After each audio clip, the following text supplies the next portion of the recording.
No, don't do that. Nope. Well, you're gonna have to.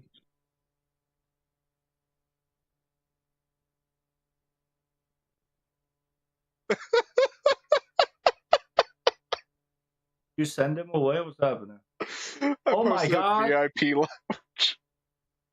Oh yeah, I forgot they did. what I was going to reply to you with, Cad.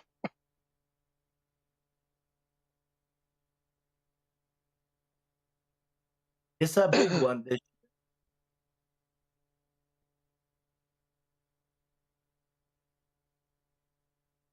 That was such a goofy move. I loved it. Yeah. Gorsh. Gorsh, Borat.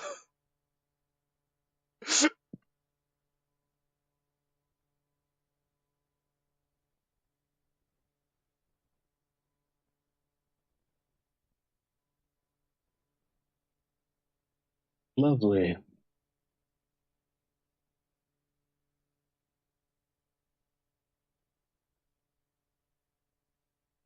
Oh, that's $10 for that. Give you $10 for that. I don't know if I want $10 for that. Too bad. You're getting $10. I don't know if I want $10 for that. Oh, too bad. Now you get 5. No soup for you. Come back 1 year. What's the deal with that?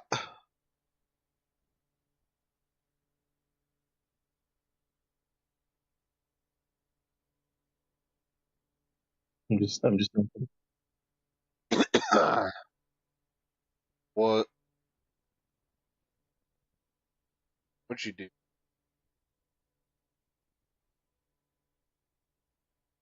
Oh? You said that last year. Bruh. No. Door. Andor. Franklin's. Bro. Can't say that, bro. Hell.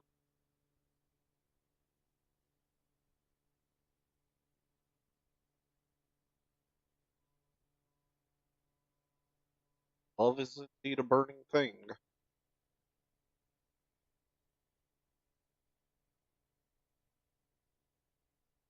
That's that's not as bad.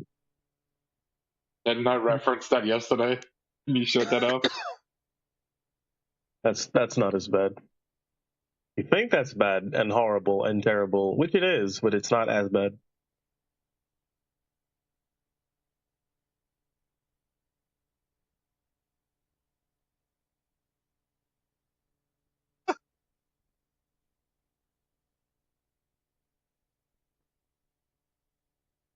Mhm. Hell yeah.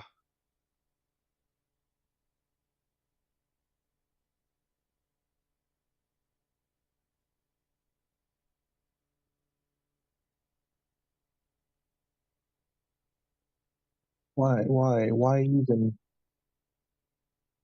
Why even bother with that? For $1 more, you get how much more of this? And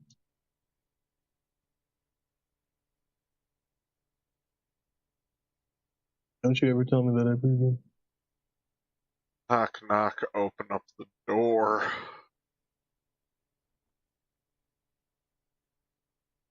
My lawyers have told me not to elaborate further.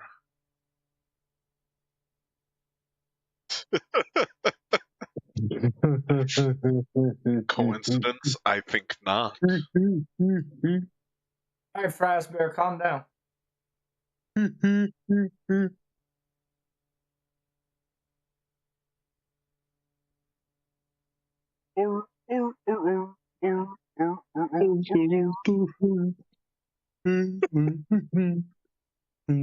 Aren't you lying?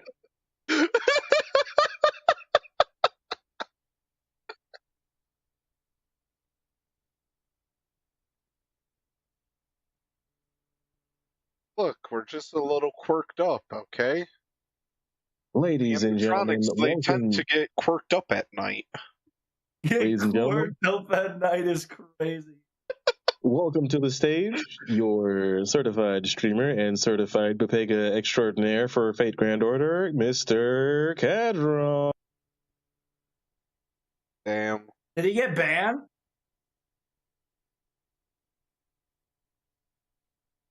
Too bad Kadroth was late.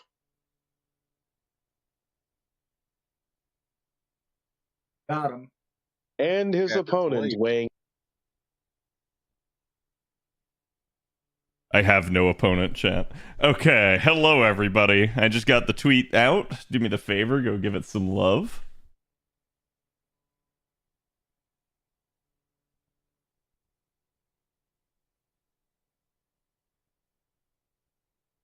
And let me grab today's sauce.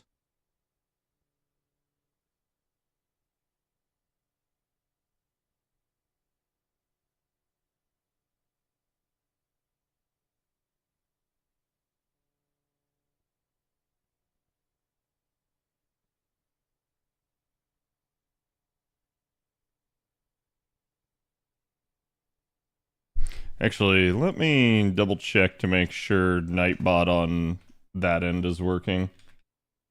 If I type that, will Nightbot give me a response?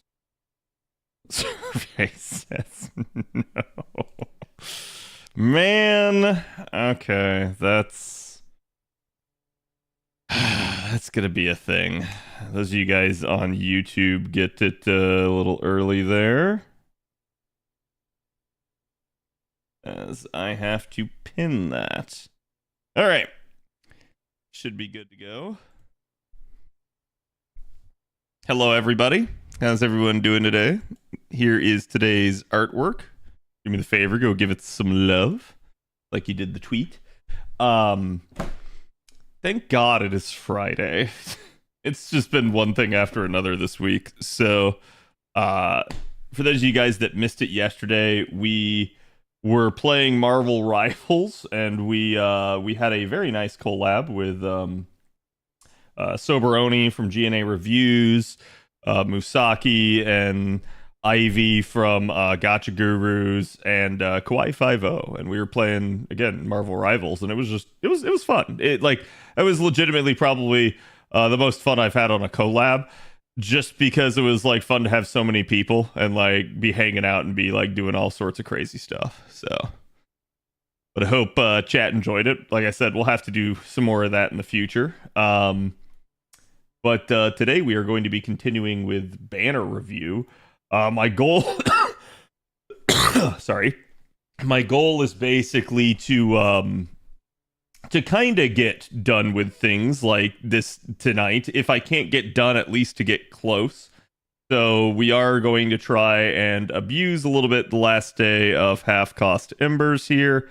I don't really have a whole lot in the way of Embers remaining. I could probably blitz out the last little bit here if I wanted to finish off all of my grails that I have. There are 3 hours left in that, but I don't think it's that big of a deal.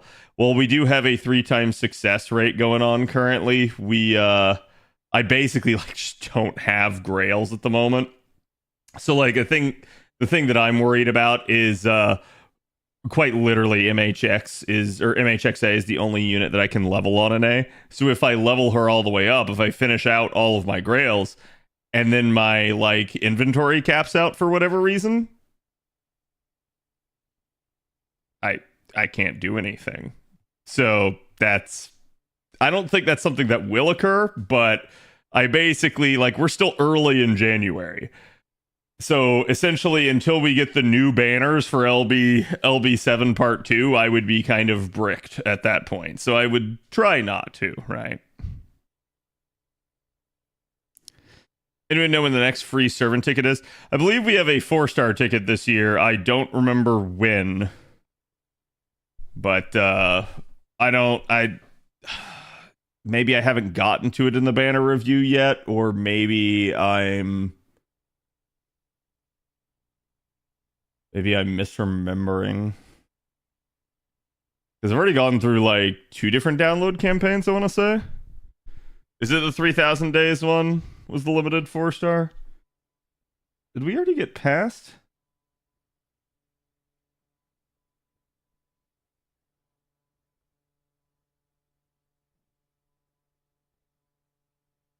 No. Okay. That would explain why I haven't seen it yet. Because I was like, wait, hold on. Like, I was like, I know we were at like the 2,800 at least is the one that I could remember. Going pretty good, Abandon. How are you?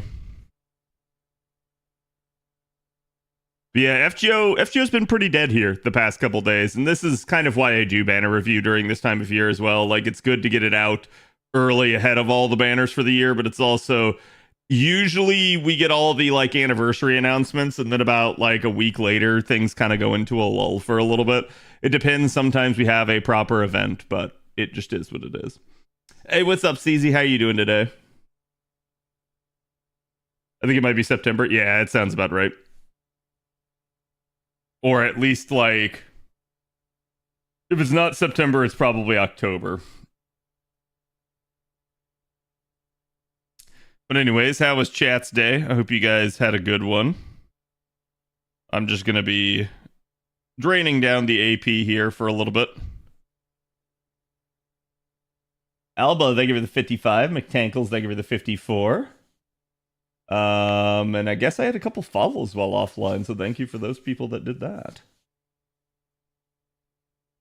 But is there a faux pas change or something when we get a bunch of pause? I cannot remember. Well, what do you mean by change? Like we do get given a bunch of pause. Faux pas will also in 2025 enter the Mana Prism shop.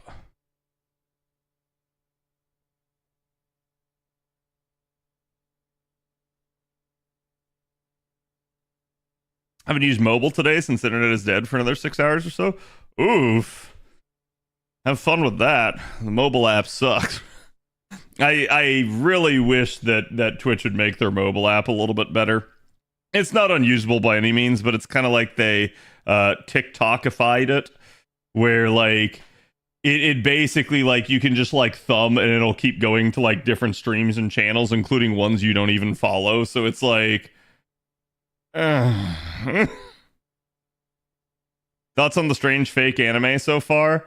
I mean, I've watched episode 0. I've watched episode 1. I thought it was coming out here, so I'm disappointed in the fact that it hasn't.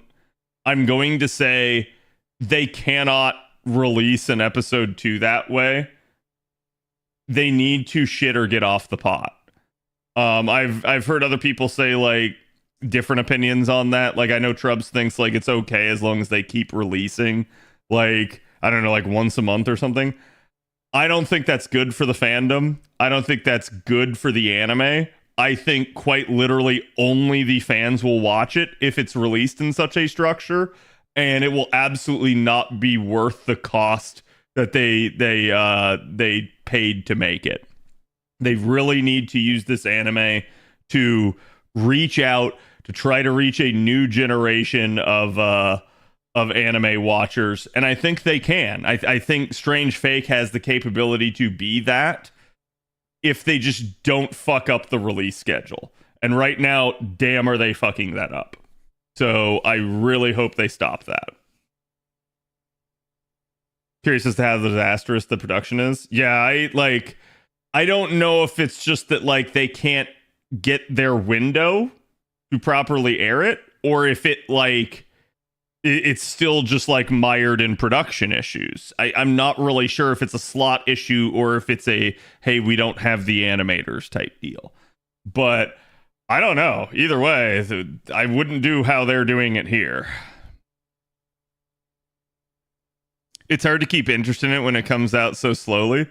I can't even say it's coming out slowly. They've literally just done episode 0 a long ass time ago. And then now they did like episode 1. And now I'm just like, okay, but where's episode 2? Like doing episode 0 a long ass time ago is, I guess, a thing. Like I'm okay with that in and of itself. There's nothing wrong with that. But then launching episode 1 and not launching episode 2 and 3 and 4 and 5, you know, like not starting the actual airing of it is stupid to me. Like, end of story. People can make excuses. People can try to defend it. People don't want their favorite IP criticized, yada, yada, yada.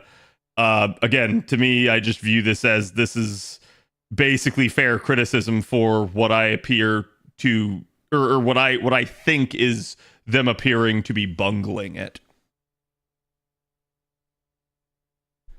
Remember the 6-month delay on episode 0? Yeah.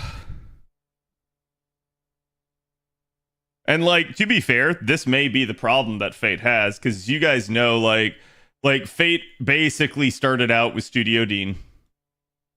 Okay, and Studio Dean did basically the original FSN, aka Dean Stay Night, and they did the UBW movie, and then they went to UFO Table. And UFO Table did what? Like actual UBW, actual Fate Zero. And did they, chat, were they the ones that did the Heaven's Feel movies? I actually don't remember. They did K and K first. That's fine. I'm mostly talking Fate here. They did. Okay. So then eventually, like way down the line, I guess you could say they did the Heaven's Feel movies. Okay. Since then, and like there's a huge gap between these two, but since then, I have no idea what's going on with Fate anime wise, because you have things like Apocrypha that I actually thought the production value was pretty good on, but it seemingly didn't get enough episodes to really flesh out some of the characters. So I think that's more of like a direction issue, like literally the director. Then you have things like Last Encore, which was, as far as I'm concerned, atrocious. Like, I don't think it's unwatchable. I don't think like it was like some subpar product that came out. I think the pacing for it was extremely bad and off-putting. That's the issue I have with that. So then, what the heck is that new feature? Why is your thing like all all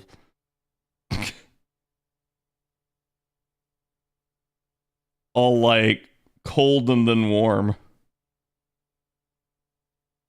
I did not like Last Encore. Yeah, like, so it's like, to me, basically since then, it feels like they don't really know what they want to do studio wise, because you also have Studio IG doing the Camelot movie. People didn't like the way the first movie went, but the second movie was a lot better received. You have blah blah blah blah blah blah blah Cloverworks, who did the Babylonia anime.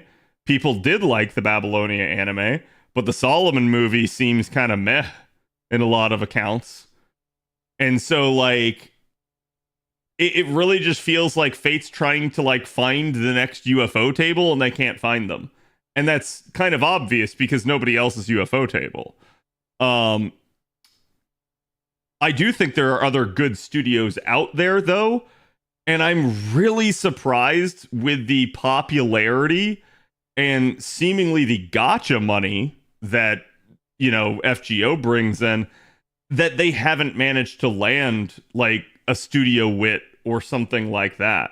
Like, I'm really surprised that they haven't gone out and gotten Studio Wit, Mappa, one of them, to actually like handle one of the series. And it's been really weird because apparently, like, both Studio Wit and Mappa are working on Strange Fake. It's just they're not the lead studio. So it's like they've either outsourced some of it or they've hired like some contract labor from those other studios. So it's like it's just odd to me that again, like, everything seems to be such a clusterfuck. I know that's how it is in the anime industry right now. I just wish that it weren't. I wish that like we had a more like concrete and stable production process at this point.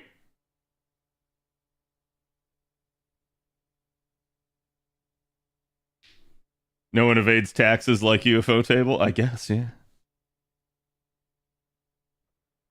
I feel like they were planning to go into hibernation on the Fate franchise, to be honest, but FGO was such an absurd hit. I, like, maybe, right? I can't even say whether or not that's true. I don't necessarily see any sign to indicate that. However, I do think, like, at minimum, they were having issues with securing some new studio that they could really rely on. Like, I think Nasu and really a lot of people probably in the Japanese anime industry, like, when you're trying to get an anime done, you probably just, you hope, kind of in the same way that, like, I do when I commission an artist, right? Like, you hope that the artist really is a good artist, that they're easy to work with, and that, like, production is smooth, and that they make the piece to your specifications. That's really all you hope. And I can tell you, like, just from the multitude of artists I've worked with, sometimes that happens, but the majority of the time that doesn't happen. There's usually some issue in the process somewhere. And it gets like, it definitely gets annoying. So it's like, I think they're looking for the studio to be like, this is our studio. We finally have them and we can get them to produce a bunch of anime stuff for us. And I feel like each studio has let them down in one various way or another.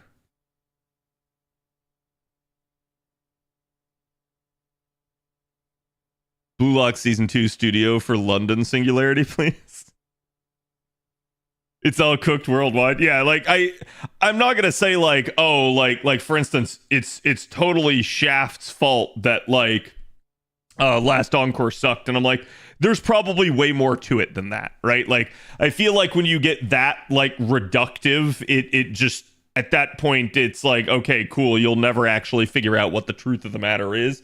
Because usually people that like go down those sorts of logic routes, they just they tunnel vision, basically. They force themselves into a like viewpoint and then they never want to back out of it.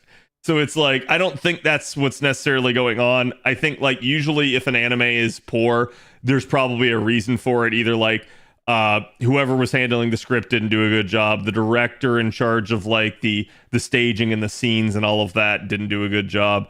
Or who knows, maybe like the VAs actually somehow did a poor job. But to be honest, in the Japanese anime industry, it's rarely, if ever, a VA issue.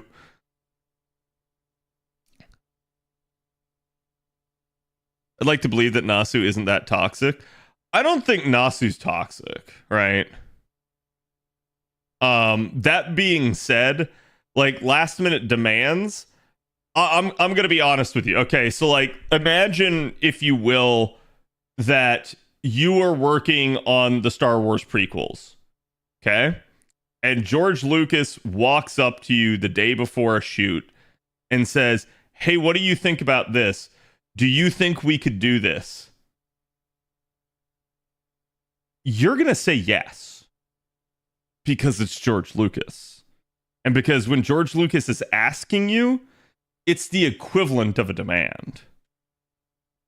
It's not necessarily that it is like if you were a big enough person or you at least felt super passionate about like something that he was asking, maybe you do say no.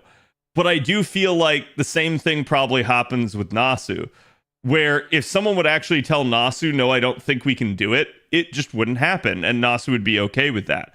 Because I don't think Nasu demands it. He probably just asks, but he's a big enough name, and I think he's respected enough that people will bend over backwards to try and please him, and it just kind of goes that way.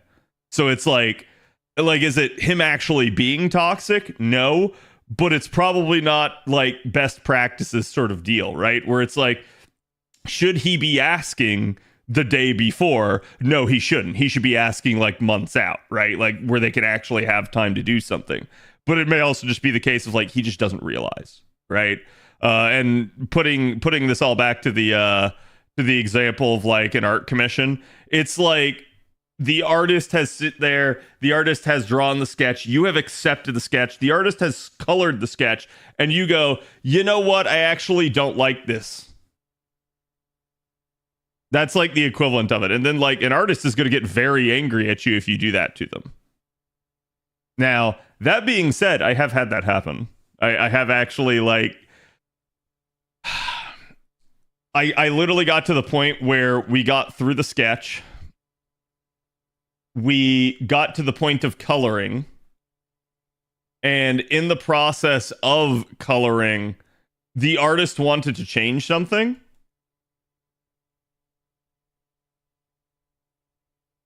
And I did not like the change that the artist was trying to make. And the artist threw the entire piece out and went back to the drawing board. In fact, that's technically not true. The artist first dropped it entirely and basically walked. And I tried desperately to convince them not to do that. And I told them, like, listen, if it was that big of a deal that we could just go with their change. And the artist basically told me the equivalent of, no, you'll never like it. And I was like, it's like, you're basically like 75% of the way done with the art piece, and you just threw that shit in the trash. And I was like, I want you to understand, as a commissioner, because I don't know if there's any artists in the audience today, but as a commissioner, that is literally the worst you can treat a commissioner, pretty much. Like, short of just actually like berating them, but like, God almighty, that is a gut punch. You're just like, what the fuck? This thing that I was excited for, that was turning out so well, is now just not going to happen. Thankfully, a little bit later, after, and I'm just going to be frank here because I know this was the case, even though the artist would have never admitted it to me. The artist went off to play a game that had come out. It was a big game. I knew it was releasing. The artist went off to play the game that came out. Straight up spent like 2 weeks on it. And then 2 weeks later messaged me back and said, hey, I'm willing to continue. And I was like, it took every ounce of my being not to tell them to just like go fly a kite. Right? But I did, and the piece came out, and the piece is really good. Like I don't have any issues with the piece. It's just one of those deals where like, I don't know what that artist was going through. I don't know what they were thinking, but you should never treat anyone like that, right? So it's like, same deal. If like that's the equivalent of like what Nasu does, damn, Nasu's an asshole. But I don't think Nasu does that. I think Nasu just at the last second comes and asks for a change. And if you won't do it, he's willing to accept it as is. But sometimes people will just bend over backwards to make it happen. And it just results in some delays and some like things taking longer than they're supposed to and that sort of stuff.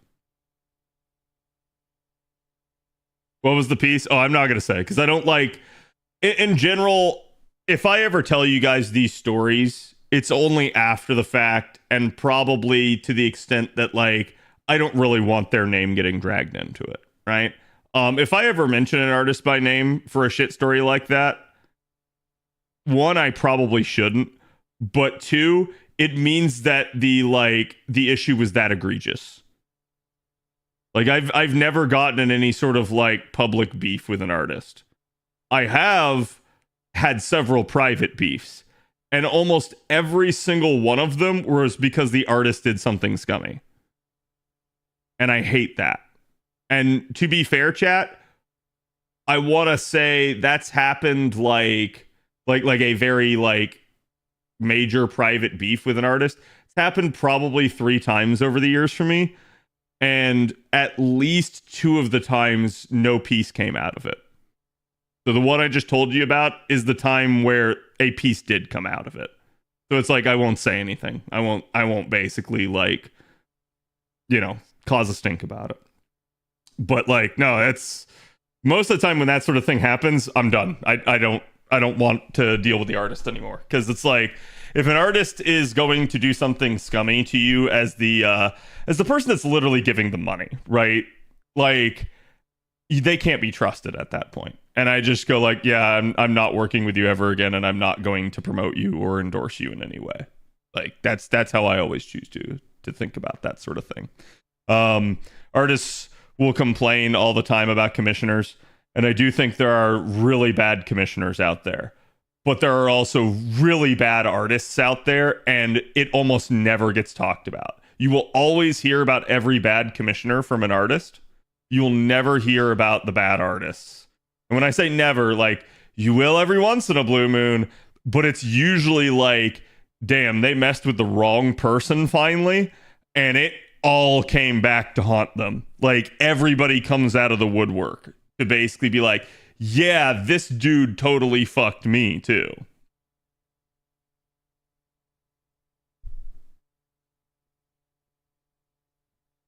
Sometimes you got to swallow your pride and just accept people are a chore.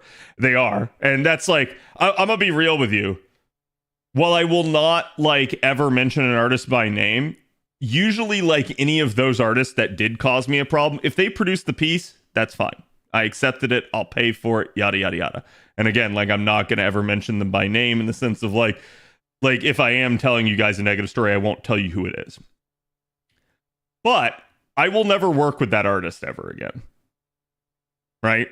Like if it did go poorly, because why would I want to work with an artist where it went poorly and I wasn't treated well, compared to, again, like some other artists that I just like love working with? Because I do have several artists that I love working with, and those are usually the ones that you guys see like repeat pieces from. One of which is currently in the works. So it's like, quite literally, the artists that I like working with, I will go back to and I will use over and over and over again. If I get stiffed, I will never use an artist again. Now, that being said, there are also artists that I've only ever used once, and it's no reflection on like, oh, they did a bad job. It just may be the case of like, oh, they're busy, or our schedules don't align, or again, like, I don't know, maybe I haven't thought about it and I just haven't tapped them again.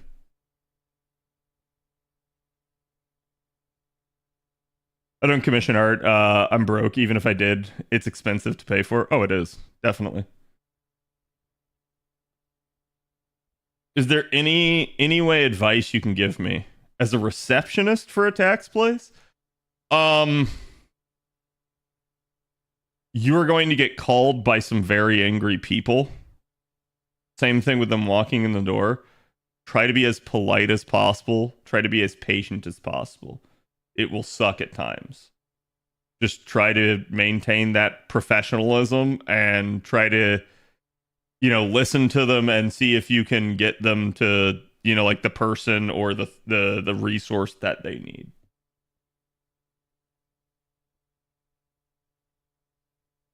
But that's really the best advice I can give you. And I say this as somebody that, like, I don't work reception at our place. So, like, I have, like, had to fill in, like, once or twice, but that's just par for the course. That's just years of watching our receptionists work and seeing some of the issues that have happened.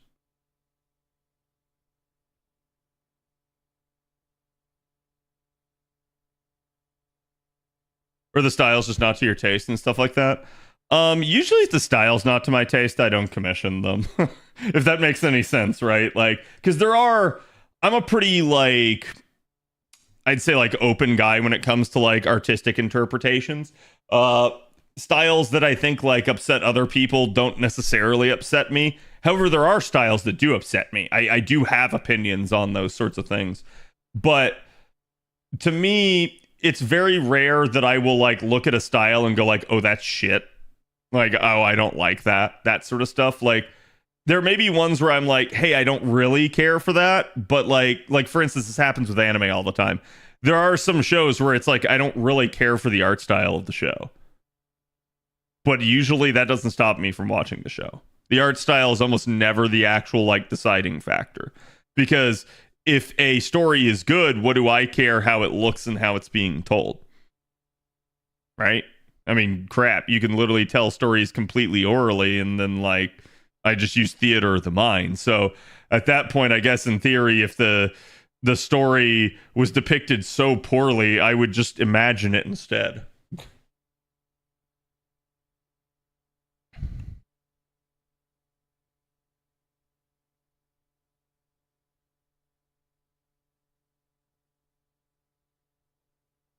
To stick with them because of it. Yeah, I mean, here's the thing. So, like, I'll give you guys an example. We definitely had a client last year who caused a major stink and cursed out one of our receptionists.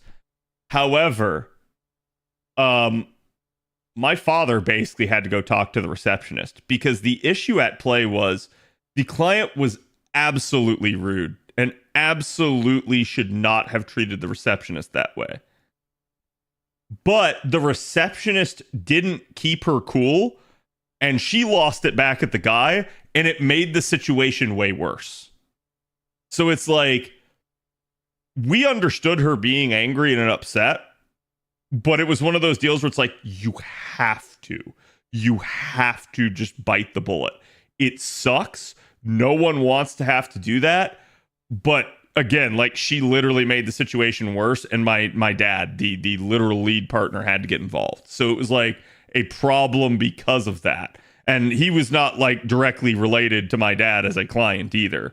So you know it's bad when something like that happens. Again, and what was funny was the client was angry at us for no fault of our own. It was basically the client was taking it out on us because they had I'm just going to say a shit thing happen. And that, like, to be fair, same thing happens with like an artist, right? Like sometimes people will bite your head off on the internet and you're not really sure why. And usually my approach to it at first is like, maybe the person's just having a bad day. Like, there is a point where you do kind of have to draw that line in the sand and say like, whoa, like, hey, I don't want to like be subjected to whatever it is you're throwing my way. But there is, again, I think that idea of like, yeah, I mean, maybe it's just like something terrible's happened to this person. And so that's usually like, and I'm sure VIP can attest to this, but it's like when I've actually had people that have like come into VIP really upset, I'll usually ask them like, you know, hey, is everything okay? Like, what's going on? Right? Because people do have a tendency to lash out. And usually what I tell people is like, just don't take it out on each other, right? Like, you know, if obviously if you have beef with each other, that's a different story. But like when it's the issue of like, oh, like something shit happened at work today and you've brought it home and you're now like angry at everybody else, it's like, try not to do that. And like that happens with me all the time. I try not to do it.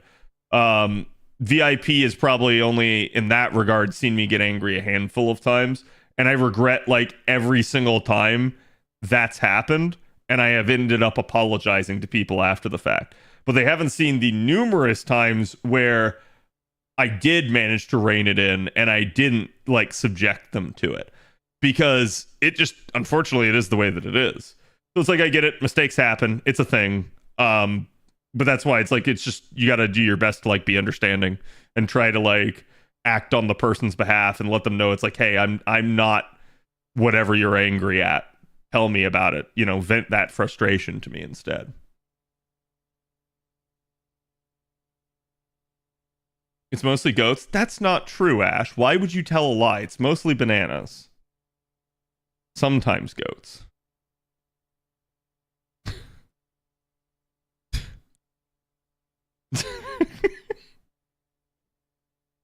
See, it's worse. Yeah. Kat, do you have a playthrough of Samurai Remnant?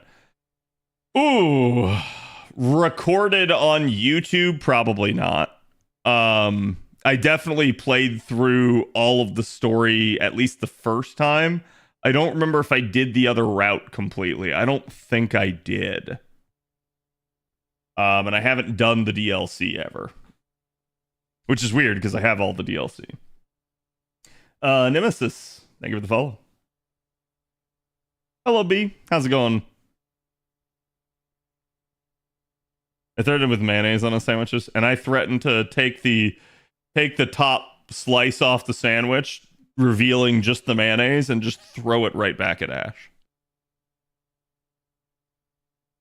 Mistakes happen, and that's why we invented I'm sorry. Yeah, and like I've said this before too, so I think there's a really big problem in like today's society where people view saying I'm sorry as weakness. Chat, I'm gonna give you one of the truest truths in all of life, right? Like, especially for you guys out there. It takes a real man to say I'm sorry. Saying I'm sorry is hard because no one wants to do it. So if you can actually say you're sorry and mean it, like I've done that before to people and I've had them still be angry at me.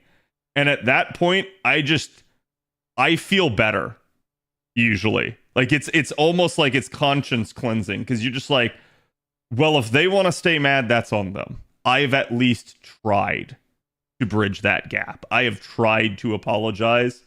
Some things like, yeah, you know, maybe you really messed up and you need to do more than just like an apology. Like you need to make amends somehow. I think that's a thing. But like, no, it's apologizing is never easy. And again, like I said, people view it as weakness. It's not. You have to be the bigger man usually to do that.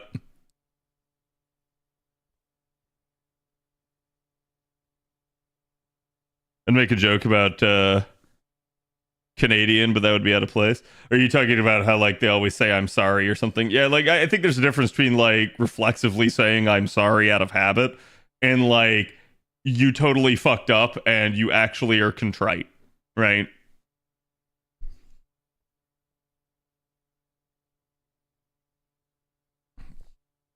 I'm right all the time and my child cannot do anything wrong.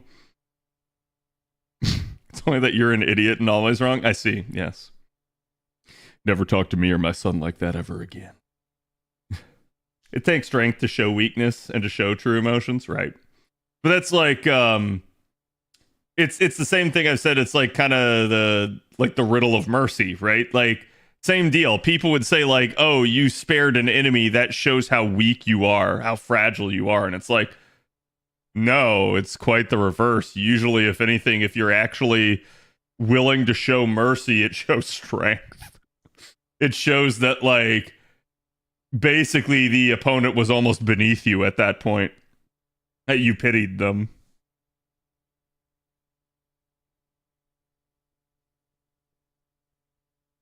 Nothing is so strong as gentleness. Nothing is so gentle as real strength. Yeah. Yeah, that's a good quote. And it's true. Like lashing out, being a temper tantrum throwing angry rage baby is like, no, that's not strength. That's people think that's strength. That's just literally being a child. There's no emotional strength in that.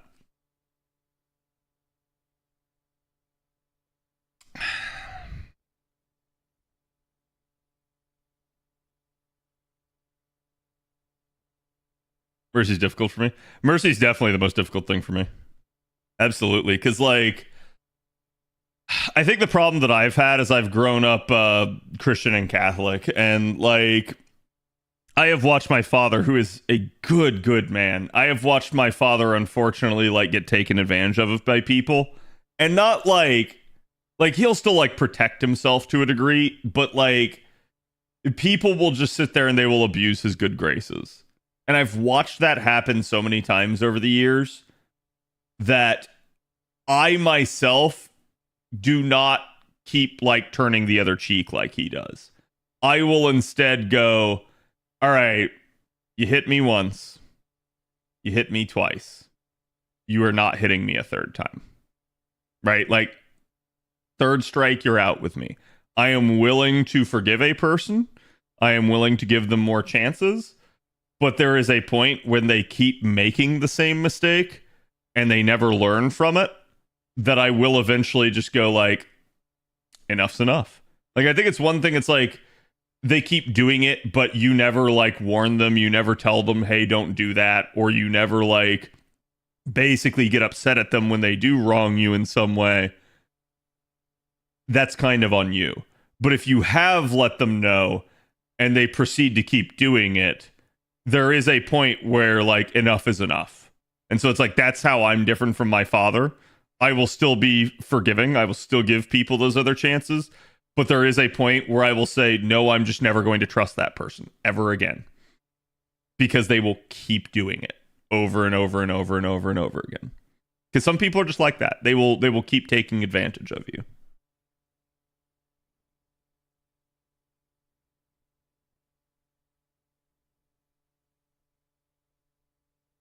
Let's just keep it this way. Yeah, I mean, some people would probably see it as that, right? Like, I don't know. To me, like, because what happens when you show mercy is that you open yourself up to some sort of like recourse from the other party. And so if you're willing to open yourself up to that and leave yourself vulnerable again to that, it is like this is why this shows strength. Because yeah, the other party could not accept your mercy and just turn around and try to fuck you. But if you're able to like not only deal with that fact being a thing, but then also whatever recourse they throw back at you, you still take. Damn, they're some weak ass bitches at that point. Like they're just vindictive little shitholes.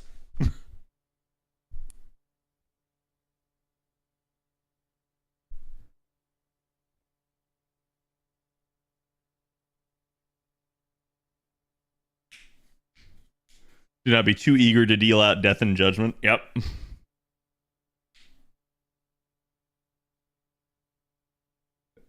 And that's an example of why those books are timeless and understand human nature. Oh, and listen, I would love to one day be able to write even a 10th as good as Tolkien. Like, it's like if I go to look at like something like Rings of Power, that's the ultimate like stupidity of Rings of Power. Whoever wrote Rings of Power was actually dumb enough to think that they could outright Tolkien. That they could do it better than Tolkien did. And it's like,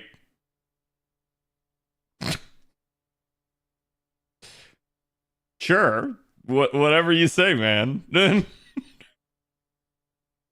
yeah, you totally do that. Yeah, no, I'm sure you went to school more. That's what it is. Yeah. Freyrin is more Tolkien than Top. Wait, Top. You mean TRP? But yeah, like I don't know. I would say like Freyrin isn't Tolkien, but Freyrin certainly has like Tolkienism in it. Like certain elements of Freyrin are from Tolkien.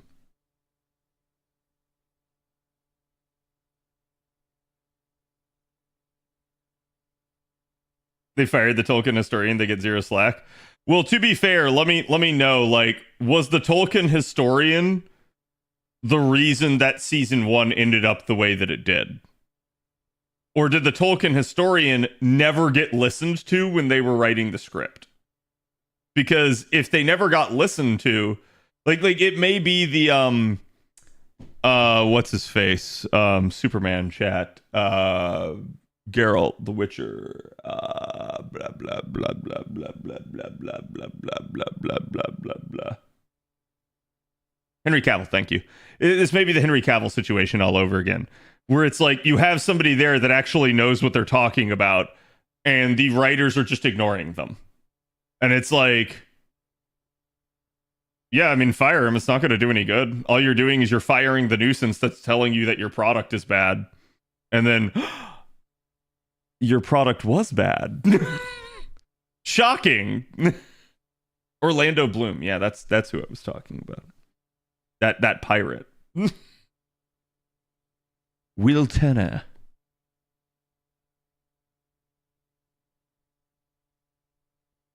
Old Bootstrap Bill's son. The Tolkien historian was an org. Yeah, I believe that. I believe that's probably what actually happened, right? Like, so it's like, yeah, fire him all you want. It's not going to help. Like, your show won't be better for it. Who you should fire is whoever the heck is in charge of the actual story. Because, like, and here's the thing, chat. So I'm not going to say that they had the wrong idea from the sense that, like, what the Rings of Power is supposed to be is it is supposed to be an adaptation of the Silmarillion. If you don't know what the Silmarillion is, it is sort of the history of Middle-earth according to the elves. And it is written like an actual history. Okay? It's sort of like an oral history. It is written down, but it's sort of like, hey, here are the important moments that happened. It's not like it's like, oh, it's like a history book where it's just going through a timeline. It's more like it's walking you through the stories literally in an anthological sense. So it's like story number 1, story number 2, story number 3, story number 4, story number 5. And there are some where it's like, okay, you know, like you have a story that like actually like overlaps / interacts with some of the others. But this is how it's told. It's told in an anthology-like sense. And basically, Amazon took a look at that and they said, okay, but that's a problem, right? Like, how do we tell an anthology story? Like, that's just going to come out boring AF. I disagree with that. I do think there are challenges to telling any anthology-based story. You have to kind of come up with a methodology for it. And an example of this, we have a very recent example, is Secret Level. If any of you guys have watched Secret Level, what Secret Level is each new episode centers on a video game. And it is just some cool little mini story about that game. So it's like just a really interesting way of adapting like these side stories and generating interest for the video game. That's an anthology. These stories are loosely related in the sense that they're all video game stories, but they are otherwise independent stories. So in the same way, you could have told the Silmarillion, where it's like, all right, these episodes deal with this story. These next episodes deal with this story. And then maybe you have like a capstone at the end of the season where it's like, now this is what was going on in all of like Middle Earth at the time. And this is exactly like how it all fits together. That would have been a cool way to do it. And it would have been really awesome. Because then it would have been like, everyone would have been hyped to see how like the end of the season turned out, right? But they didn't do that. Instead of telling an anthology, Amazon decided to tell a period piece. What does that mean? They literally took I think it's like over 5,000 years of Elvish history and crammed it all into the span of like what's supposed to be like 30 years. That is everything that is wrong with Rings of Power. And there is nothing they can do to undo that. No matter how much they try to write that story better, and don't get me wrong, they could absolutely write that story better. It is one of the worst iterations and adaptations that I've ever seen of a story. And I know y'all think the Halo story is bad. It has nothing on Rings of Power. The Halo TV series, as terrible as it was, as unrelated to Halo proper as that series is, I am telling you right now, Rings of Power is more blasphemous, more unrelated, more stupid. That's pretty insane. I'll say this, it's been a hell of an interesting watch as a fan of Tolkien, because I have watched it and I have gone like, I actually don't know what they're going to do next. because none of this makes any sense. Like, in that regard, it reminds me of like when I watched The Last Jedi, where like I watched the entire movie and I was kind of on the edge of my seat the whole time because I could never figure out what the heck was going to go on. But then after the movie, I was like, man, that sucked. It's like I didn't realize it while I was watching it. It was only after it was all finished that I could look back and I realized just how bad it was. So that was the problem. They literally tried to ram everything into a small time period that's supposed to take place over 5,000 years. Do you know what the biggest issue with this is, by the way, chat? It's this. People. When you have 5,000 years, you have a shit ton of different people. When you have 30 years, well, to give you an example, chat, there is a scene early in season 1 of Rings of Power where you literally see 3 different kings of Numenor in the same room at the same time, and none of them are currently king. Yeah. That's how fucked it is.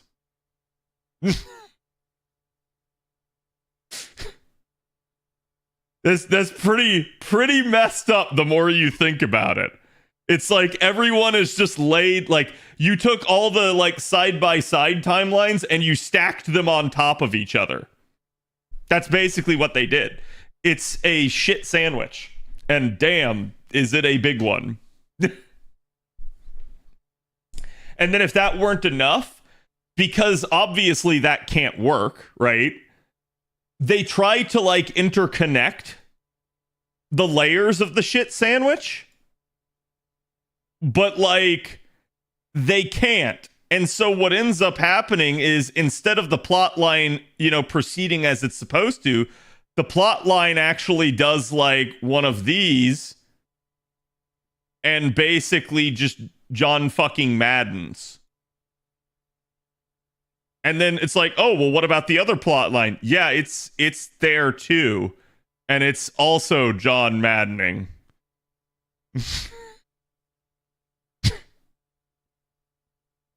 It's such a like the best way I can describe it is it's a beautiful mess. The production value on Rings of Power is insane. And it's like it's riveting to me watching just how poorly they can spend billions of dollars. Because I don't know if you knew this, chat, but Rings of Power is the most expensive production ever in mankind. For anything. Like, they spent so much money on it. And you're like, wow, look at like the quality of the props. Look at all the amazing CGI they used. Everything is so well done. How did they mess up the script this bad? Like, you're sitting there and you're watching it and you're like, God, that must have cost a fortune. And then they still managed to execute it so poorly. They spent more than James Cameron does on his projects, which is impressive. Yes, that's psychotic the more you think about that. Like, you're sitting there and you're just like, I can't believe it. I am literally watching the most expensive golden turd ever. It's almost like just breathtaking because of that.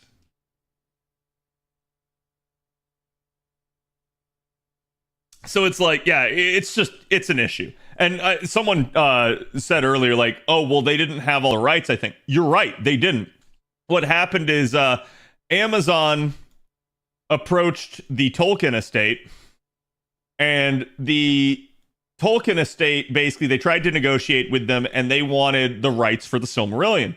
Tolkien estate said no. Amazon said, well, we want to make a Lord of the Rings thing. Tolkien Estate said, okay, like, I guess that could be something you could do. And then Amazon said, okay, well, what will you allow us to have the rights to? And the Tolkien Estate said, I guess you can have the appendices to Lord of the Rings. If you don't know what that is, at the end of Lord of the Rings, there are appendixes, right? Full of lore and information that as you're reading Lord of the Rings, you'll see like, oh, hey, here's like someone's name. You can go to the appendices, you can look up their name, and it will tell you who they are. So that like, if you can't remember who this person is, this one-off name mention, there it will tell you. So they have those rights. That's what they adapted into the Rings of Power. Okay? Which is funny, because if you remember, the Rings of Power is supposed to be the Silmarillion. What are the appendices to Lord of the Rings? Well, it is some of the information from the Silmarillion. But it's not the Silmarillion. So they don't actually have the full rights to the Silmarillion. And that's where the problem is. They can't tell the full story even if they wanted to. But even still, they could have tried to stay as lore accurate as possible. It's like, literally, when this happened, they just instead chose to be like, well, fine, I'm going to make my own Silmarillion with blackjack and hookers. And that is what they did. And it is an expensive, terrifying mess. And that is the story of Rings of Power.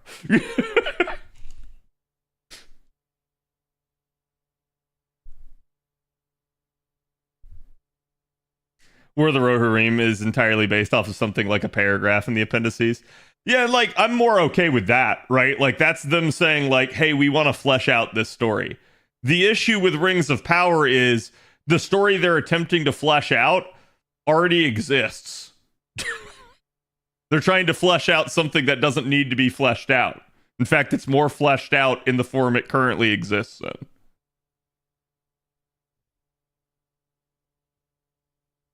Yeah, the Tolkien Estate didn't, because the Tolkien Estate realized... And look, I'm going to say this. I don't think it was smart of the Tolkien Estate because it hurts the reputation of Tolkien's works to literally have, like, Amazon do Rings of Power, okay? But what the Tolkien Estate definitely realized is, hey, Amazon? Yeah. Amazon is desperate. And they were sitting there and they were like, we can milk this. These idiots don't know what they're getting. we literally just sold them the TLDR and they bought it hook, line, and sinker. So, like, quite literally, it's like, hey, can I buy a car? No. Well, what can I buy? You can buy the frame to a car. Sweet, I'll buy the frame to the car. And you're like, okay. Yeah, sure. And I'm going to pay the same price as if I had bought the car. Yeah, man, go for it. I got this, shit ass frame right here in my junkyard. Go for it. Take that frame. Give me the full price for a car. Yeah, of course the Tolkien Estate said yes to that. It was like they just had dollar signs in their eyes. They were getting Amazon money and for like literally nothing. They knew it. And that's exactly why they did it. Kat, do you think it's worth to summon on Coin of Dark if I already have Oberon and Light? Yeah, I think Coin of Dark can do some interesting stuff.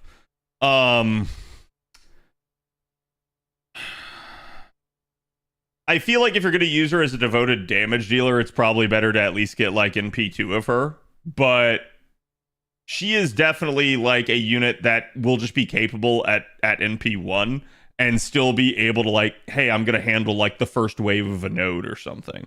So I don't think that's like like a bad draw for her. And again, there is some unique stuff in her kit, especially the overcharge and, you know, party charge things. So I think she can definitely be a decent option for you.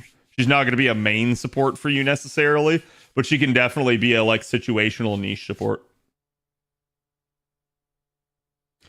Put it this way, those prop companies made a lot of money. Oh yeah, like I think they said like the so if you guys remember, right, like if you've ever watched like the intro for Rings of Power, they do this whole thing with like swirling sand and stuff as it's like going along and like snaking along, and like it forms like the rings, and then it forms like a big circular ring, and it's like the rings of power in the middle of it, and like they do all that stuff, and like that's the intro. Supposedly they spent $2 million on that alone. Just that intro sequence. 2 million. And I'm like, it wouldn't look necessarily as good, but shit, man, you give me $2 million, I'll make that for you. It'll look like 90% as good.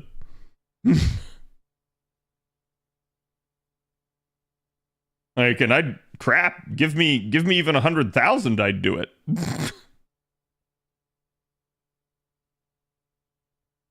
Return of Castarian Morgan, yes.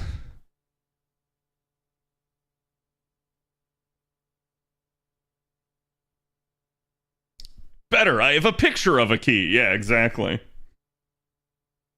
How the heck did they spend $2 million on that? For the amount of money you can get hours of animation out of Japan? Oh, I know. But yeah, it's like, I think there's a reason that like Peter Jackson is over there like pumping out a new animated movie, because it's probably cheaper. And I think Peter Jackson confirmed that like they rushed War of the Rohirrim purely because like it was a rights issue. Like if they didn't produce something, he was going to lose the production rights and it was going to go back to the Tolkien estate. So like that's the whole reason he did it, was to keep it. The animated Lord of the Rings anime came out. Yeah, I'm aware. And bombed. Yeah. It like, to be fair, it's anime, and again, so I'm gonna take this moment to dunk on people a little bit here, but it's playful dunking. It's not like I hate you dunking. But like some of y'all be like, oh, anime's so mainstream. Nah, that's an example of how it's not. Like literally, animated Lord of the Rings flopped because a bunch of people looked at that and said, nope, I'm not gonna watch that. Despite the fact that it has the Lord of the Rings title slapped onto it. Now, that being said, I also do think the Lord of the Rings IP has taken some blows here, because I think people now see it for what it is. All of these new projects that are coming out, Rings of Power, War of the Rohirrim, apparently there's a Gollum movie coming. Apparently there's going to be like more Lord of the Rings movies after that. So like, people know what it is. It's a cash grab. It's oh, we want to retain the rights to it so that it doesn't default back, right? Like that's all it is. And everyone sees it for that, I think, at this point, and they know it, and it's just them milking it. And so I think like people are like looking at that and they're going like, it's probably not going to be good. So everyone's just in a wait and see moment. I really liked it and was happy it was an anime. Yeah, I mean, like, I'll definitely watch it at some point. I did not go to see it in theaters. If I actually do go to the movie theaters anytime soon, it'll probably go to see Sonic 3. But honestly, at this point, I'll probably just wait until it comes to like streaming or something like that. What's the best source of evil curses? Got Koyan Dark to combine with Doman for big stacks of curse and crit, thankfully. But I don't know who should be third. Locusta is the big cursor if it comes to mind, but I don't remember if she is evil. She is chaotic balance, so she would not qualify.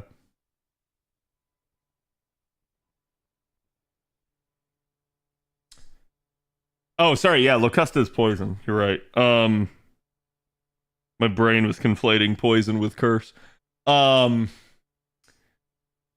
Yeah, you have You have Van Gogh, and then Mole is probably a decent one.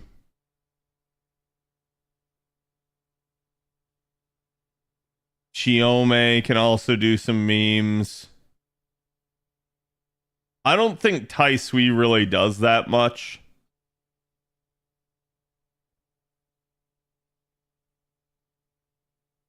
Balbon's okay.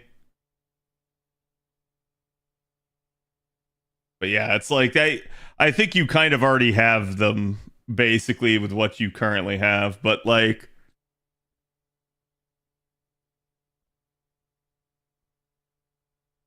yeah, no, I think that's it. I like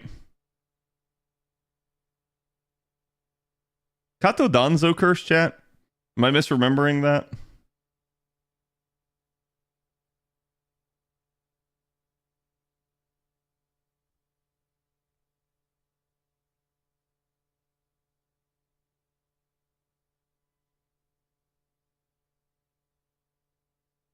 What's that pop up? Oh, I don't like. I have a couple of like plugins on Chrome. One of them is for like YouTube, and like I don't know why, but like lately it's been giving me all these like pop-ups of like, hey, you need to like refresh your cache. Hey, you need to like update your browser, and I'm like, thank you. I don't freaking need pop-ups for this, so I need to like go into it, the settings, and tell it like stop that, don't do that. Or maybe I just need to uninstall it. I don't know.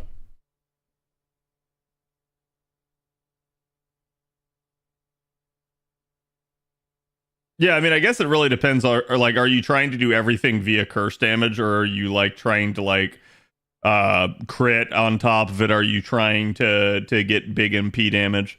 Like usually Doman's gonna lend himself a lot more to like crit comps. Same thing with Van Gogh.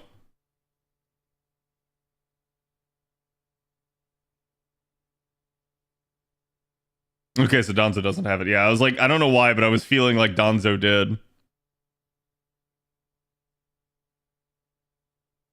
But yeah, I know she has the demonic knee. She also has the targetable invincibility and evasion, which is definitely nice, but still kind of situational. Double Doman, yep, Double Doman is a meme.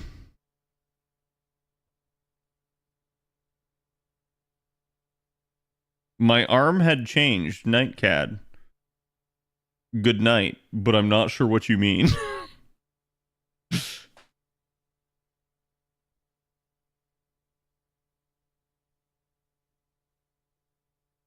Yeah, it's like if you're just trying to do dot stuff, like again, Double Doman's a really strong comp, and it's been a thing for a long time, especially because again, they're gonna double scale anyone that's chaotic and evil. You guys can see I actually cleared out quite a bit of Ember inventory on JP. So JP, I don't know why, but JP has a longer anniversary than NA did. Like all of their campaigns still last for like 4 more days, whereas like NA's is ending tonight. So it's like I guess they just knew they were gonna have more dead time, I think. Yeah, none of these are half cost for me. I really need a half cost strengthening and interlude campaign on JP. You can see why, particularly the strengthenings chat. Like, look at that crap. Like, there have been some like really important ones that I've just done immediately, but most of them are just kind of piling up. Thankfully, like, these 3 right here are all just new. So like, yeah, they're not done. I'll definitely do the Saberface ones, but it's purely because they just literally got pulled.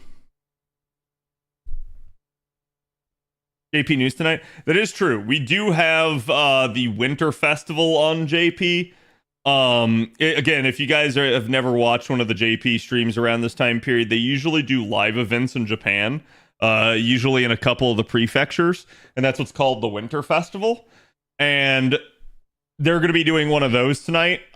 Normally, it's more of a just like fluff thing for FGO, but we have gotten confirmation that this particular one will at least have a talk with the VAs as well as a staff talk. I don't know if they will announce like a new event, but they kind of already have. So maybe it will get mentioned, because technically it's like, even if they were going to talk about it, it wouldn't be technically an announcement since it's already been announced. So I don't know. Maybe we'll get some more info. Maybe they'll reveal something, but just kind of wait and see. What's the MHX one? I didn't see. It's probably... MHX has like... God, what? 4 upgrades? Either 3 or 4 upgrades, because I think she has one for all of her skills and her NP. I've already done like 1 or 2 of hers, but I need to do the other 2, whatever they are. Okay, chat, we are done on both servers. Let's go. When the half cost, so just FYI for everybody, chat. When the half cost Embers expires here in the next couple hours, do understand you still have half cost interludes and strengthenings. I'm also going to say honorable mention. You probably should start to get some of your sorry, I was thinking Ascension, but probably some of your advanced quests done, because again, they will be one of the milestones at Anniversary. You're also headed into Advanced Quest Chapter 14, and the 14th one is the first time you get an MLB of a C. So I do recommend you guys getting caught up on those. Start to like whittle them away, even if you don't want to do all of them, but it's again a good idea as you move towards Anniversary.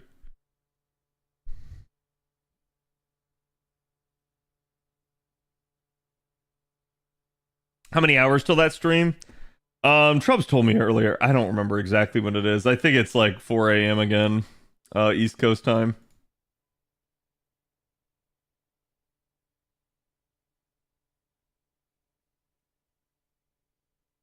Yeah, it's tomorrow at 1700 JP time, but I don't know what time that translates into for us.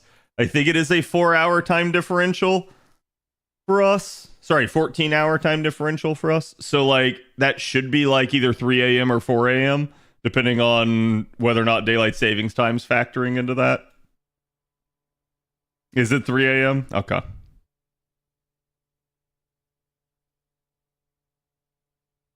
We need to start getting some AQs on JP. We haven't gotten one in a while. Yeah, so chat, do you guys want me to explain why you guys haven't gotten advanced quests in a while? It's easy. As much as I see people saying like, hey, I would like more challenge content in the game. You want to know why you don't get more challenge content in the game, chat? Because it's something the devs have to sit down and do. Like, it is a thing that they would have to do repeatedly over and over and over again. And you might think, oh, that's not that hard. It's probably hard, because you guys need to think back on how many advanced quests there have been, how many challenge quests there have been, how many exhibition quests there have been, how many major boss battles and story there have been. All of that is challenge content. Is it 4 a.m. for me? Okay, thank you. And like, basically, when you start thinking about things from that perspective, yeah, they're probably like, crap, what do we do for a new one? Right? So it's like, it's probably hard enough just to come up with the CQ for every event already. And I'm sure it's quite a bit of effort to try and do the advanced quests. I'm not going to say that they can't by any means. It's just a deal of like, yeah, this probably takes more than people realize.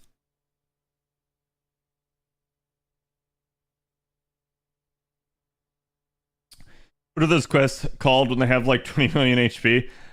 You're talking about the Road to 7 Super Recollections? 3, I'm sorry, I forgot daylight savings. Okay, thank you. It was 3 a.m.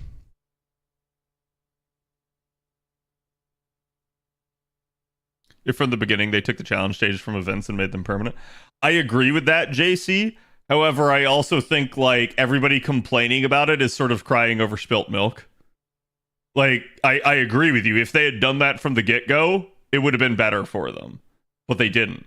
And so now if they wish to make such a change, that would require them going back and either like manually doing that for every single one of them, or coming up with like some sort of new like interface for it somewhere in a new menu, and then like coding all of that, and then still probably like having to go back and doing things like one by one. So like, yeah, it's absolutely an undertaking. So it's like, I agree, they should have done it from the beginning. They should have anticipated that, but they didn't. So I think like undertakings like that, I never expect them to do. Can they do it? Yes. Will I be surprised if they do it? Heck yes. And that's kind of why I don't expect them to do it. Because if the developers have shown me a couple of things over the years, one of them is that like never expect big wholesale sweeping changes to the game, because the more you expect that, the more you're going to be disappointed. It's just not going to happen. We do occasionally get a like major system added to the game. An example of this would be the append system, the coin systems, class score, right? Like, but those also usually come at like very key moments. Like usually it's like, oh, here's anniversary, or like here's New Year's, or like here is some like major like content drop, like again like the beginning of Ordeal Call, right? So it's like that's where they always try to do those sorts of things. And that's usually where, if they're going to do it, you anticipate that they do. So you can like look forward to those times and hope that they do reveal something there. But yeah, I mean, it's like expecting anything big is just at this point, I think it's foolhardy, basically.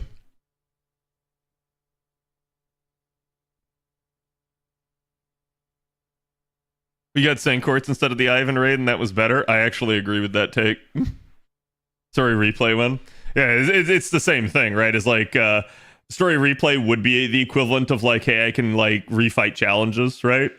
I think they should do it.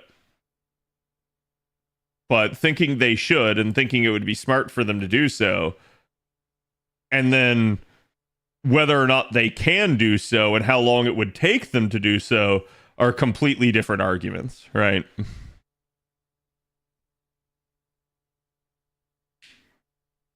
Seems they still have to badger people to get caught up, not anytime soon. Yeah, that'd be a thing, right? And who knows? Yeah, that it could be a thing of like, hey, maybe chat. It may be like once we go to like part 3 and like all of parts 1 and 2 are like behind us, then maybe they like revisit that at some point and say like, hey, like I said before, like maybe none of this is required anymore, and maybe now instead like it just kind of works a little bit better, and we're able to say like all of this is encapsulated together, so now like boom, you can redo it. It's like we quote unquote main interlude all of it, and like that would be an interesting thing. They could do like a hard mode story for part 3. If you mean like starting from scratch doing part 3 with a hard mode, yeah, I mean, I guess that would be something they could do like headed forward. Do you expect them to do that, Strong? Because I'm going to tell you the same thing I was saying earlier. Absolutely shouldn't expect it. Like, if they do it, good, but don't expect it. You'll just be disappointed.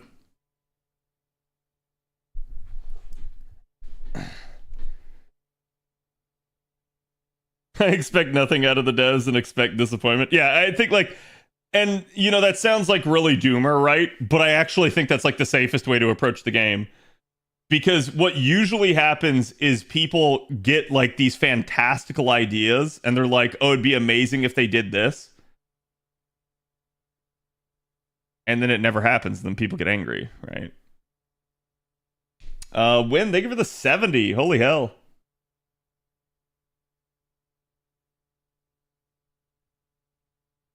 Sorry, I did not see that.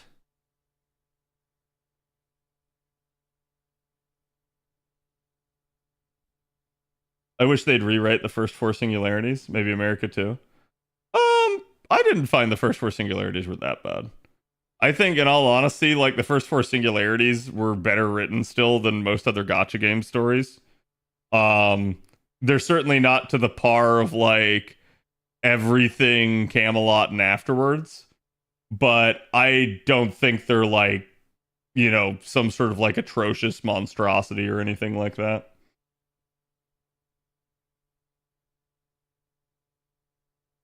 But yeah, it's like, chat, when you'll learn, like, as a veteran player, when I expect stuff to happen is like usually Annie.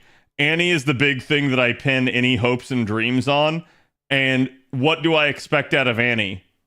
Nothing concrete. Like, I only expect as broad of things as like quality of life, strengthenings, a new unit,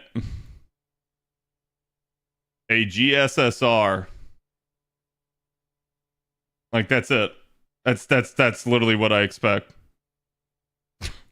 And then, like, do we get a new system? Okay, maybe that's a thing, right? Like, I just don't expect any new system because history has shown me not to.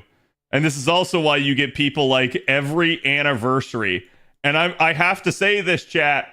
I have to say it. Some of y'all are out there and you know it, but this is the deal at this point. Some of y'all got to be called out on this. Every anniversary is the worst anniversary ever. You know. You know exactly what I mean when I say that. Some of y'all actually think this, and it just happens every freaking year. And I'm just like...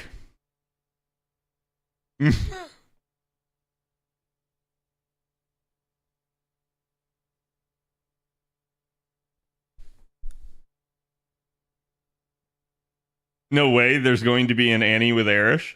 Oh, no, there were still people that were calling the prior anniversary the worst anniversary ever.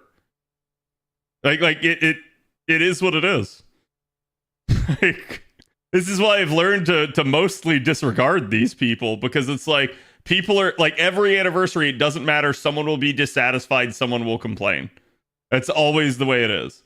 Because even if we like get quality of life, even if we get a new system added to the game, someone's gonna go, this isn't what I wanted, this is trash.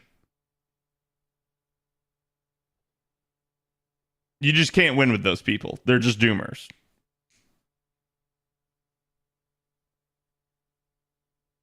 My luck is better in the anniversary rolls. Mine normally is too. Part of the reason for that is because you literally just get given free courts, right?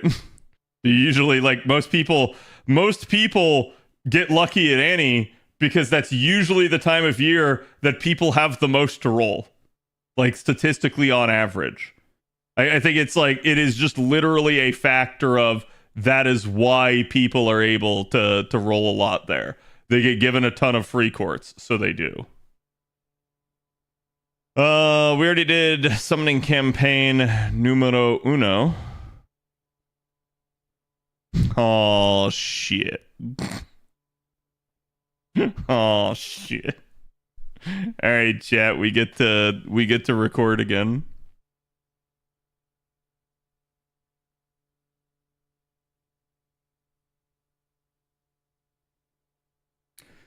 At the time, I couldn't blame people for 9. That coin edition, before they fixed it, was fucked.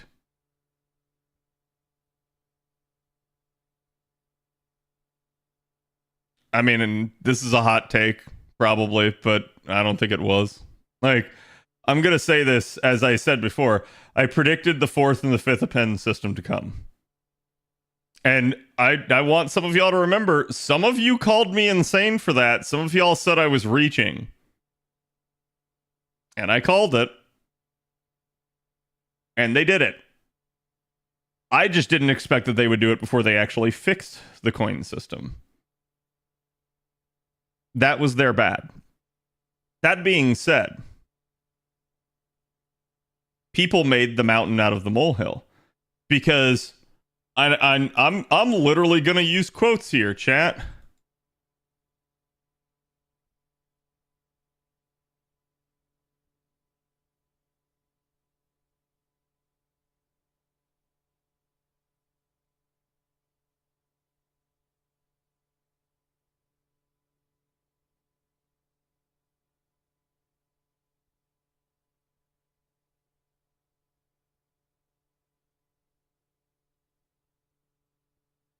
That statement is ass.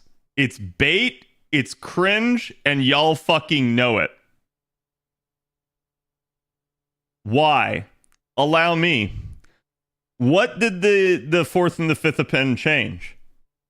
Well, now it required NP8 of an SSR to perfect the unit. But what did it require before the fourth and the fifth append, chat?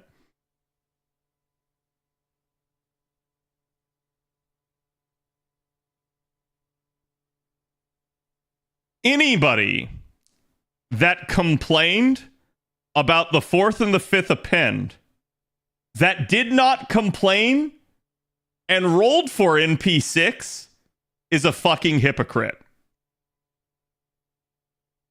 There is no value to the sixth copy of a unit. So if you weren't complaining back then and suddenly you started complaining at ninth Annie, you are a fucking hypocrite. And that's the truth. I cannot say that any less harshly. It is the sad and stupid truth of this.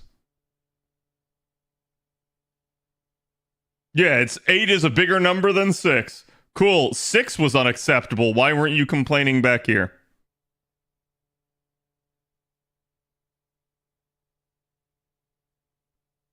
Fucking stupid. And that's the only way I can attribute this, right? Like 6 was never good. It was never acceptable. People tried to be like, well, it's just one more copy. Yuck. No, we never should have tolerated that crap. And the people that promoted rolling for NP6 were part of that problem. And chat, I'm not saying even content creators. There were content creators who did. But everybody was complicit in this. Anybody that went around and was like, well, I'm going to get my NP6 120. Yeah, no, straight up, you were part of the problem if you said that. Like, again, people want to act like Annie 9 was some betrayal. You were betrayed 2 years before that. Sorry, that's not correct. You were betrayed 3 years before that, because Annie 6 is when the appends came out. No, Annie 9 wasn't the worst.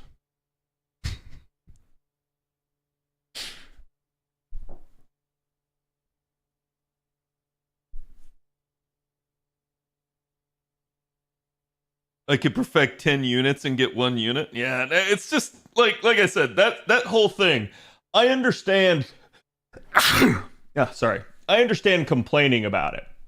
But dear Lord, it was like in that moment, finally people realized that they were getting milked. They didn't realize that they were getting milked before that point. They literally let themselves be milked. And it was only once it became NP8 that they finally went like, what the fuck? Should never have tolerated that stuff in the first place. We should have demanded that NP5 be the max and that they adjust the system to that. Because if the entire community had gotten upset about that originally, it would have happened, chat. It would have actually happened. But we didn't. We gave them a pass. Because some people wanted to flex. So they were okay with this. And now, again, those people got burnt. And that's why they were upset. That's why they were angry. The NP6 crowd got burnt and made to look like idiots. And that's why there was so much rage.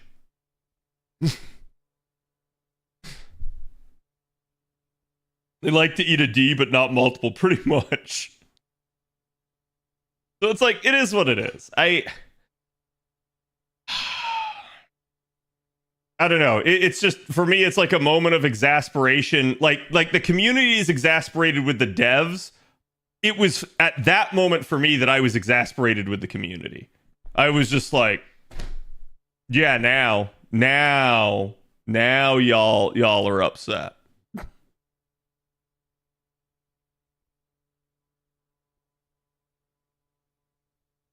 Honestly, I still have problems accepting that MP1 of an SSR is not enough. It usually is. And I'm going to tell you this flat out. If you only want to roll NP1, all right, chat, here's your guide to NP1 of everything FGO. Stop right here.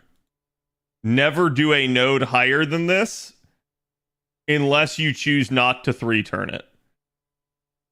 If you only do this, you will still be extremely efficient at the game. You will still complete every objective that you could have ever imagined. And you will do it all at NP1. One of the biggest lies ever told in FGO is not anyone's fault. It's all in everybody's head. Because it's a psychological thing. Everybody in FGO thinks this. When the reality is, these two are so close that they may as well be this.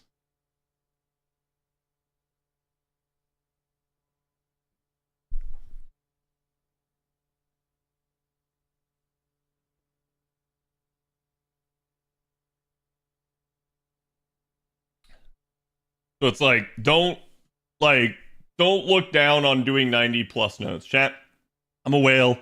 I have 120 units. I have NP5 units. And even my ass on both servers has stepped down and done a 90 plus.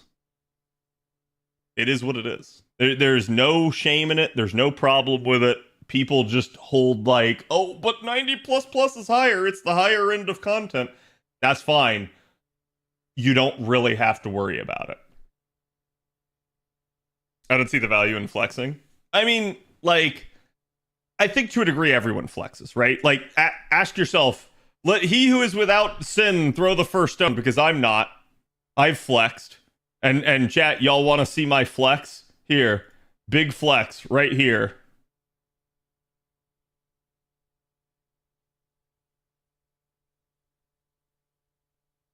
That's my flex. But chat, what's more impressive here? Answer me this. What's the most impressive thing on this screen? Is it this? Or is it this?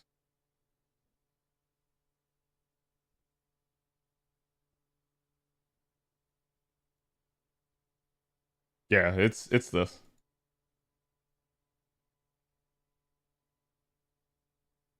That's so much more impressive. And do you know why, chat? Because do you know what that shows? That shows how many grails I've collected.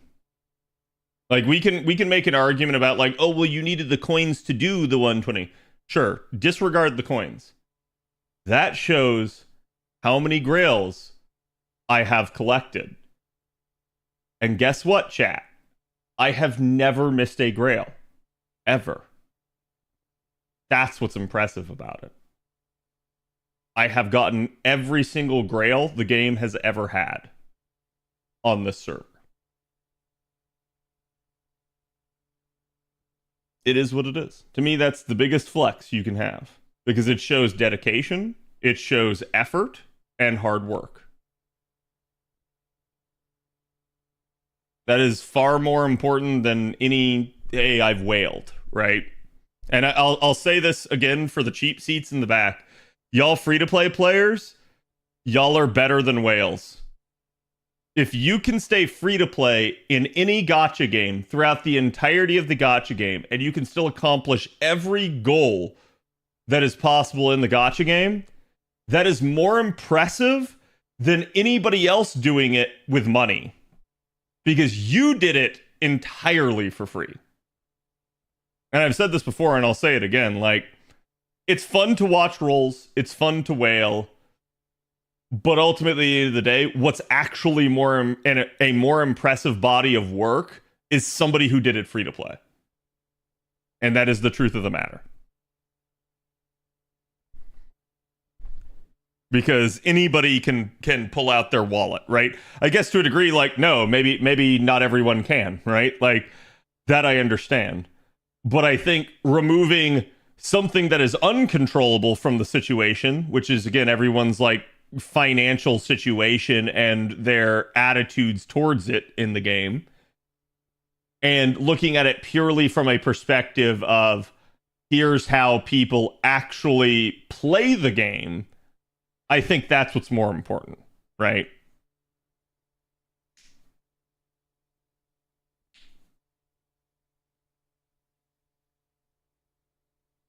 I only pay for roles during anniversary. Other than that, I'm free to play. Ha! Not free to play. No, I'm just kidding. Like, but again, that's all I'm really trying to say is that like I have more respect and more like I'm more impressed when I see a free to play do something that I did as a whale, right? Like, it is what it is, and that's why like I don't know. I'm sure like if you were to ask people who the best player in FGO is, no one would say Kadroth. Because I don't ever try to hold myself up to that. I never try to purport myself as being like some god tier player of the game or anything like that. If anything, I just try to be informative and I try to, again, like just be consistent. And that's really all I've been over the years. It's those two things.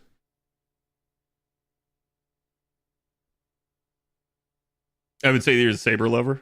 Yeah. I mean, that's definitely true. But like, again, it is what it is, right? Like,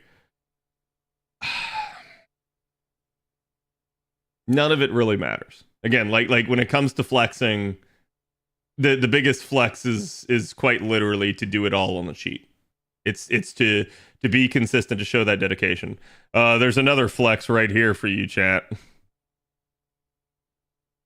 And it's like, good luck finding people that have more logins, that have longer login streaks. That, again, like, I'm not going to say there are, right? I didn't start playing the game until like the 3rd month of NA being out. But this is now a dwindling group. There are very few of us like year 1 players left. So ultimately, at the end of the day, yeah, there's a shit ton there, right? Like, it is what it is. And I don't want to say that, like, oh, if you're a new player, you have no respect, you have no veterancy, yada, yada, yada. It's like, no, I mean, there's equally, like, skilled and, like, crazy and amazing things that new players can do, too, right? I'm still going to maintain a 7-day streak. I understand too. I think when people's lives are busier, it can be a problem. Doubly so if they have other priorities, right? Be up. Thank you for the follow.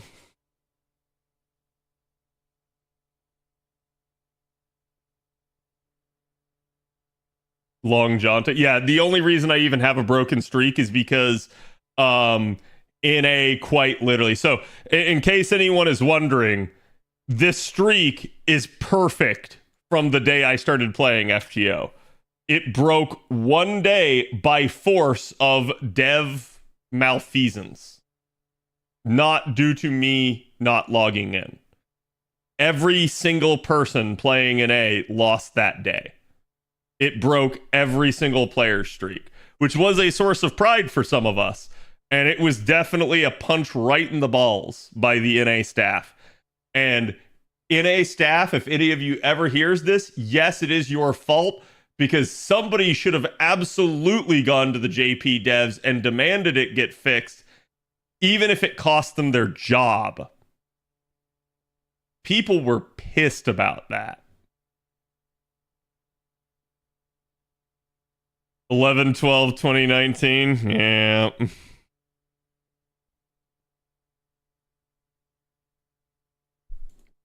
I just realized song request wasn't playing. Okay, chat, let's actually start the banner review. Y'all keep one guying me. And I again, let me just restate for everybody, like, none of that was meant directed at any individual in chat or anything like that. Like, I'm not angry at anyone here. Just like, yeah, that's like, that was me venting a little bit of frustrations with things. Hello, Lenari.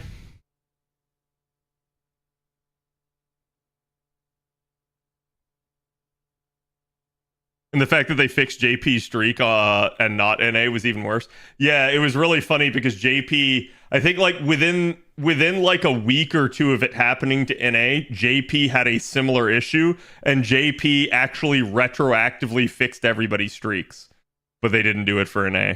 So that like I said, somebody should have actually gone to bat for NA, and the fact that they didn't, I'm sorry, like someone deserves to be fired, even if it's Albert.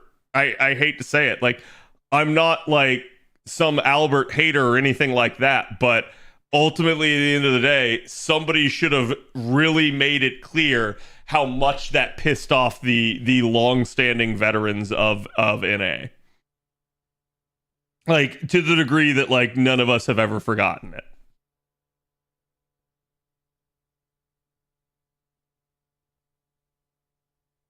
We still have the Edison meme from that? Yes, I believe we do.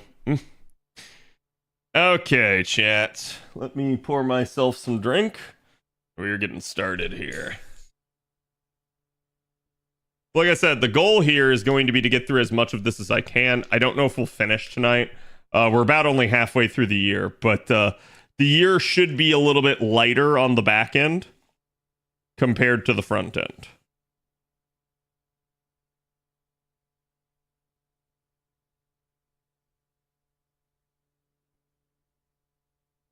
Will I make Sancocho? What's Sancocho?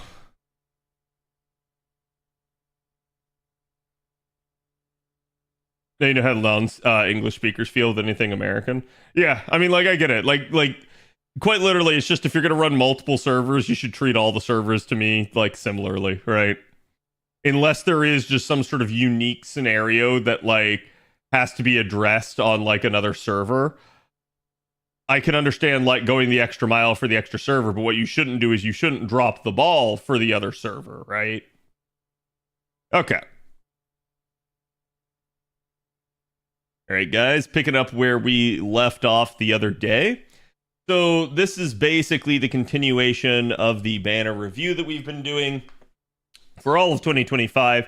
We are in the midst of the actual summer event for this year. And we had already reviewed the first banner at that point in time. We had gone over Artoria Caster Berserker and Clovan Einsvern, and I had tried to really emphasize to you guys why I think this is probably one of the most stacked banners in the entire year, and that pretty much everyone should be rolling here. Again, it's not a like guaranteed like gotta do type deal, but it is one of those where this is a very strong banner, and the units here can be really good for your account. So everybody should be considering, everyone should be looking at this banner and not just writing it off. But it is what it is. So now we've made it to the second summoning campaign. This one is going to be the first male summoning campaign, as you guys can see. We have Oberon, Gawain, Lancelot, Saber, and Tristan. Pretty much we do get a different set of CEs due to the fact that it is the male banner. And just kind of quickly looking at that here first, you can see Summer Break is a rare all-attack CE that ignores defense. Ignore defense is a fairly rare effect on CEs. It's also got Buster Up and NP damage. This can be a very decent craft essence if you have a Buster unit and you really just need that ignore defense effect. Again, I think the issue with it would be the charge that it lacks, but it is still a strong craft essence and probably one worthy of leveling up all the way to 100 for the occasional thing. Rounds Beach is an okay CE for a 4-star, nothing too much to write home about. In Sickness and Health here, really same deal, not too much really that you actually need to pay attention to on that one. None of the units here are new, so we won't be going super in-depth on any of them. But just a brief aside, Oberon is still the strongest damage amplifier in the game for general purpose use. There are a couple of units that can out-amplify him, but they are very niche in how they do it, whereas Oberon works with literally every single unit in the game and just makes their damage go bonkers. Obviously, the trade-off is if you basically use his third skill on somebody, they are getting slept, and there is no way around it other than getting them killed beforehand. So at the end of the day, that is his trade-off that limits him. But darn does it feel like a slap on the wrist when you consider the fact that you can just pop this like on turn 3 in a 3 turn, and then it will really have no actual impact on you.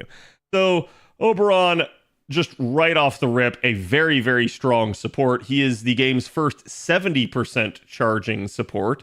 So where we have several 50% chargers that exist out there. You also have people that do like party charge. Oberon himself does 20% party charge, but he can actually charge a single unit 70%. And that's the first time the game has ever done that.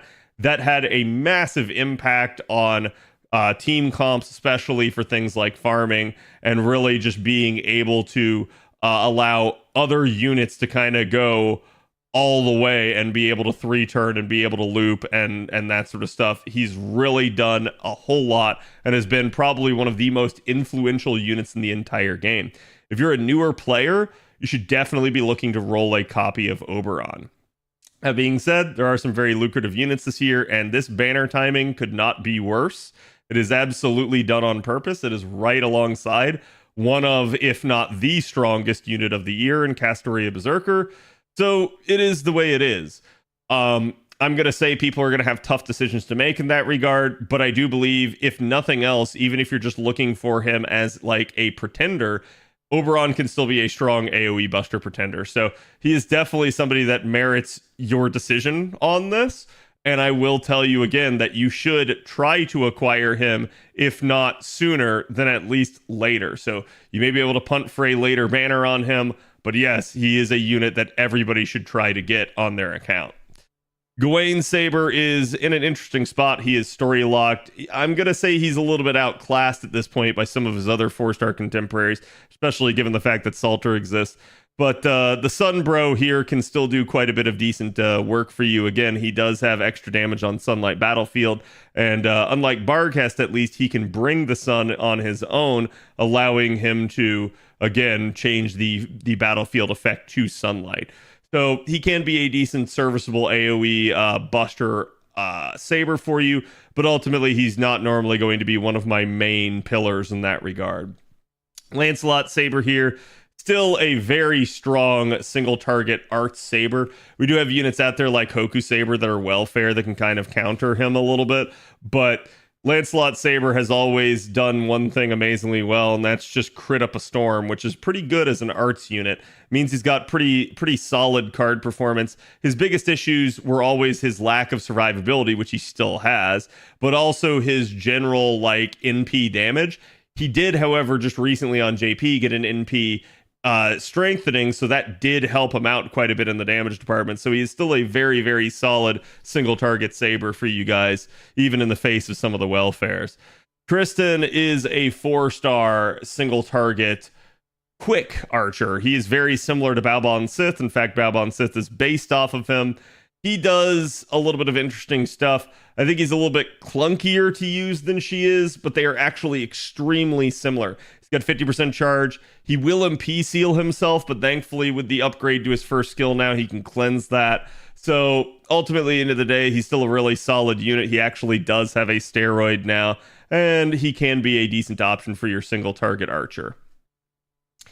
All right, so that is summoning campaign number 2. Number 3 here is going to be our next lineup of new units. So I'm going to have to go through all 3 of these, and this one's going to take a bit. We do have the return of the original craft essences, which, as we already mentioned, there's nothing here that's too strong. Dazzling Moon is an okay one, but ultimately, at the end of the day, I wouldn't be rolling necessarily just for the craft essences. All right, taking a look at Mel Ruler here to begin with. There was a lot of hullabaloo when Mel Ruler first came out. People were basically anticipating that she would be as strong as her Lancer form. Mel Ruler is a strong unit. Mel Ruler is not as strong as her Lancer form. I can say that unequivocally because her Lancer form has a dominance over her class that is pretty much unparalleled at this point.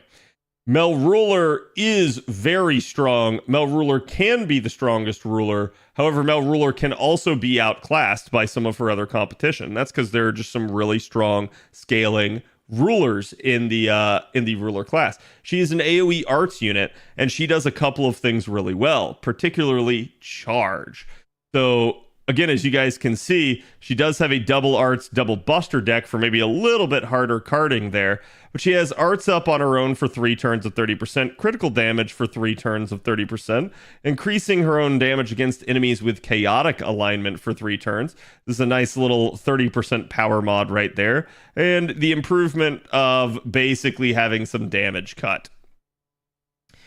Her second skill here will increase her own critical star absorption for 3 turns, 500%. It will gain critical stars every turn for up to 10, so basically a fragment of 20-30. And it will gain critical stars in addition when on waterside or airspace battlefield. That's right, Melisson is your first airspace battlefield unit ever in the game. So again, this would be up to a whopping 20 extra stars, so 30 per turn if she happens to be on either of these effects. That could be very nice for her in terms as an arts unit for just being able to just absolutely crit up a storm. She will just also have a 10 crit star bomb native effect. So again, really, really solid there on this skill in terms of generating crit stars and allowing you to crit, all on a 5-turn cooldown. Third skill here charges her own gauge. It is only 80% as opposed to the 100 of her other form, but there is no like shifting of her form types. You see, one of the reasons that Mel Ruler is not as OP as her Lancer form is because Mel Ruler does not shift NP types. She is just AoE as opposed to her Lancer form, which can be single target or AoE. And again, this is still a very strong effect. It does mean that with her maxed out mana loading skills, she can go 0 to 100. So at minimum, she could be like somebody that could just kind of come in and clear a wave for you with no assistance from anyone else. She can also increase her own NP damage by up to 30% for 3 turns. And basically, she can also grant herself invincibility for 2 attacks, 3 turns, which is definitely a nice thing. You can see she does have the unique Fairy Knight passive that's also going to increase her crit damage against enemies that are man attribute in addition to everything else. And another noteworthy thing is going to obviously be the NP proper. It's a 5-hit AoE NP. It's not a whole heck of a lot of hits, and this will actually be one of her bigger issues because, again, she doesn't really have a whole lot in the way of actual NP gain. So she's not going to be your best refunder. But given the fact that she is an arts unit, she still will refund, and given the fact that she has 80% charge, you really don't care. You're going to make this happen one way or the other, and even over the top of like 111 nodes. So ultimately, at the end of the day, really refund is not a concern for you. She increases her own critical damage by an additional 30% for 3 turns before her NP. So again, this will keep stacking every NP and get stronger. She'll deal damage to all enemies. She'll do 150% extra damage to enemies that are Earth attribute. There you go. She is super effective Earth. She'll actually be, again, like one of several units that has come out this year that is super effective Earth. So a little bit like units like Aresh Kagal and stuff that had the super effective Earth niche kind of down pat are kind of getting that eroded at this point in time as a lot of units are getting added with that. Again, it doesn't mean that like, oh no, like she's any worse or anything like that. It just means that there's now more competition in that niche and it's easier to find someone to bring it. Her overcharge effect increases her own attack for 3 turns, activating first by 20%. And so again, this can scale up and get you even more. It's going to keep stacking. She's going to keep getting stronger with every successive NP.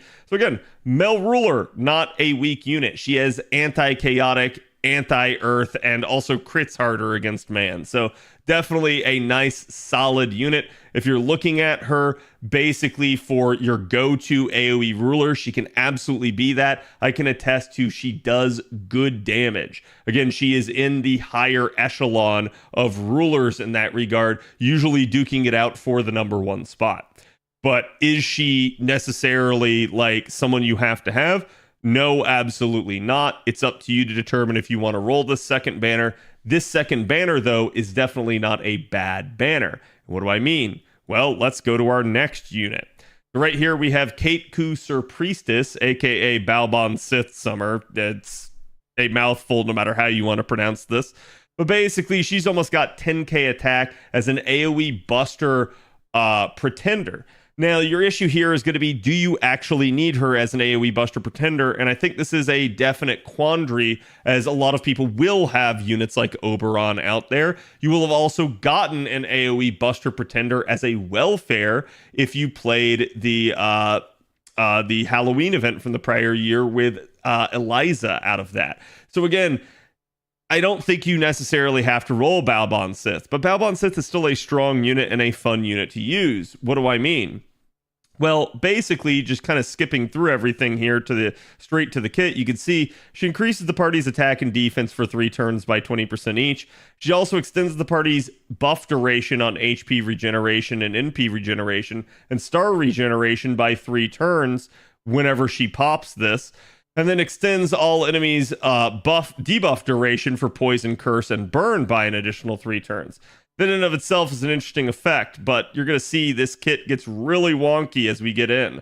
She will remove one enemy's buffs. That is a strong effect, definitely a nice thing to have. She will also reduce their debuff resistance for 3 turns by 30%, their critical attack chance for 3 turns by 30%, and then reduce their NP gauge by 1 every turn for 2 turns. So again, basically you're going to reset their NP gauge 2 consecutive turns, as well as a 30% charge here. This does mean as a 30% charge with an AoE Buster unit, you can brute force her to 3 turn from a 50% starting charge standpoint.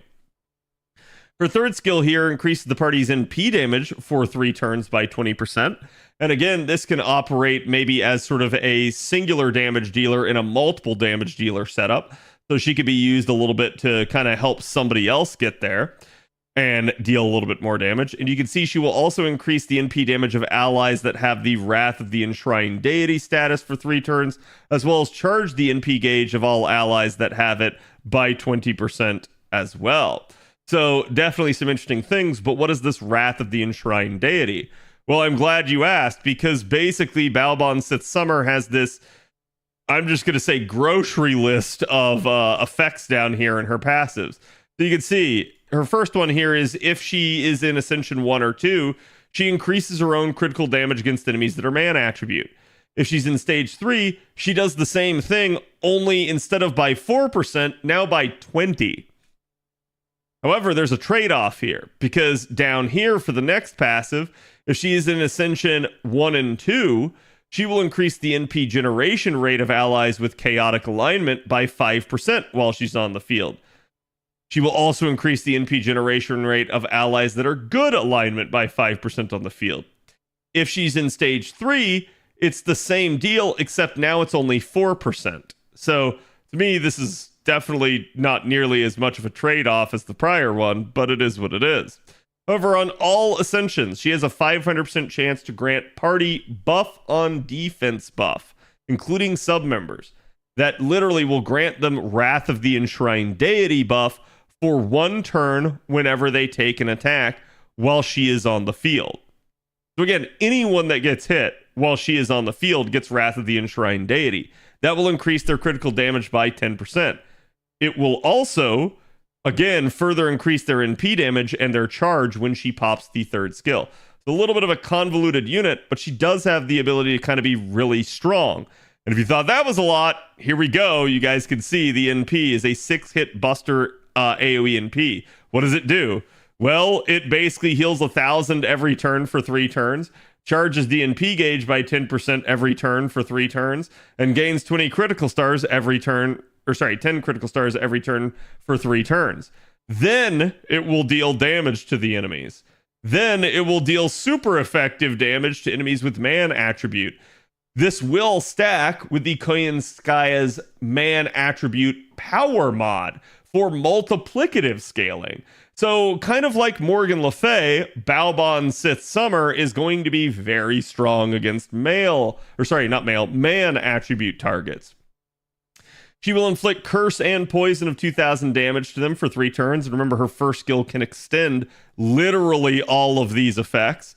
And then will reduce their attack by 50% for 1 turn, making it very difficult for them to actually deal effective damage back to you. Her overcharge increases her own Buster performance for a singular turn by 20%, but it does scale upward nicely. So again, Balbon Sith deals pretty good damage.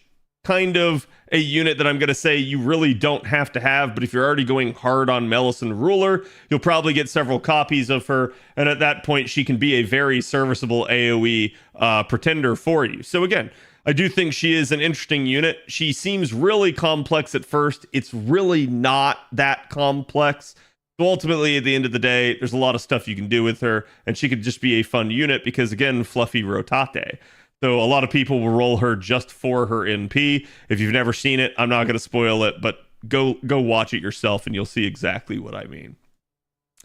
And last but not least, UDK Barcast here is going to be another limited unit on the banner with Mel Ruler and Balbon Sith Summer. So this is going to be Barcast Summer form. She is a single target archer. What do I mean by that? Well, she's also an AoE archer. That's right. They literally took Melisandre Lancer's mechanic and gave it to Barcast instead. To me, that doesn't make a whole lot of sense, but it is what it is. So it's a very interesting thing. Realistically speaking, I do have some issues with UDK Barcast. Not obviously in that capacity, but more in like this capacity. This is not nearly as thick as her artwork is. And so the issue at play here is going to be that Barcast, to a couple of degrees as an archer, feels very undertuned. I actually really hope that they do upgrade her, because one of her major issues is going to be right here. She does struggle to loop. She does have kind of problems in that regard. She's only got the double arts deck here. She does have 2 quick cards. Thankfully, the hit counts are okay. She increases her own attack for 3 turns by 30%. She increases her own crit damage by 50%. And she will grant weakling protection for 3 turns that will recover the party's HP by 500 whenever they normal attack. However, in addition, any ally that is a 3-star, 2-star, 1-star, or yes, 0-star, if they are alive on the field, it will increase her attack by 20% and gain 10 critical stars every turn for 3 turns. This does mean that you're going to want to use her alongside of like Paracelsus, Asclepius, Shufu, those type of units. But it also does mean that, again, you're not going to necessarily be using the most charge-intense units in the game to support her. So that issue there is basically going to make her refund issues even more apparent. Taking a look at the second skill here, you guys can see she will charge her own gauge by 30%. This, to me, especially with her refund numbers, it should probably be 50 at minimum. I'd still even maybe like to see more. So hopefully this is the skill that gets an upgrade, but we'll see. It grants the party invincibility except self for 1 turn, recovers the party's HP except self, and then reduces the party's skill cooldowns by 1 except for herself. There could be some additional niche uses of this somewhere down the line, but as of right now, this is not too great of an effect. It's going to be nice for obviously things like challenge content, but don't expect to necessarily be forming basically the equivalent of a Koyan Skya comp with arts. That sort of thing will not happen at this current point in time. Her third skill here increases her own NP damage for 3 turns by 30%. However, it also has the option of changing the type. Sorry, she is base AoE and single target, not base single target and AoE. I did get that mixed up. So again, she will change her own damage type from AoE to single for 3 turns. So again, this is a very interesting effect because it means you have the option. So unlike Melisandre Lancer, where whenever you press the third skill, it will change her to the later ascensions, forcibly changing her to AoE, you don't have that issue. You get to choose whether or not you want to change to AoE, or sorry, change to single target or stay as AoE. So again, the choice is yours. She will also grant herself the super large trait for 3 turns. Magic resistance, madness enhancement, fairy knight, all of this is kind of interesting, but really Thundercloud Eater is probably her more interesting effect. As you can see, she will gain NP gauge by 5% every turn spent on a burning battlefield. She's also immune to burn and basically the spread fire debuff as well if she's on burning battlefield. So definitely some interesting things. This could lend herself to being paired with somebody that actually can change it. but at the current point in time, there's no like really kind of good way to do that, I would say. Not that there aren't units that can't change it, there are. They're just not necessarily going to pair well with her. Taking a look at the NP is again 4-hit AoE base here. They'll deal damage to all enemies and remove offensive buffs. It also removes any burn and spread fire statuses that they have as a demerit. Thankfully, there's nothing in her kit that actually causes burn, so you really don't have to worry about that too much. And again, the overcharge effect will increase Art's performance for 1 turn, activating first 20%. If you switch her to single target, it's still a 4-hit NP, only now it's single target. So arguably that's kind of better, but realistically it's kind of the same. She's going to deal damage to 1 enemy, still remove their offensive buffs, still remove their burn and spread fire, and still have the same overcharge effect. So quite literally, it is the same NP, single target or AoE. All that changes is whether or not it is impacting all or 1 enemy, as well as the scaling of the individual levels of NP. So again, UDK Barcast, fun unit to use. I really like the concept they were going for. I don't think her design is bad. I think her numbers need adjustment. She really does struggle to loop, even with you trying to like sit there and brute force her. So to me, she is a unit that I really do hope gets some sort of tweak down the line. Hopefully sooner rather than later, but we'll just have to see. So, in summary, is this 3rd summoning campaign one that you have to roll? To me, especially due to the like 4 stars that are present here, it seems a little bit weaker than the first banner. I prefer the first banner over this one. And I know people are going to be like, oh, well, you're a Saberface fan. I'm not speaking about this from biased standpoint. I'm speaking about this from a gameplay standpoint. I think gameplay wise, the first banner is the better option. That being said, you all like who you like. You can roll whoever you want to roll. Melissan Ruler is not a bad unit by any stretch of the imagination. And again, neither are really the 4 stars that are with her. They're each serviceable. They can each pop off in their own right as long as you support them well. So should you roll the banner? That choice is yours. Again, the issue is going to be, what about some of these other banners that are available right now? What are your priorities and who do you need? But again, this banner can still be a solid one for you. Now, moving on to summoning campaign number 4, we have the return of Tez. So quite literally here, Tez is just going to have also the female CEs on rate up. We've already talked about Tez earlier in the year. He's definitely an interesting unit. But again, I'm going to say this is more of a, hey, if you've maybe already like done all of your gauntlet of rolling for like summer and maybe like earlier in the year as well, and you maybe avoided Tez on the front end, this would be your second chance to try and pick him up. Again, the choice is yours as to whether or not to go after this. I don't really recommend waiting for this one. I think it'll be better to roll for him earlier in the year. But again, it does depend on your status and how much you wish to actually roll in the game, like whether or not you're free to play or a dolphin or a whale or something like that. Again, that sort of thing can dictate how much currency you actually have to save, how much you have available to roll, and whether or not this is an easy banner or a hard banner for you. We do also get the 2022 Summer Rerun banner, and just kind of a brief look at this. Lady Avalon, still, again, a really solid option. I do believe she had another banner earlier this year. She's basically your arts equivalent to Merlin. Can definitely be a good pickup for challenge support. And even for like looping support for arts comps, she can still be decent for you. Ibuki Doji Berserker, still one of the stronger AoE Berserkers in the game. She's been a little bit surpassed in raw output by Musashi Berserker at this point. But honestly, 50% charge and Earth super effective modifiers on an AoE arts Berserker is just kind of nuts. So you can do a whole lot with her, and she can be a very solid unit for you. Shisho Ruler here is, Scotty Ruler here is going to be, again, sort of an upgrade from original Scotty. She is also a meta support. She's a 50% charging quick support, but she does have, instead of quick crit up like her caster counterpart, Buster crit up instead. This sort of does open up the options available to you for a potential crit if you wish to crit down a wave. Just keep in mind, crit's not necessarily the most consistent thing, so this can be an issue for you trying to rely on it.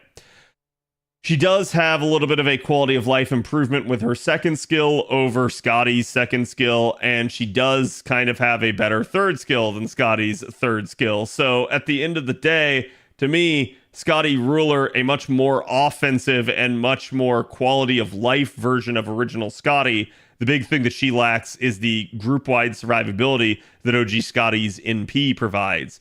So ultimately, at the end of the day, I recommend picking her up, but it can still definitely be a difficult choice depending on how you feel about Quick at the moment, as well as what your other role plans are. She will for sure get another banner, so again, do you want to roll here? That's your choice. Gareth Saber is very much in the same boat as Gawain. They are very similar in what they do. However, Gawain has the benefit of an NP interlude. Gareth desperately needs some kind of love, mostly just because of the fact that her damage numbers are pretty pathetic compared to some of her other 4-star counterparts at this point. I do think she gets quite a bit of hate, unfortunately, in the community, and she really doesn't deserve it. Such a cute unit. Can still be a fun unit to use as well, but ultimately, at the end of the day, the performance is not really there at the current moment in time. Eris Avenger, on the other hand, a very quality pickup for a 4-star arts single target Avenger. She could definitely be a decent looper and boss killer for you, as she still retains the anti-servant skills that her Lancer welfare form has. So again, her having that as a single target arts Avenger does allow her to be a significantly effective boss killer for certain scenarios, especially against certain ruler bosses. She can be a definitely good unit for you, and maybe even your main single target Avenger. Woo caster, definitely in a little bit of a weird spot. Her biggest deal is, again, the undead niche. I don't really recommend picking her up, but she can be a fun and interesting unit to use. To me, there are a lot more effective and powerful casters out there for your AoE caster slot. But again, choice is yours if you want to go after her. Here is the banner timing in this regard, so you guys can see quite a bit of rotating going on, but ultimately, again, you will have a couple of days there. And that's basically going to be it for all of the summoning campaigns in summer. That was quite a few of them, so now we can kind of move on here. The rerun campaign we already covered, so now we are going into September. Now this is where we are going to get the Hunting Quests Part 13. I am going to stop briefly to mention something here. It has been a long time since we have had Hunting Quests at this point in time. You can see there is a summoning campaign paired with it, but again, to briefly denote, you can see there are some NPC support servants, some bond point servants, some limited time master missions, and then, oh, what's that? You have the equivalent of a bone node. Well, guess what? You should by now have an MLB bone CE from the advanced quests, which means that you can combine this with somebody else's MLB bone CE to actually get quite a bit of an improvement in drops. You also have 90++ nodes in here. So yeah, you can get quite a bit out of this. You have a shell node, a Seed of Yggdrasil, as well as Spirit Root, not Seed of Yggdrasil, and an LB3 Bell node there. You have eggs and stingers. You have Chaos Claws and Cerebral Spinal Fluid. And then, oh, look at that. Dust and LB 6.5 swords. Guess what? You also have an MLB Dust CE at this point in time. So again, both of those two hunting quests, you can be pretty decently effective at how much you pick up. It doesn't mean the other hunting quests are bad. It means the existence of the advanced quest craft essences can help you out even more. So it can be a pretty lucrative time to grind some of those out. The summoning campaign here is, well, a doozy, so I'm going to try to go through this one pretty fast as well. All of these are old summer units. Definitely there is some potential here in some of these units. Okida Saber Alter here, aka Okitan Saber, is a pretty effective, quick AoE looping saber. She is a Black Grail looper, and she is very simple and easy to use. I can definitely attest to her damage output and her refund capability. And yeah, she doesn't even necessarily require a 333 node in order to loop through. So again, she could be a very effective AoE saber for you, especially if you really like her design. Kama Avenger, also a very strong AoE arts Avenger. In fact, a slight bit stronger than Space Ishtar, assuming she can land her charm effect on the enemy, which is fairly easy for her to do. But again, I do think she could be a really solid sort of alternative to Space Ishtar. She is 50% charging as well and does hit quite effectively hard thanks to her super effective modifiers. Moon Cancer Kiara was at one point the hardest hitting unit in the game for AoEs. So again, she can also be a very solid option for you. She's AoE arts. Her biggest issue, she doesn't refund too well. She does have scaling charge though on her second skill. It scales from 30 to 50% depending on the effects of her unique, again, sort of how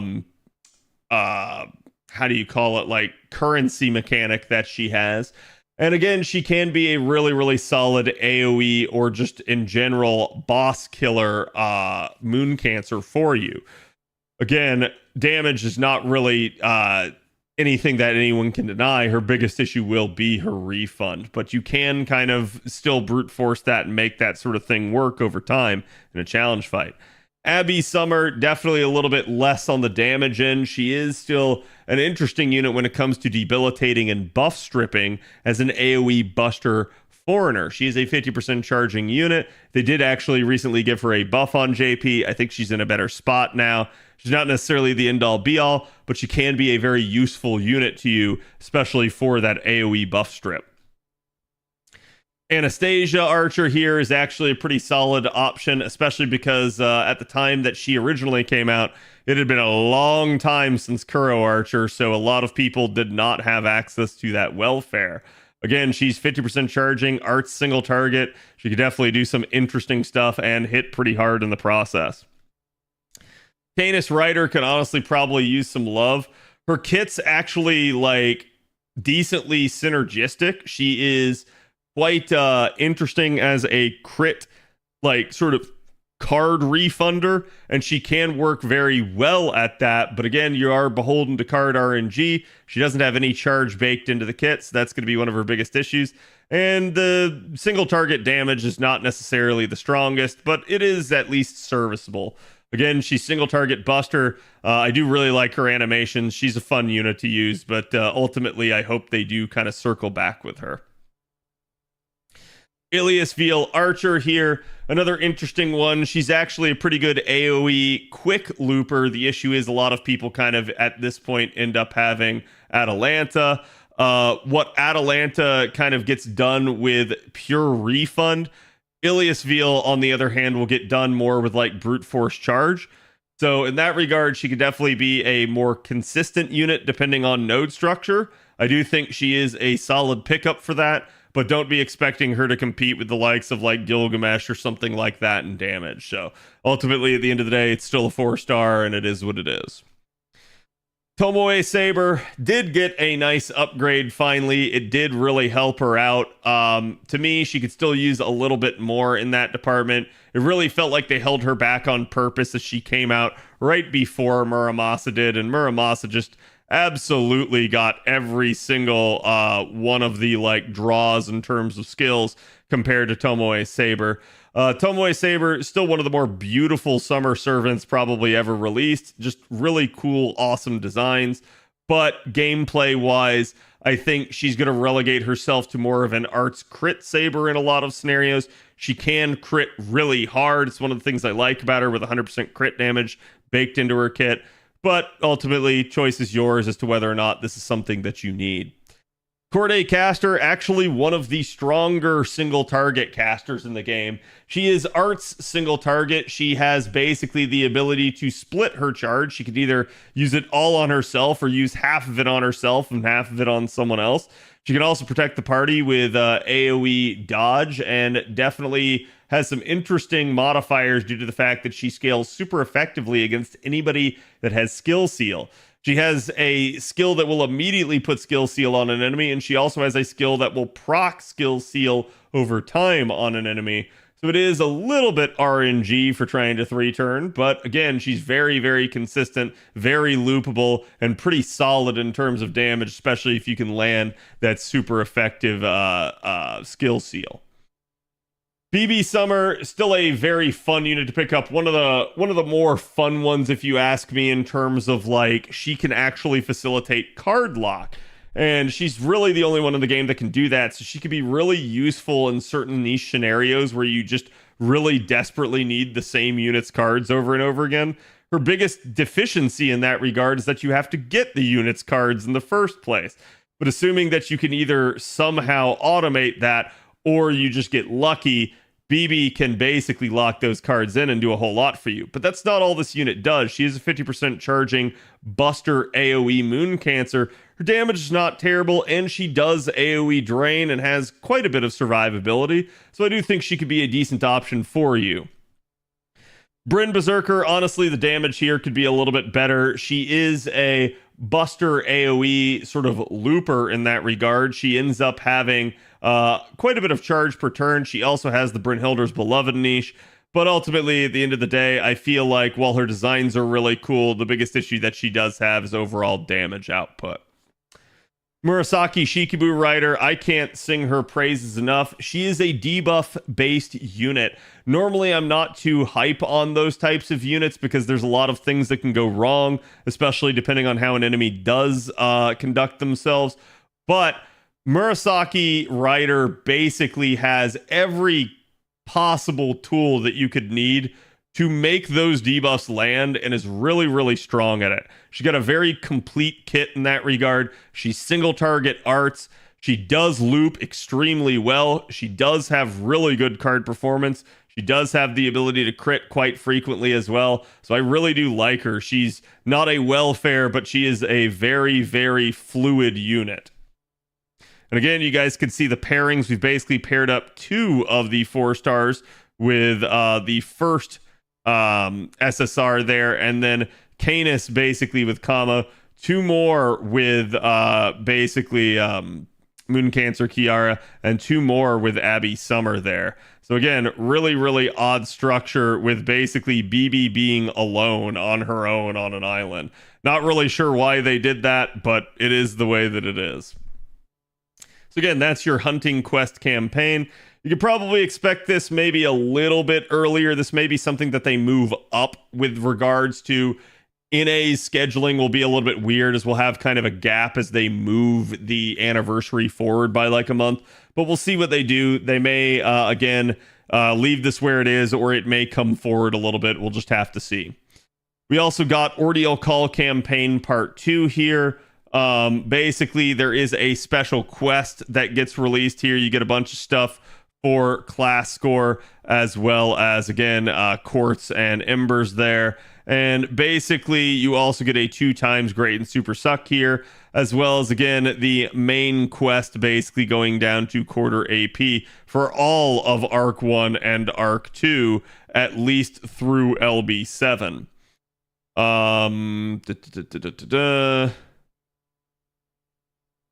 Yeah, they are permanently half cost otherwise.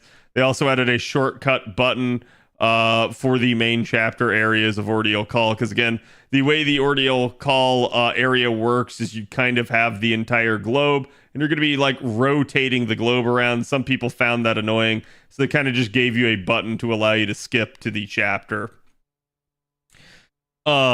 Basically here, we also had the special quest. Again, there is going to be some interesting stuff with that. It is a really unique scenario that allows you to fight multiple battles at a time However, you have to select your party for all of them first, and you cannot use duplicates.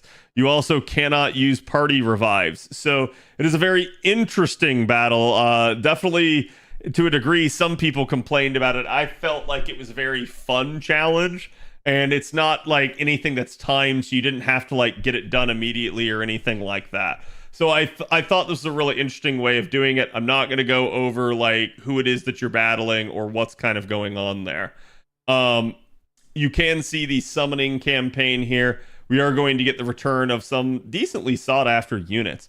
We basically get Muramasa here coming back, and it had been, I think, quite a bit of time since his last banner. Muramasa is still a really solid AoE arts looping saber. He's not top dog in terms of damage, even amongst the AoE arts sabers. He's now actually been passed by Void Shiki for that. But interestingly enough, Muramasa, just basically other than damage, has everything in his kit necessary to just completely eviscerate any enemy that he faces. He has invuln pierce, defense pierce, 50% charge, crit damage, extra damage against king trait. So again, you name it, he absolutely can do it. Again, even still saying that his damage is the concern, it's still really not a concern. Muramasa can do very solid damage, especially since he can be a Black Grail looper. Ashia Doman is an interesting unit. He does actually pretty low NP damage. He's an AoE quick alter ego, but it doesn't really matter because he has 80% charge, so he can absolutely be used to take out a singular wave. And then basically, due to his unique way that he works, he can buff both the attack up as well as the crit damage up of anybody that is evil and chaotic in the party, and he can be doubled up with himself since he himself is evil and chaotic, and so he can gain basically double benefits from this, and this is what results in a lot of double Doman comps being speed clears of certain nodes. So again, he can be really, really effective. He's really good at just buffing anyone that's evil or chaotic, so in that regard, I do find him to be a very useful unit to have for certain scenarios. He's not a gotta have, but he is a very like interesting aspect and tool for that sort of thing. And again, he can operate to the degree such that he can pretty much automate the process of critting down entire waves. Rasputin, we pretty much talked about there at the beginning of the year, but essentially Rasputin's biggest gimmick is that he is an AoE arts alter ego. He basically ends up having necro memes as an actual skill. And while I do feel like his damage is not altogether there, he is at least a decent challenge unit and a very fun one to use at that. So if you really liked him and you missed him on the New Year's banner, feel free to try and get him here. Again, you are getting into the latter half of the year where we're getting away from anniversary and summer. Obviously, you're headed towards things like Christmas and New Year's, so there is that to consider. But again, it is at least a okay time to pick him up, I'd say. So that, again, basically happening early September, maybe a little bit earlier on NA. And then we will get the Evocation Festival. So remember how we said that Summer Kuro had not been around in a long time? Or sorry, original Kuro had not been around in a long time. Well, here you go. Here is Welfare Archer Kuro as she comes into the Evocation Festival shop. You also get Iris Veil. Iris Veil is a very interesting and polarizing unit at this point in time. She has had an upgrade. It is improved her quite a bit. She's mostly a stall unit. Her big niche is that she provides guts to the entire party for 3 turns. But again, the bigger issue at this point in time has been that her ability to get back to her NPs has been a major problem. The buff did help with that some, but to me, she still could probably use yet another upgrade because, again, she sort of is outclassed at this point by the likes of Asclepius, and really just Castoria is probably the biggest unit that hurts her in terms of general protection for the party, since Castoria can just prevent damage altogether. Sieg is still absolutely a fantastic AoE arts looping caster. He's anti-dragon, which is not the best niche for him to have because there's not a whole lot of assassin dragons out there, but it is what it is. He can still be a very solid looper for you in that regard. 30% charge. I think the biggest issue is that he has a 1-turn duration on his art steroid. So you do have to kind of sometimes use it instead to facilitate looping rather than like on turn 3 for damage. So that can be a little bit of a problem with him, but otherwise still pretty effective, fairly solid looper, and again, somebody that can deal good damage for you.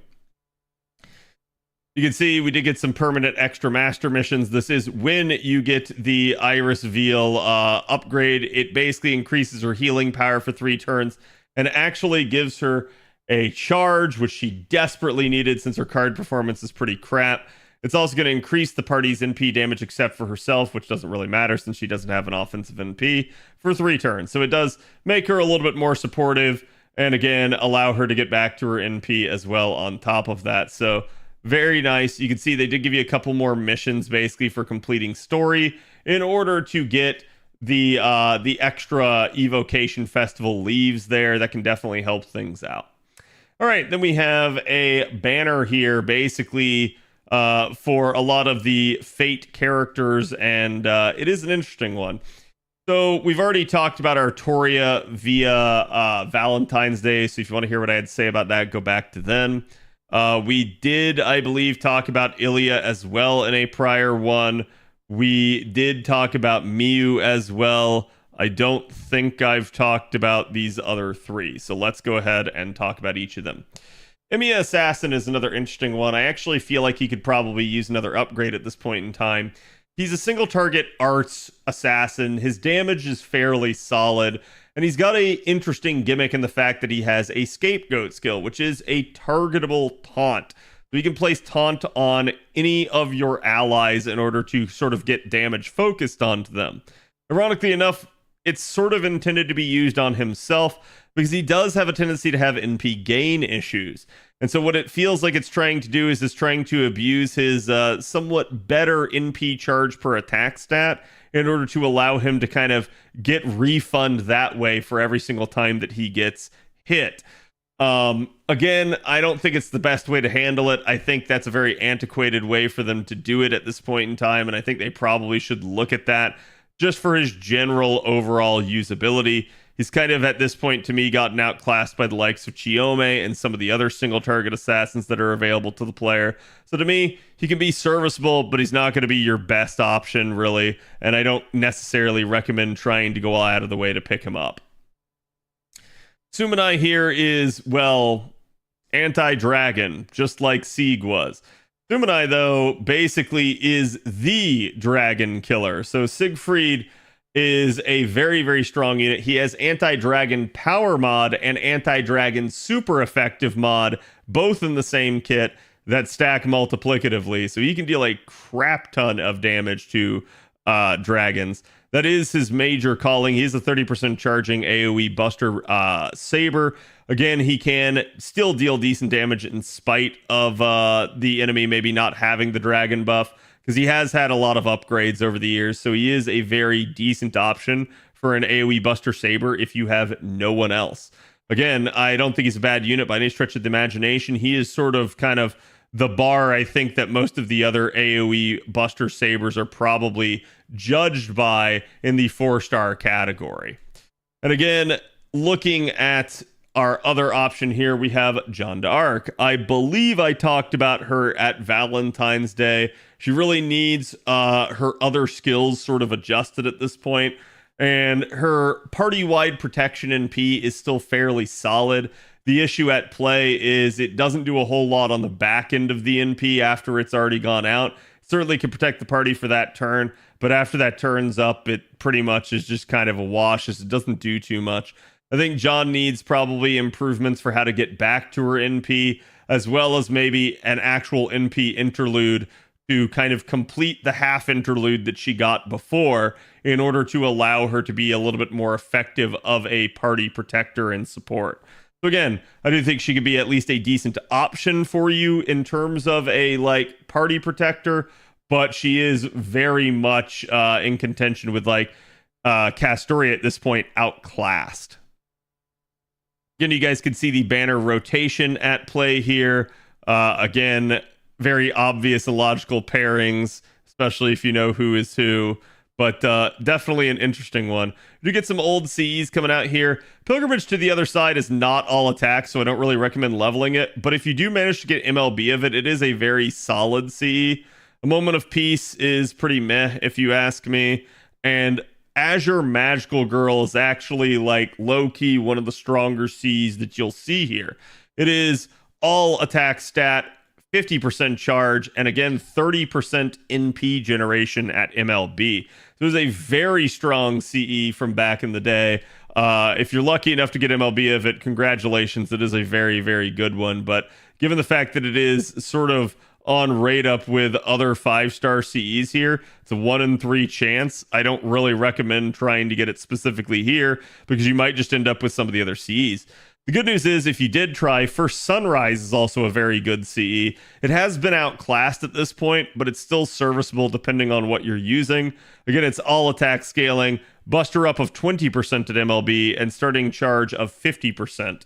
So again, this could be really good for units that maybe are buster based, but don't actually have buster up in their kit. It's less useful now that Korean Sky exists because Korean Sky has shifted a lot of buster units away from attack up and more towards buster up. So again, that sort of thing not going to scale as well at this point in time. But back in the day when we used to be using a lot of like Waver and Merlin and stuff, this could still be definitely useful to you. Realistically speaking, Bitter Black is actually a pretty interesting CE due to the healing received and NP gen, but otherwise nothing too much really to write home about any of the 4-star Cs. Okay, so that's going to be the summoning campaign for Evocation Festival 4. Looks like they had Kyomoff. Kyomoff is an event that occurs, basically it's a real life event that occurs in Japan every year. FGO usually goes to it.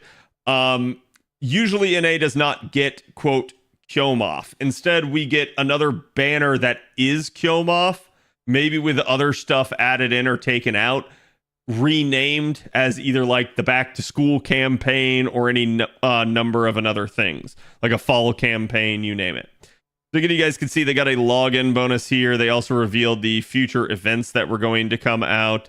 And basically they had a summoning campaign. And this is where Beni Enma gets a banner as well as Ibuki Saber and Minamoto no Tametomo, which is definitely interesting. Okay, so talking about each of these 3 units, they're all older. Beni Enma is very interesting. She is a single target arts saber. I do think she has a little bit of competition with the Trung sisters in terms of her being a supportive arts saber. However, she is somebody that will absolutely annihilate chaotic and evil enemies. She's a very good sort of boss killer for certain things. She also is one of the better boss killers in the sense that she actually has party-wide buff removal resistance of 100%. So she can actually make sure that nobody in the party gets buff stripped. So it's a very, very effective tool to be used against certain, annoying buff stripping type of enemies, particularly units like Amakusa that maybe buff strip the entire party with their NP before damage goes out. Something that could be a real problem. So Beni Enma can prevent that buff strip, allowing your defensive buffs to stay intact. Definitely a very, very strong unit for situations like that. In fact, I went out of my way on my JP account to make sure I still picked up just 1 copy specifically for that purpose. I do recommend everybody kind of try to get a unit like that for their account at some point, but it's not necessarily the most imperative thing to do right out of the gate. Again, Beni Enma is a very solid option. She has finally gotten some upgrades and some attention, so I do think she's a very good unit. I think she's in a very good spot, especially as a single target saber. She could be your devoted single target saber, or just, again, another tool for your arsenal, so to speak. So up to you if you want to try to roll for her here. She's not a unit that gets very frequent banners, but she usually does get one about every year. Bukidoji Saber, I believe we already talked about, but just another brief aside, she is a 50% charging AoE Buster Saber.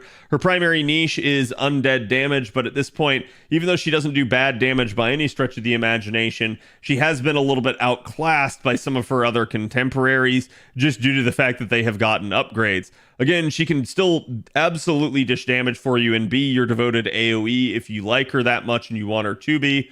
but she is not top dog in that sense of the word. Minamoto no Tametomo, I actually, at this point, I really like his design. I really like his NP animation. I really do not recommend rolling for him. There are a ton of Buster AoE archers, and objectively speaking, he might be the worst of the SSRs.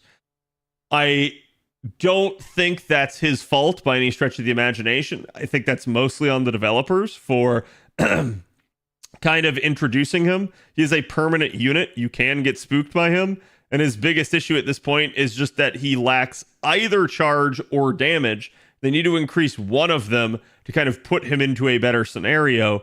Because again, he doesn't really have a major niche to kind of outshine the other AoE Buster archers. And some of them are absolutely stacked, the likes of which, again, you have Gilgamesh, basically Ishtar, Tesla, and even Napoleon, all just doing great damage with niches on top of it usually. So again, Tametomo just sort of odd man out at the current point in time.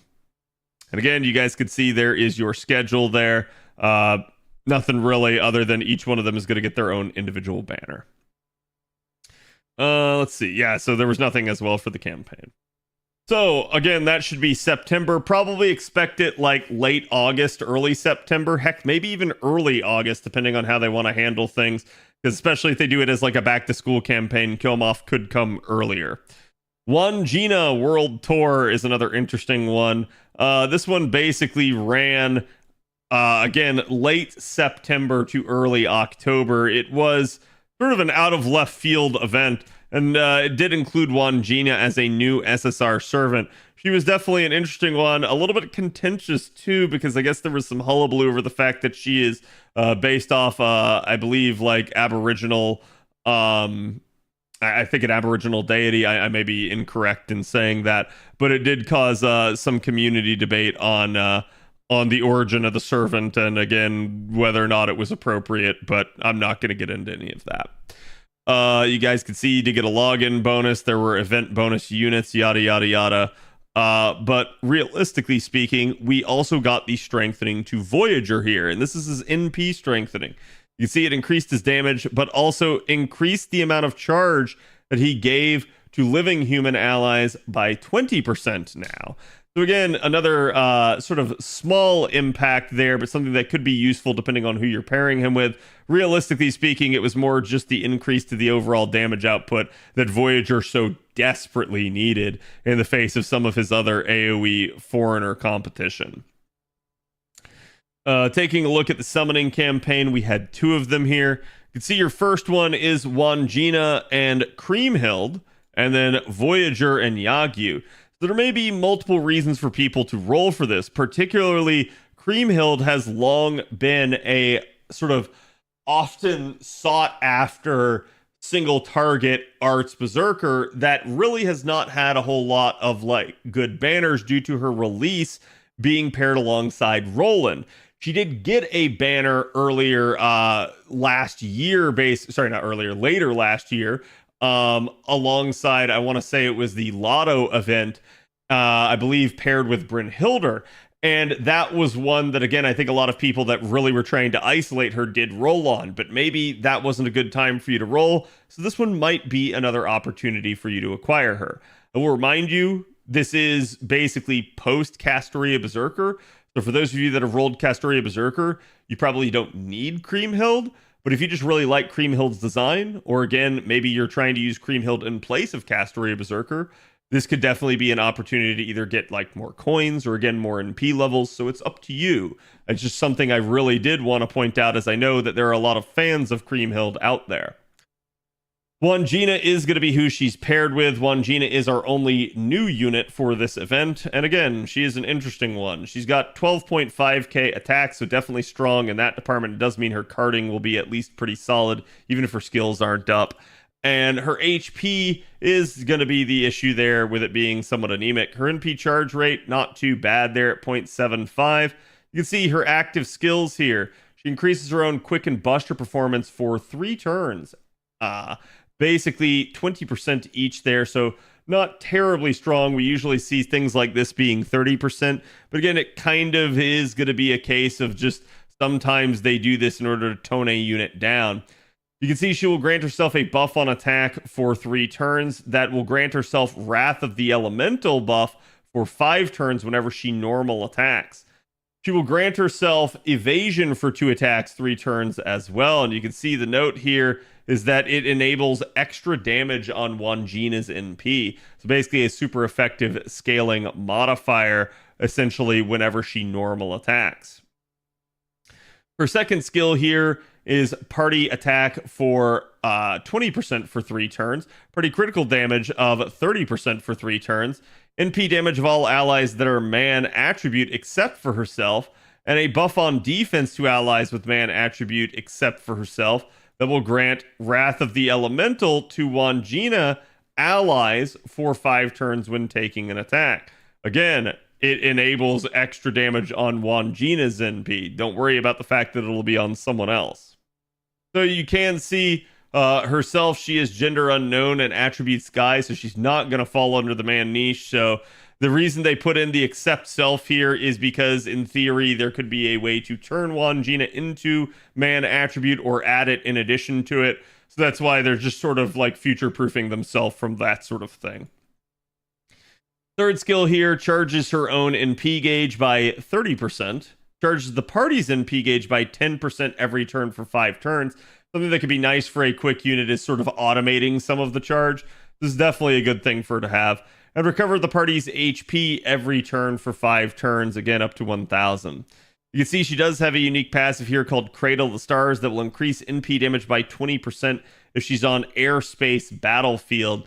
Again, doesn't really like do a whole lot for her though if she's not, and she doesn't really have a way to change it to airspace battlefield.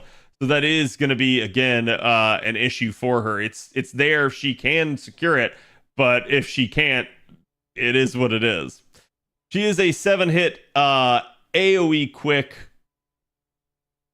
No, sorry, single target quick. I realized literally right as I said it.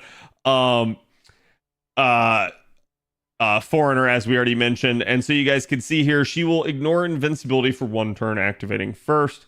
Again, always nice to have Invuln Pierce, especially like if it's on the NP, because you just know every single time you NP, it's going to be there. Having it via skill can be good for like carding and stuff like that in between NPs, but having it on every NP is always just going to have value. She increases her own damage against threat to humanity enemies for 50% for 1 turn, so this does make her a threat to humanity type of killer. However, we already have that in MHXX as a single target foreigner, but again, maybe you don't have her, so she could be another option here. I will say, I don't really much care for the fact that they are overlapping with another 4-star that is years older than her. Yes, you can kind of do this in the sense of like she could be made to be a little bit stronger, but ultimately it does feel like this sort of set them up for maybe a lot of people not to roll Wandjina. You can see she deals the damage to 1 enemy then, and then deals scaling damage depending on the Wrath of Elemental stacks that she will have from normal attacking or her man attribute allies getting hit.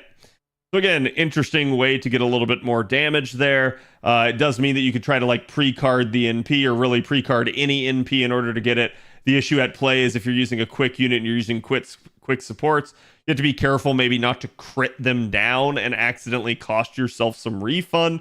But that's assuming maybe that you're, you know, again, going to be like in some sort of scenario where you have to kill multiple enemies. With a single target, odds are you're not. You're going to be trying to just instead kill a single enemy. Her overcharge effect increases her own NP damage for 1 turn by 10%, activating before all the damage goes out. It does scale up, and again, would be synergistic with Oberon, but it's only the 10%, so not quite the best. Would be a little bit better if the Cradle of the Stars is activated. Again, at that point, you'd have potentially 30% NP damage to basically double up with Oberon. Again, I think Wandjina can be a serviceable, good unit for you. I don't think she's a, like, sort of beater type of unit where she's just absolutely gonna like destroy any enemy she faces. I think in that regard, maybe they do need to come back and look at her at some point, maybe see what they can do for her to make her stand out a little bit better. But it is the way it is. I think she'll probably actually get more rolls on NA than she ever did essentially on JP, but we'll just see. If she's a unit that you really like the design of, feel free to go after her. Or again, if you just need a quality single target foreigner, I think she can be that for you. So ultimately, at the end of the day, one Gina is one Gina. You determine whether or not you want to roll here for her. Again, I do think the Creamhild pairing will include some considerations there.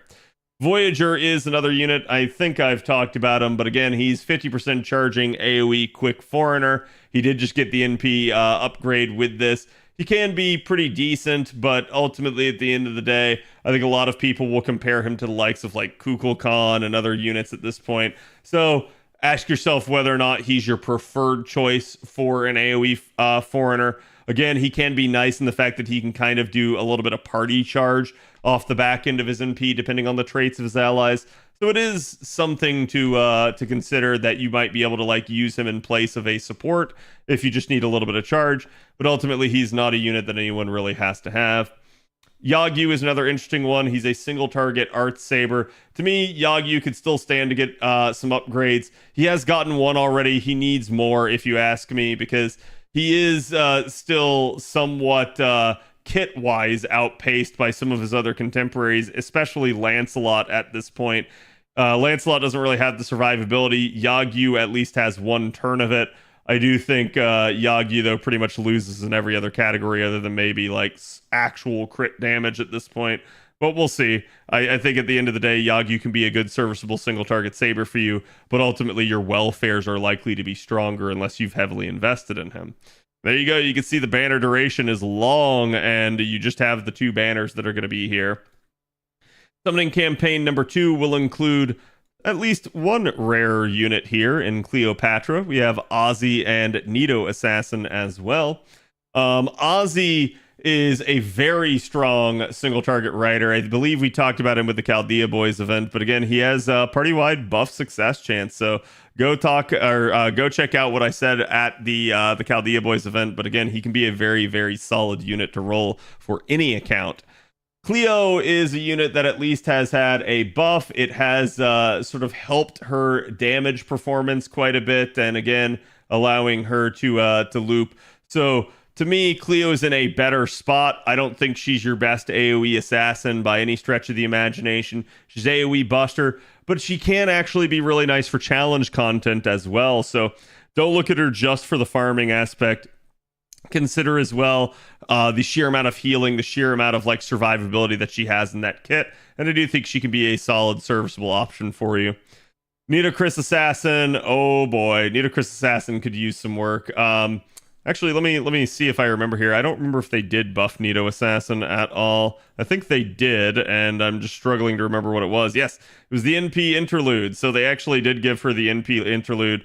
Again, she had major issues there, but they did actually basically buff up the damage, reduce the defense by 20% for 3 turns, skill seal, add waterside battlefield status, allowing her to kill, and then essentially moved the instant kill behind the damage of her NP. So it did actually help, because one of her biggest issues is basically both her and her caster version death procced before damage. The caster version really didn't care because it had 100% charge, but Nido Assassin was a refund based looper, so her death procking before damage went out really hurt her if it actually happened.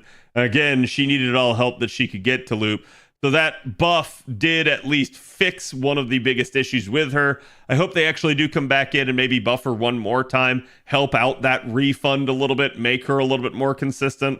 And again, she can be at least a fun unit to use, especially from a tanking standpoint. She's very survivable, very capable of mitigating quite a bit of damage, but ultimately not too much there in terms of like actual raw damage output. Again, looking at the CEs that are available here, you got Refrain here. It is split stats and really nothing to write home about if you ask me. Smile Knight here is okay as well. Nothing I would really go after, and still in the middle of the trip as well. Another interesting one, but not anything that I would roll for. Okay. So that is the Wangina World Tour event, basically there in September. And then we had the Fate Samurai Remnant release campaign. This is interesting because there's going to be a little bit of conjecture as to whether or not NA gets something like this. You can see we got the login commemorative craft essence for it. We also got some great and super success chance for the following servants, as well as half AP rank up quests. I think when you start to see stuff like this, I don't think they're necessarily going to skip it, but they are going to probably have to find some new way of like reintegrating it to NA. This does mean that this campaign is a candidate to like move somewhere else in the year, potentially earlier, if they feel the need to like fit it in at a time where it's more appropriate, maybe like a Samurai Remnant DLC coming out or some sort of announcement in relation to the series. So who knows what they do in that regard. So I'm going to say this campaign has the potential to be a little volatile as to when it occurs. But I do think you probably do get it or something like it. Again, you can also see they did limited interlude quests available. To me, this pretty much guarantees we will get this, but it does depend. Again, it doesn't mean we get it at the exact same time. Remember, whenever they make the interlude quests like this available, do them. Even if you don't have the unit, that's exactly why you want to do them, because you're going to get a lot of quartz and a lot of milestone completion sort of in addition to everything else if you actually do all of these things. So I highly recommend you do all of them that are available to you at the time. You also get a summoning campaign here, and you guys can see Musashi Saber is going to be in here. We have not talked about Musashi Saber yet, and she is a very strong single target saber. In fact, she has the strongest singular damage out of all the sabers, though she doesn't really have too much in the way of niches. She does have a niche against Moon Cancer and Alter Ego enemies, interestingly enough, but not like, you know, like, oh, hey, like Anti-Man or something like that. So in that regard, Musashi can still be just really, really strong. Her biggest issue, she doesn't have charge baked into her kit, but she does have quite a bit of good card performance, particularly due to her 5th form skill that allows her to double up the hit counts on her attacks, basically allowing her to generate even more refund with her cards. So that can be a thing. She can be basically soloed with due to that, or you could try to like card lock her cards into there in order to get the performance. Again, she is a very, very strong single target saber. I love using her. I don't think she's bad by any stretch of the imagination and can work well in both just general purpose boss killing as well as, again, like more challenge oriented content. Arjuna Archer at this point, I hate to say it, it really does feel like he's been somewhat forgotten by the devs. The devs have given him some upgrades. Almost none of them have really like helped out his situation. He still just feels lackluster in a lot of ways. He still feels like he fails to outshine his other Archer contemporaries. I really cannot stress not rolling him. I don't think he is he's that good of a pickup for anybody. But that being said, if you do already have him, or if you have multiple MP levels of him, he may actually still be your strongest option. So don't necessarily write him off as like some sort of unusable bad character. I'm just not advocating for you guys to roll for him for your like, hey, I really need an AoE Archer. It's probably better to wait and try to get a different one than roll here for Arjuna. Li Shuan Assassin, another interesting one. He's story locked. He's single target arts. I do feel like he can be a decent option for you. He can deal solid damage. His biggest issue is that he's kind of one and done due to the durations of his skills. He doesn't have any charge baked into his kit. He does have a little bit of survivability, but he's mostly built off of crit damage and NP damage. So trying to get him back to another NP is going to be the biggest issue, but ultimately at the end of the day, he can still be a really, really punishing single target assassin for you, especially if you can get those crits off. Cersei is a very serviceable single target caster. Basically has 100% charge. She's Buster single target and has the ability to pigify enemies. Pigify is essentially a unique form of stun. It basically will turn the enemy into a pig. It does not work on all enemies, and it's kind of weird as to when it works. You wouldn't think it would work on any boss whatsoever, but there are some that it does. So it's just a very unique thing. When in doubt, look it up, see if your Cersei's effective. And again, you might be amazed at what she actually can turn into a pig. It only lasts for the duration of the turn, but again, it can be a really, really nice effect and does allow her to sort of limit the enemy's turn economy if she can manage to get it off. So again, Cersei could be a really, really usable single target caster that can actually do the job for you. Ku Lancer is, again, I don't think anyone's really going to roll devotedly for Ku Lancer here, but he is a cockroach. He is definitely the strongest single target Lancer of the 3-star variety in the game, and there are numerous reasons for that. But again, just his overall survivability and damage output is pretty nuts. Again, he is a very, very solid option if you're sort of needing a fill-in or working with 3 stars. Again, you guys could see the sorry, let me spend a little bit more time on this, but you guys could see the banner timings and pairings here. Again, Cersei basically with Musashi and also old man, as I like to call him, old man Stanley, but Li Shuan. And that's going to be your Samurai Remnant release campaign. Like I said, I'm not sure about the date here. This may move way forward in time, or maybe even backward. I don't know. Just understand that this is a campaign that developers will pull out when they feel it's necessary to. All right, now we are in October. We get the Ordeal Call campaign part 3. Again, this is going to include some other nice lucrative rewards as well as quarter cost AP. And we're really trying to get people to complete story, get caught up, get into Ordeal Call, and sort of continue on. Again, they basically added permanent free and challenge quests during that time. And again, new class score missions as well. The summoning campaign includes Sigurd, who is another interesting unit. He is a single target version of Sumanai. He's basically an anti-dragon saber.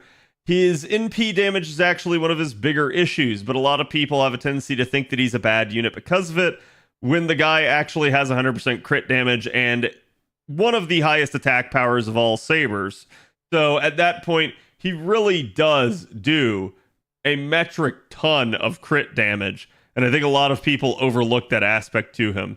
His biggest issue to me, he doesn't really have a whole lot in the way of survivability. He does have some, but he also doesn't have charge, and I think that kind of at this point hurts him since his NP damage is a little bit on the lower end. It does feel like charge would help him sort of be able to maybe fire off multiple NPs and sort of offset that issue for him.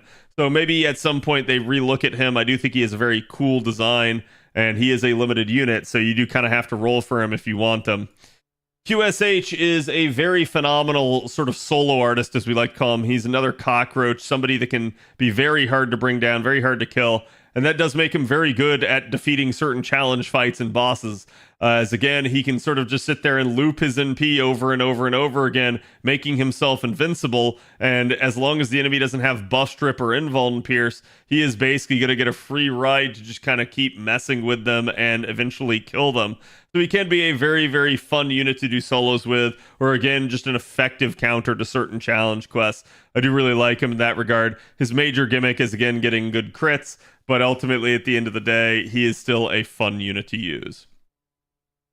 Valkyries are, I think, a AoE Lancer that at this point still struggles a little bit. The Valkyries do really need an upgrade.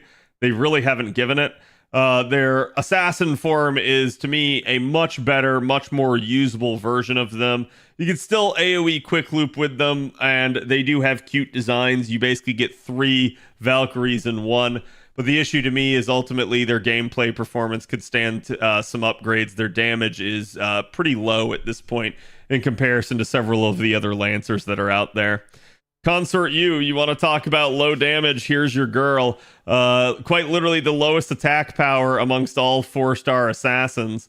And so much so that she actually essentially has the lowest effective attack power out of all 4-star units, which is saying a lot. Thankfully, the devs have realized that she has some issues, and they have at least given her one buff that really did help her out. She's no longer the trophy wife. She's an AoE buster assassin. She definitely will not be used for damage output for you too much unless you just really, really like her and you've really invested in her.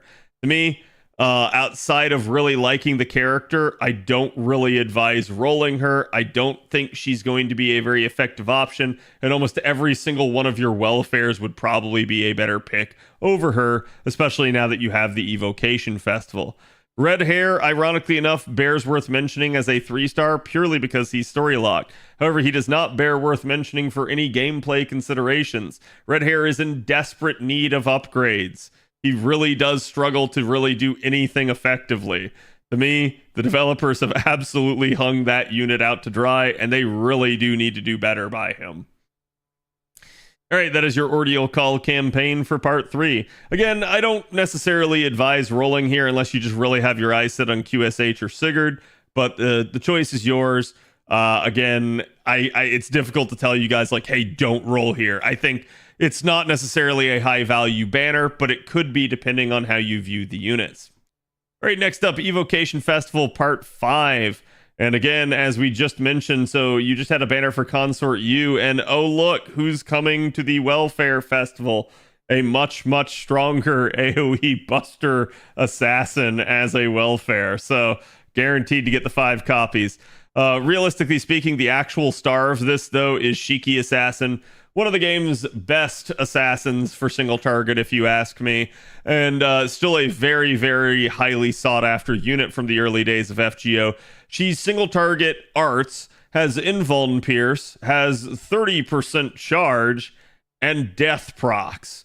Again, don't expect necessarily to death proc bosses and stuff like that, but she is definitely a very usable unit. Her damage is pretty solid. It has had an NP interlude, even though she is a welfare. And again, the 30% charge as an arts unit is something that can be very solid for you. The Mecha Ellies, they're 2 different designs, but 2 completely same units. Don't sleep on them either. They are both single target alter egos, and they can actually be pretty effective boss killers. They don't have a whole lot in the way of charge, and their card performance is kind of ass, but ultimately, at the end of the day, their damage with their NP really can't be denied. It is fairly solid. So again, they could be a decent option for you to pick up if you need a single target alter ego. And Gray, as we already mentioned, Gray is a Buster looping, dear Lord, Buster looping, invuln piercing AoE berserker that has assassin that has AoE that has undead niche in her kit. So again, her damage is solid even without the undead niche. She can be brute force 3-turned in a double coin Skya setup, starting from 60% charge. You do get all the coins, so you can kind of make that happen. So again, you can start her with some interesting CEs. Maybe not necessarily something like Imaginary Element or something like that, but maybe even something like Battle Olympia or any other number of 60% charge Cs that give a little bit of a card type up or attack up or something like that. We did get, again, the upgrade here as well to Void Shiki's first skill. This is what actually turns her into a Black Grail Looper, and this is what really does allow her to surpass Muramasa. So this one's kind of a nutty thing, but as you guys can see, it gives her Invuln Pierce 3 turns now. Arts performance 3 turns now, and again reduces all enemies instant kill resistance for 3 turns as well. So they really just allowed her to kind of become a looper in this regard. She already could loop in the sense that you could brute force 3-turner, but now she actually can touch Black Grail, and that is where her damage just really does take off. She is very refund based in the sense that she is a single hit AoE arts saber, so you really do kind of like care about how many enemies she hits, but only to the extent that she can get back to like even 10% refund, because you really are just going to try to like brute force her in order to get there.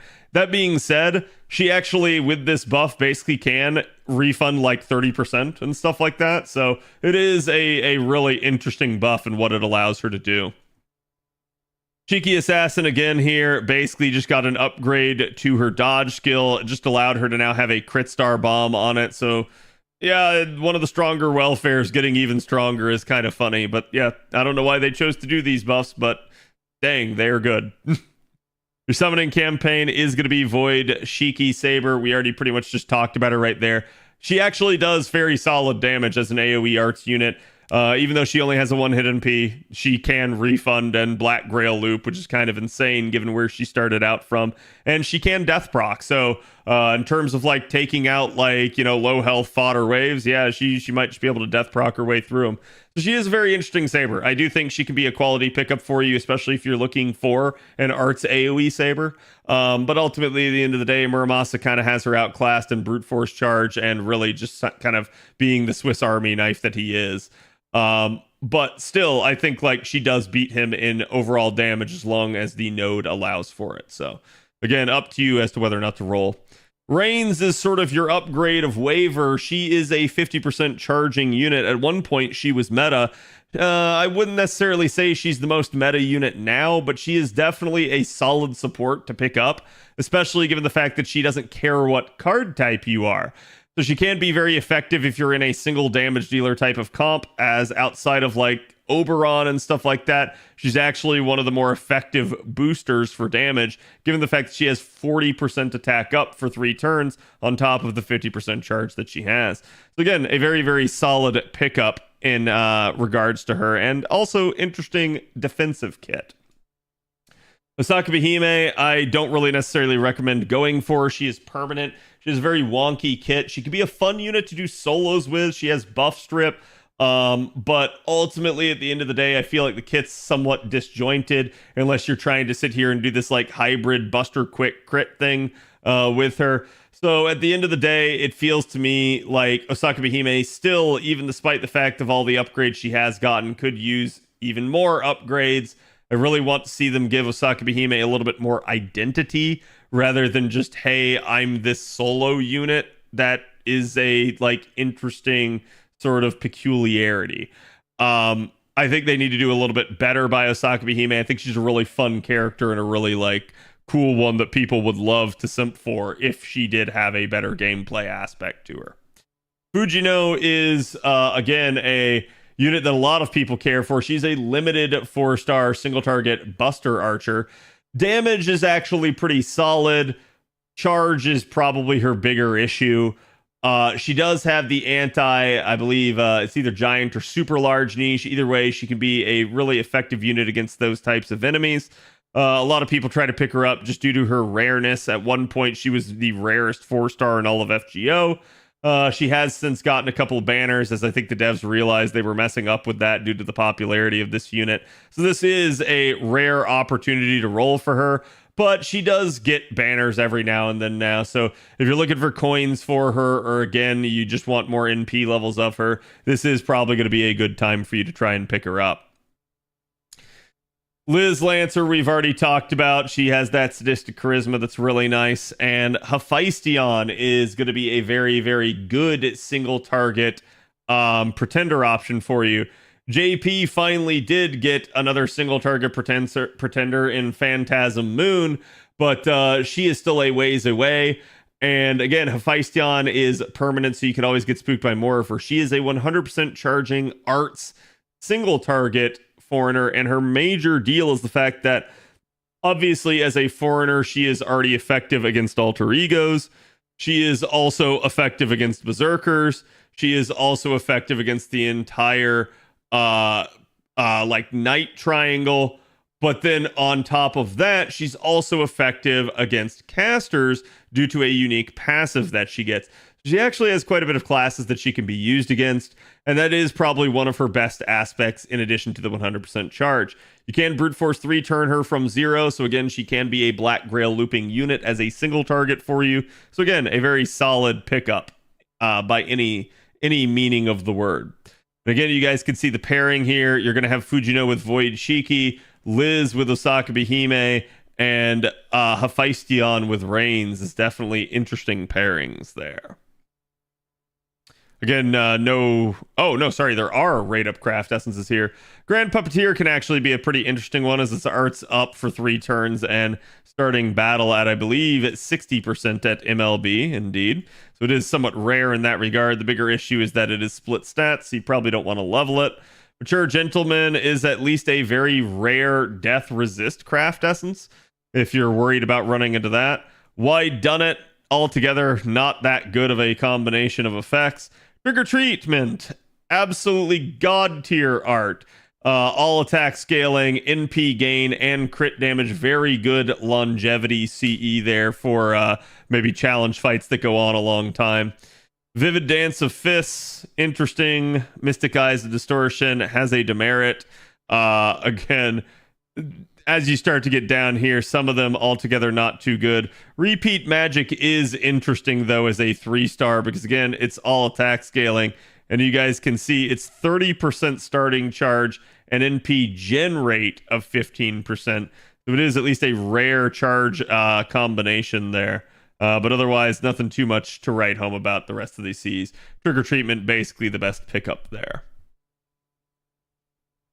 All right, moving on. We have the 3,000 days anniversary in October, and this one's going to be interesting for you all because as you guys can see, what's that? This is a 4-star ticket for you guys.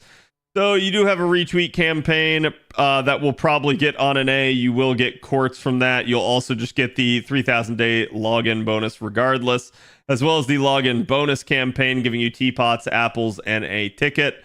And then again, a limited time comeback login bonus for anyone that tries to start then or restart then. But the big deal is going to be the SR ticket. I will probably make an entire video for this. Just in general purposes, this can be used to pick up any number of units, and you guys can see there are a ton here to choose from.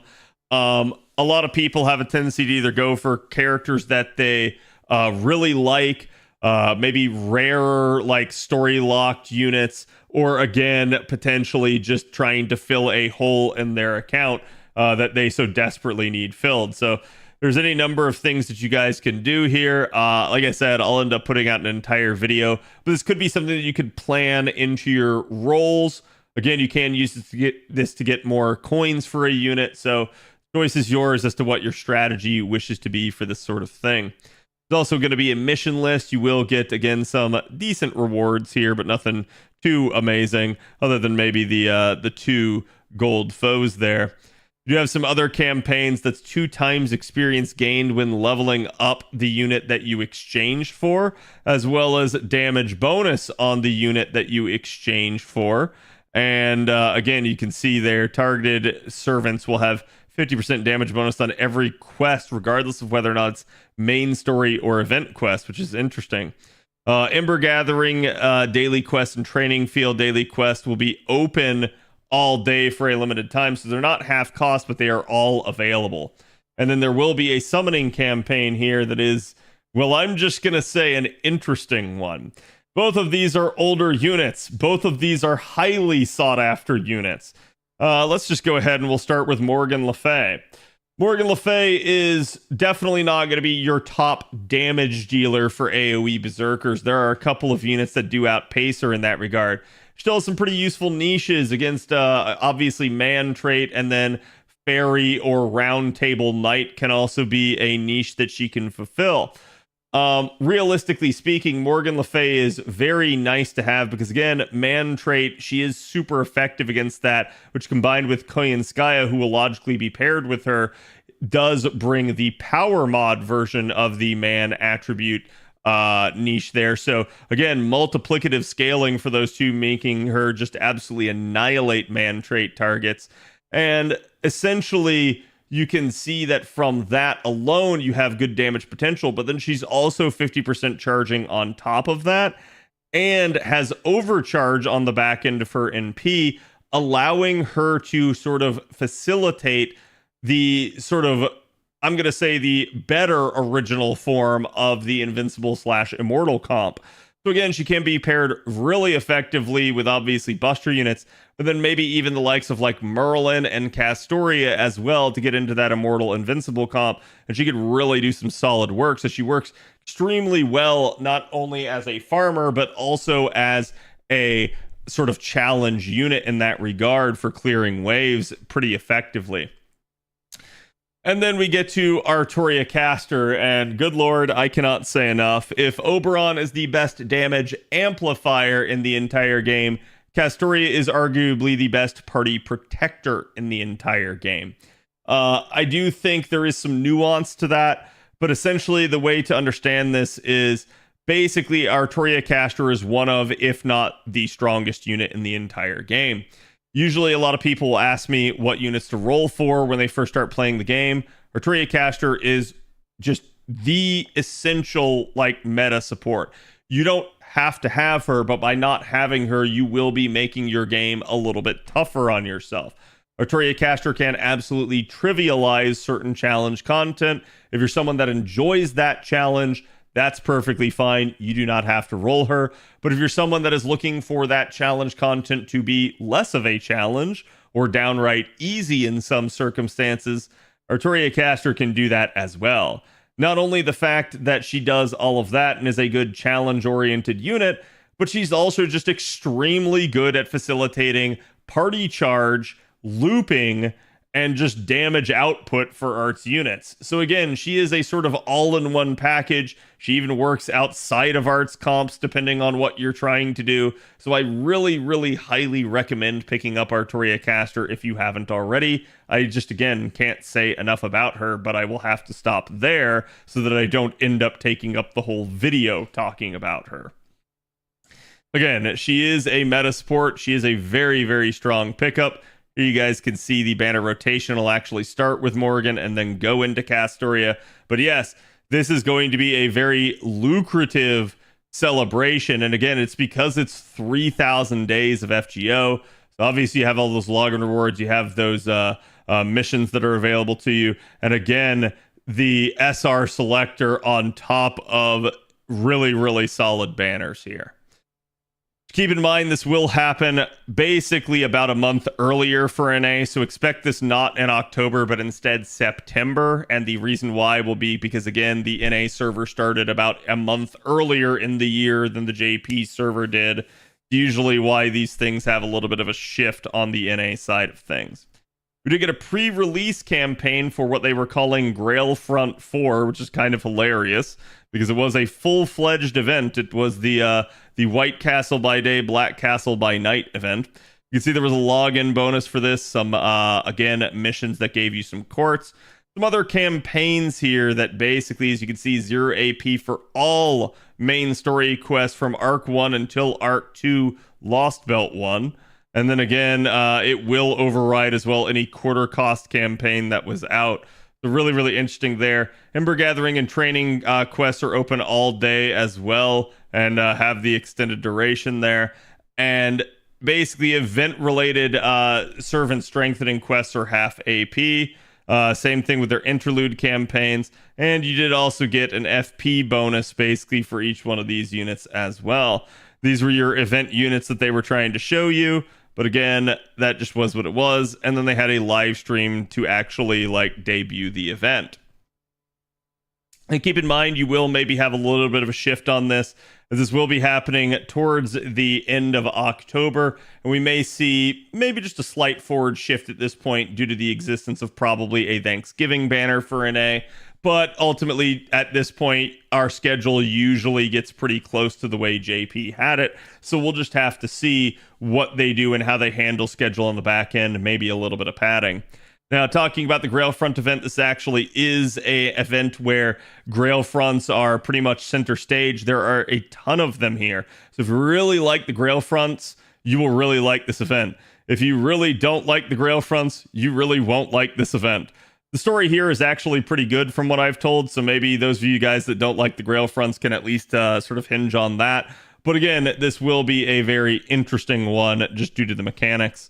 Basically, if you've never done a Grail Front before, there are going to be all sorts of things to do, but it's sort of like playing a top-down version of a Grail War, rather than having just, you know, like you going in and fighting one battle. It's going to be instead you fighting a series of battles with each of your servants, depending on how you maneuver them around the map.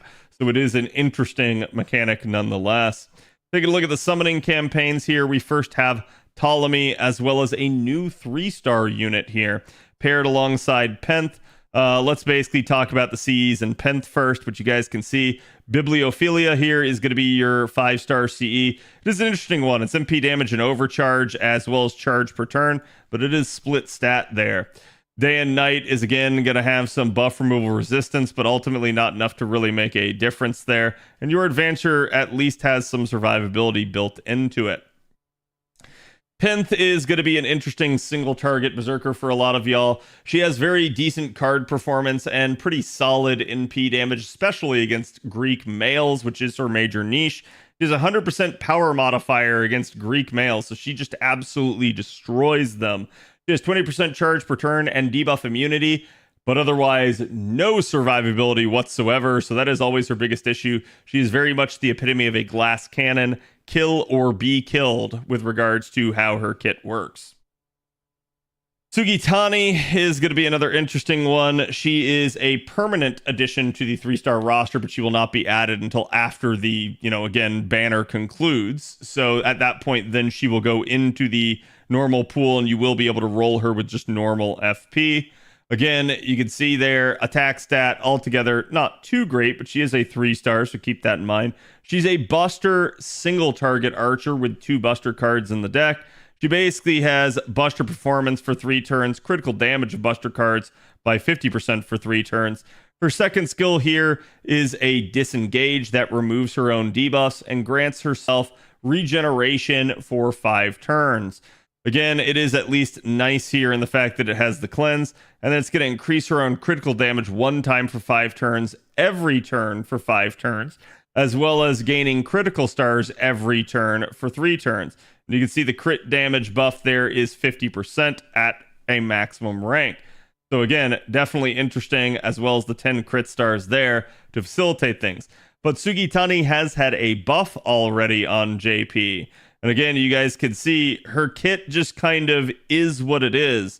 She grants herself evasion 3 attacks 3 turns, increases her own critical star absorption of Buster cards for 3 turns, and then again will give herself a regeneration buff that increases her own buff success rate by 15% for 5 turns, every turn for 3 turns.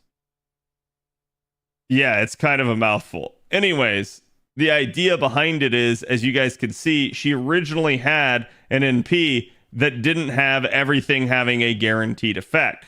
So you getting that buff success chance scaling up over time is going to lead to her being more consistent with her NP.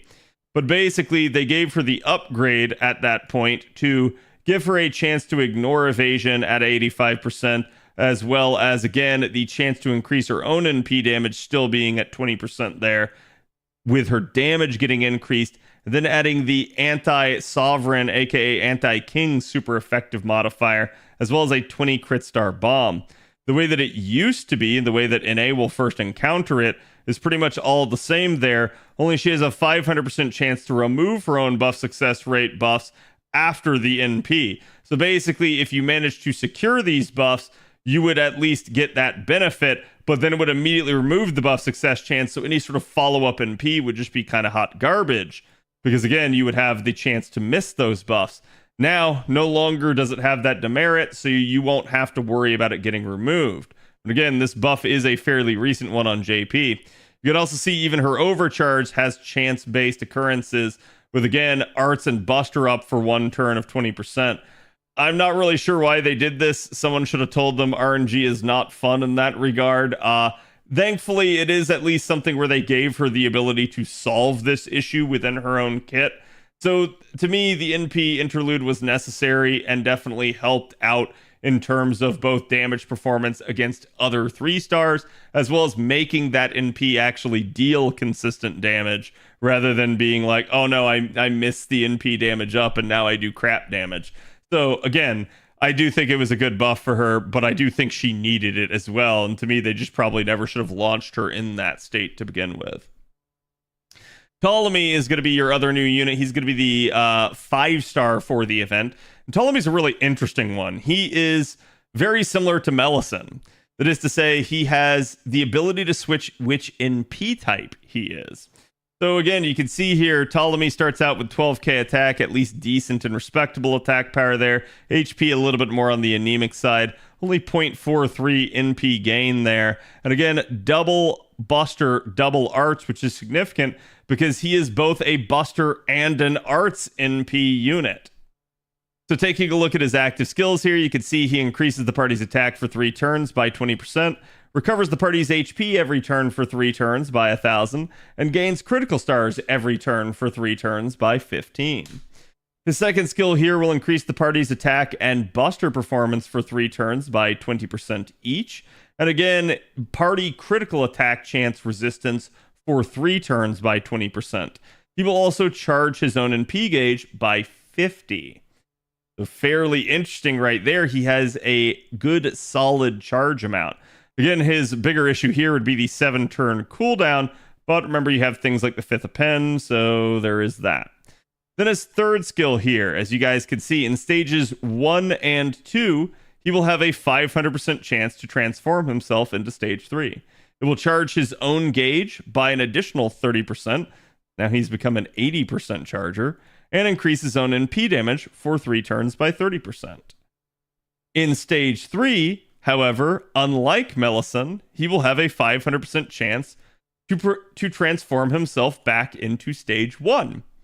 So whenever you use this skill, it will change which type of NP he is. That is an interesting mechanic, but it's also a dangerous mechanic. Don't press this skill unless you mean to, because you will end up bricking your run potentially if you do that. Again, he will increase his own NP generation rate for 3 turns and critical damage for 3 turns, as well as critical star absorption for 3 turns. Again, you guys can see the amounts here, and gain critical stars as a bomb there. What's interesting is basically stages 1 and 2, he will increase his own NP gauge and NP damage as he moves into his arts AoE form. When he's in stage 3, he will go back into his buster single target form, but then gain NP generation, critical damage, and critical star absorption, as well as crit stars. To me, these effects are almost reversed, and Ptolemy would be a lot more synergistic if they were, but I think that's kind of why they did it, just out of fear of making Ptolemy too strong. So really, again, you would probably want the NP gen on his arts form and the NP damage on his buster form, but it is what it is. Either way, he can definitely be used effectively, so it is an interesting way that they chose to handle it. He does have territory creation to at least boost his arts form, and he does have Saint Graph data preservation, which is interesting as it gives buff removal resistance. His NP in stages 1 and 2, again, is single target buster of 5 hits. It's going to ignore defense for 1 turn. It's going to deal damage to 1 enemy, and then after the damage goes out, reduce their defense further by 20% for 3 turns. And his overcharge effect will increase his own NP damage for 1 turn of 20% there. His stage 3 is his AoE arts of 5 hits, and will allow him to evasion pierce here, as well as deal damage to all enemies and then further reduce their defense by 20% after. He is then going to, with the overcharge effect in the same way, increase his NP damage for 1 turn by 20%. It means that he's synergistic with Oberon in both of his forms, but naturally his buster single target form will be the most synergistic. Still, it is very interesting in the sense that, like, he basically has the capacity to be a single target buster archer with 50% charge and defense ignore, or an AoE arts archer that has a decent amount of NP damage baked in should you want to boost it with Oberon. This does allow him, again, some interesting capacity, and given the fact that unlike Melisson, he can actually switch back and forth, there is some interesting potential for longer fights with more like challenge-oriented implications. So I do feel like this is a interesting and strong unit. Ptolemy has been a somewhat useful unit after his release at this point. He may not be on everyone's checklist of gotta roll, but he is definitely a strong archer and somebody that you guys probably should look at as to whether or not you think that could be something you could, again, use or would be helpful to you. Again, the choice is yours as to whether or not to roll, though, and you may have other priorities in the year, including other archers like, say, Durga. So, again, up to you, but Ptolemy is a very interesting and solid unit. Now, taking a look at the second summoning campaign here, you guys can see we have the return of Tai Gong Wang. I don't believe we've talked about Wang at this point in time. He is a permanent AoE quick rider. He has anti-demonic niche, and again, basically has 50% charge for himself, but party charge of 20%, attack up for the party, quick up for the party, and NP damage up for the party. So he actually does quite a bit of buffing as sort of a hybrid support, hybrid AoE damage character. So again, I do think he can be a decent pickup for you guys. There's actually quite a bit of stuff he is capable of, including just taking out a wave and setting someone else up. So I do actually really like Taigong Wang's kit. And again, his damage is fairly decent for an AoE quick rider. Theseus is, however, going to be another new unit. That's right, we got 2 new 3-stars in one event. We're getting spoiled by the devs. So again, Theseus is going to be a single target arts saber, which is interesting for him being 3-star. His attack power is again about in the 7k range. It's not too great, but it's not too bad either. And again, he's Earth attribute with a 0.55 NP charge rate. You can see his arts performance is 3 turns of 30%. He charges his own NP gauge by 20%, and he gains critical stars every turn for 3 turns. His second skill here increases the critical star absorption of arts cards for 3 turns, critical damage of arts cards for 3 turns by 50%, and gains more crit stars. And his third skill increases his own attack for 3 turns, reduces one enemy's attack for 3 turns. Again, the attack up for him is 30%, the attack reduction for the enemy is 20%, and then gains more crit stars. So you can see crit stars every turn, crit bomb, crit bomb. So again, he is a very crit-oriented arts saber, which does make him pretty serviceable as a 3-star. His NP, as we mentioned before, is 4-hit arts single target. It's going to deal damage against demonic beast servant enemies by 50% for 1 turn. So this is a power mod that would affect cards after his NP as well. It'll deal damage to 1 enemy, and then deal super effective damage if they are a giant, and then also gain 20 crit stars. So again, you can kind of sit there just looping with Theseus, generating crit stars on his own.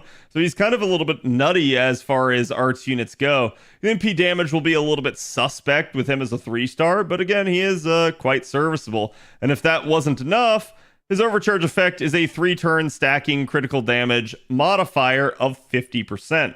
So again, crits, crits, crits, crits, crits. You can see he can do quite a bit of damage and quite a bit of capacity even as a 3-star. So again, very fun unit to use, very interesting one as far as I've used him. Again, not together the strongest, most powerful saber, but for a 3-star, a pretty synergistic and well-designed kit. And again, he is permanent. It's the same deal as Sugitani. After this banner is over, he will go and get added into the pool, but the banner has to end first. And then there's Nezha here. Nezha is an interesting AoE Buster Lancer. I'm going to say, to me, Nezha is not altogether that strong. There are other better options than Nezha, but Nezha does at least have 20% charge, so you could use them effectively as a wave clearer, if nothing else. Again, the same CEs on raid up there, and then we go into Summoning Campaign 3. As you guys can see, this is the return of Iskandar, and basically Waver. Now, we already talked about Waver back during the Chaldea Boys event, but Iskandar is another interesting unit. And again, just checking through here, you guys can see they did finally add charge to my boy, again, on a 5-turn cooldown of 30%. So Iskandar is in a much, much better place than he used to be. This really does help him pop off. This really brings him back into the discussion. And Iskandar has always been one of the stronger sort of rider NPs in the game. That was never really up for doubt. He has all 3 types of buff, including NP damage up, attack up, and card type up in his kit. So he definitely scales quite well. The issue has always been that he never had charge, so he never really had the capacity to actually be able to be included in a 3-turn, and really did struggle potentially to get back to his NP. In fact, he's one of the only units in the entire game that they have ever come in after the fact and actually given him a actual raw stat upgrade. As you can see, they buffed his overall NP charge attack rate to 0.86. That's how badly he needed it, because again, he was really, really struggling to get back to an NP. But altogether, damage has never been his issue. So now that he's a lot more automatable and 3-turnable, yes, Iskander is absolutely a monster and a good pickup. But again, you may have other AoE riders, including other welfares or units like Habitrot, that you just really feel like you're confident that you don't need him in. Again, he's not a unit that you have to have, and there will be other riders out there that are interesting, including Tai Gong Wang in the prior banner. Again, you can see Theseus and Sugatani are both here, and then Waver included. This is at least an interesting banner. Same sort of craft essences, but it is what it is. They actually didn't give us a banner schedule for this one, but I can assure you that they are not on rate up in the exact same banner. FGO doesn't really do that anymore, which is kind of funny with its SSRs. That is why you have so many banners that I end up having to review. All right, so that is going to be the Grail Front event. And basically, we have November here. However, chat, I am not going to finish tonight, so I'm going to leave all of November and all of December basically for probably Monday. It'll probably be the final day of banner review for the year. And then on Monday, I will wrap all of that up, and we will potentially get it to the editors for working and allow them to try to produce this and like get it out. Almost done. Yeah, I know, like, if I were to sit down and try to complete this, I'd be here until like, God, probably like 1 o'clock. So I'm just like, not worth.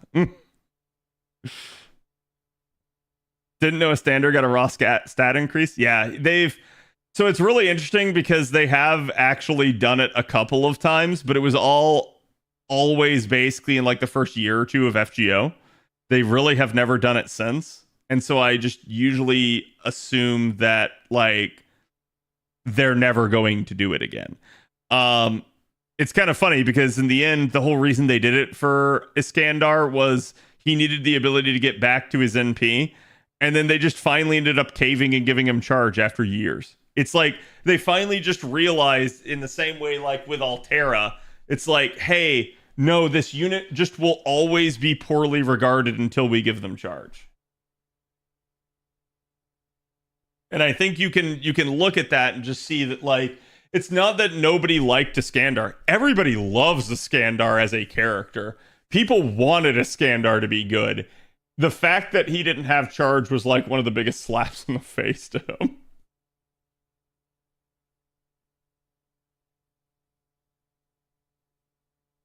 I don't know how this will work for 2026. Oh, I'll probably TLDR it even more. I'm actually being pretty generous and still like trying to like kind of cover each unit. Hello, Fox. Thank you for the raid. Welcome, everybody. We were actually just wrapping up today's banner review. How was stream? What are you guys up to?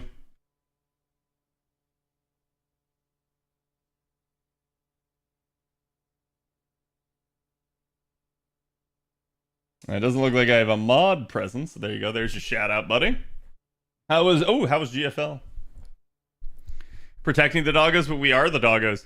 Yeah, but we're protecting our breed of doggo from your breed of doggo. Listen, it's just a line that she says.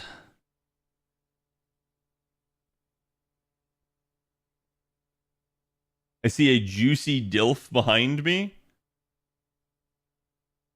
I mean, if that's a dad, I'd like to, obviously.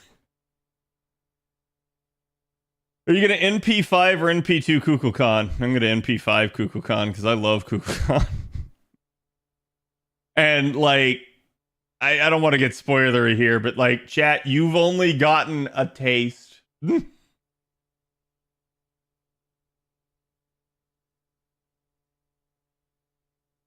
Hello, is it PC or Picky? How's it going? I love playing the game. It's a lot of fun, Ima. Yeah, my only issue has been like the tedium of some of like the side stuff. I don't mind the overall gameplay. I actually really like it. God, there's so much to do in Girls Frontline 2. And like I just kind of find myself where I'm like, I'm not sure I want to do like all of that. I prefer her son more. You mean her daughter?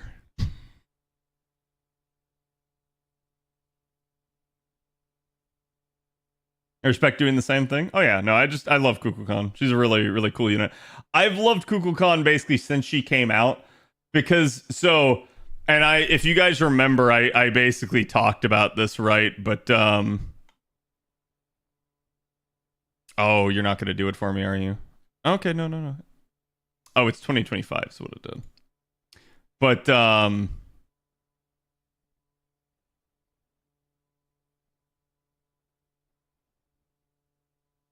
this design, chat, especially like this design, okay? Like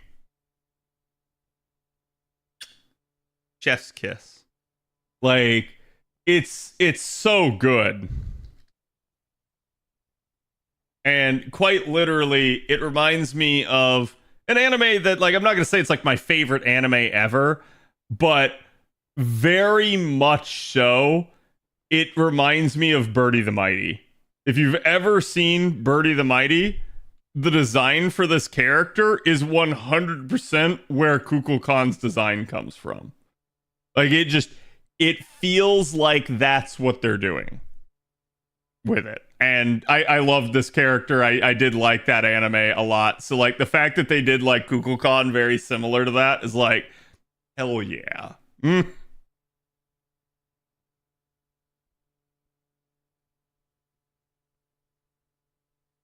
Just know I'm not helping you pull Clarent out of you. Listen, at this point, I'm pretty sure Mordred likes me because Mordred gets to live out her ideal fantasy of actually having the attention of all of her fathers. Ivy, thank you for the resub. Appreciate it. And thank you again for the collab yesterday. I had a blast. Dad, if you've never checked out Ivy, go make sure you do so. And yes, now you can see my clips.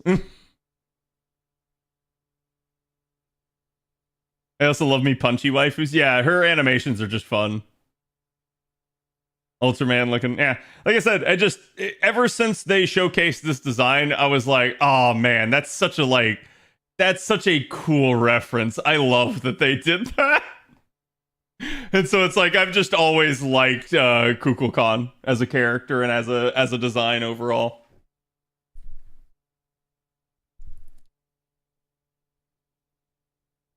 Man, I feel like I didn't use Cuckoo for a whole year, FML. See, it's really funny because I feel like people often go like, oh man, I didn't use this unit. This unit's garbage. And it's like, well, you could have used the unit. You chose not to. Like, a lot of people get basically like confused over the fact that they have so many units in their roster at this point. And like, there's so many choices to choose from. And then like, somehow they get it in their idea that like, oh, this isn't like a good like unit because I didn't use them. And it's like, no, they're still plenty useful. Need to save? Listen, it is what it is, chat. Happily surprised you like Birdie the Mighty? Birdie the Mighty is great.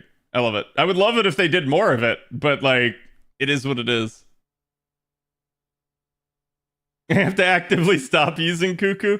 Yeah, I've found that Cuckoo has been like really useful to me on certain nodes. Especially, and this is kind of interesting, like certain nodes where like Tiamat was really good. I have instead found that like I could get away with using Kukulkan. And so like since I didn't have Tiamat on my JP account, I was like, huh, that's an interesting relationship that they kind of can almost like trade off on some of the nodes. And that is why I've told you guys, like, when considering rolling units for this year, I've basically told you guys to look at like Draco, Castoria Berserker, aka Zerktoria as I like to call her, and then like Tiamat and Cuckoo, okay? And like basically you need to probably roll one of these two and one of these two. You don't have to, but this is how I've chosen to approach it, is that like quite literally if you have one of each of these two groups, you're probably going to do pretty good for a lot of the nodes. If you don't, you might find yourself lacking to some degree. But it really just does depend on your account and what you have.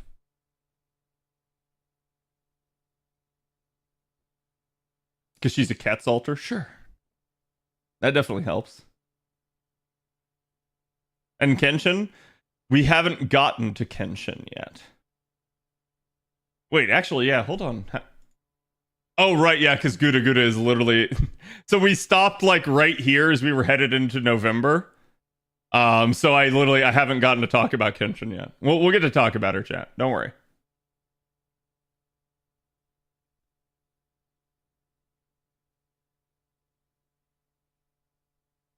Oh, no, it's all good. I was sitting there thinking to myself, I was like, wait, how did I not cover Guda Guda yet? And, like, then I remembered Guda Guda was pretty late this year.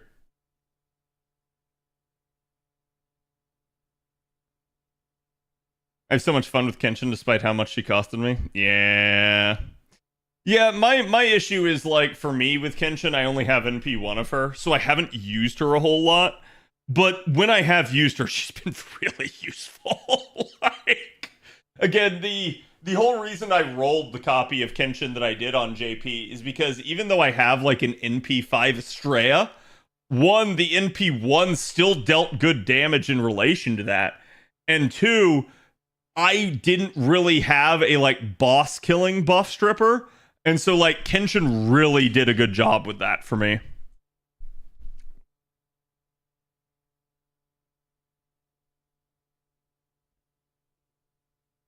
I could pull all three, but I'm looking between Larva, Ask, and Morgan, and I don't know if you recommend specifically one. It's tough because, like, they each are kind of different, right? I think, like, for pure raw power, Tiamat's probably the strongest of those three. But Ace is a 50% party charger, and, well, Morgan Le Fay Berserker is Morgan Le Fay Berserker. So, Morgan Le Fay Berserker is probably the least damage of the three, but still has the ability to scale her damage really well to even outscale some of the other options. And again, like, her working really well in the, like, immortal / invincible comp is just like, I feel like people often, like, denigrate that because some people don't like the immortal invincible comp because they're like, it makes the game too easy. And I'm like, yeah, that's why I talk about it. Some people don't like challenge content and they would like to know that that composition exists. So the fact that she fits in really well to it is like, yeah, no, I think that's really strong for her.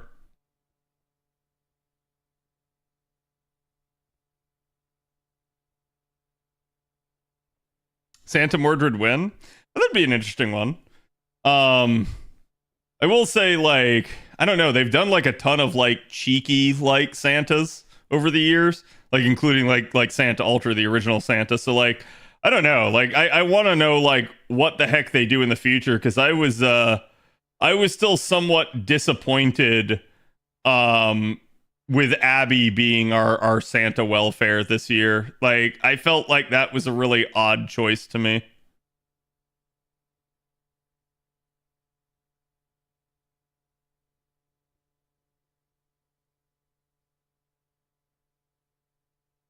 I need basically a side DPS with party support skills. Then you're going to be looking at Ace or Morgan, because Tiamat really doesn't do party support. Like, I mean, she does, but, like, you're going to throw everything on Tiamat.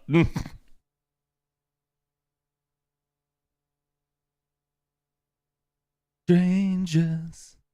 Dang. Oh, no, wrong lyric.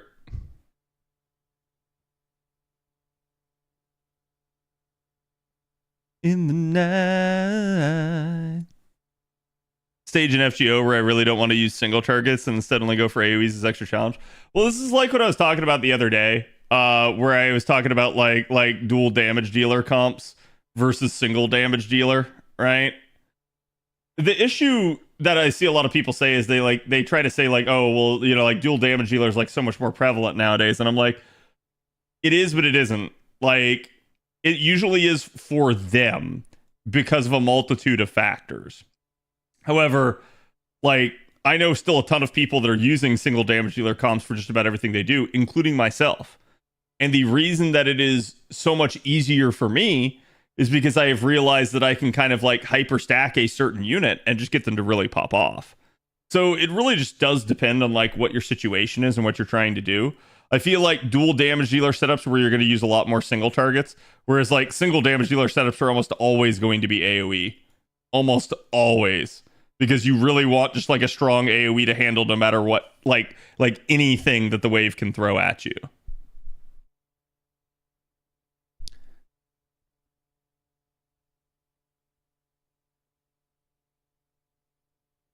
I have too many servants that I'm finding more and more, and I just haven't used them. Feels bad, man.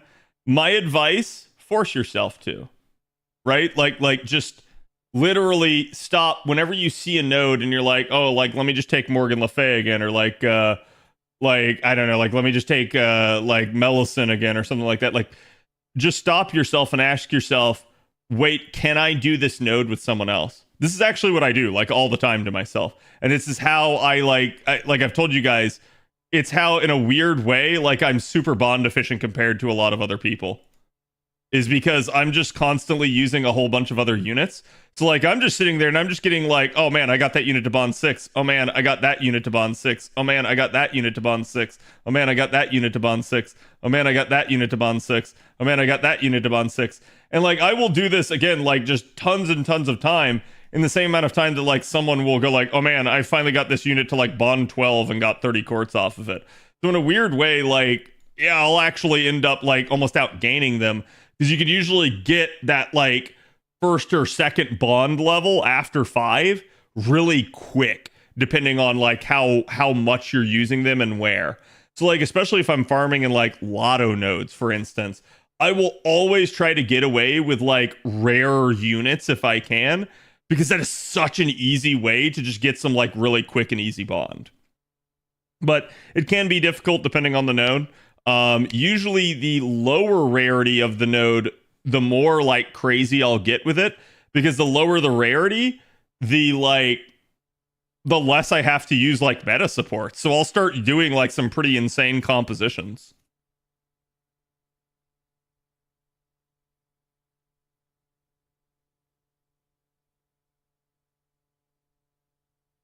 Yeah, it's really funny because Seal is absolutely like, look, I'm going to say this once, I'm going to say this again. My initial assessment of Seal, and I don't often say this, you guys know this, my initial assessment of Seal was incorrect. She is stronger than I thought she is.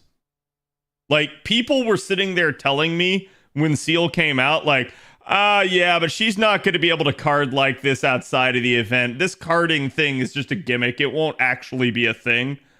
Oh my god, I have done like every single event, every single major node that has come out since Seal released. Seal has basically been a solution for like one of the nodes, like either 90 plus or 90 plus plus. And I've just sat there and just annihilated things with Seal. Like, I'm a little bit worried that they did a little bit too much with one unit. But it is what it is. There is an easy way to stop it. I'm surprised the developers haven't done it much more than they have. Because it's a simple like node structure thing.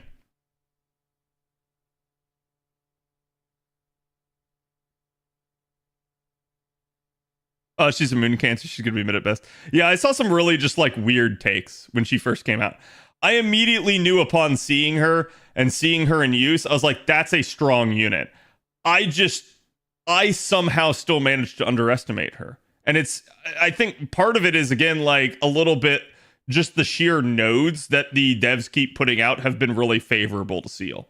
Like that Archer passive that she has. They should have made her an Archer, man. I don't know why they made her Moon Cancer. That just made her even stronger in a weird way, because now she's basically 2 classes.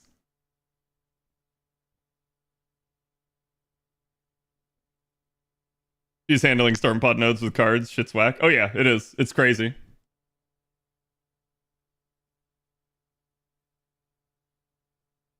Her NP is Archer-like.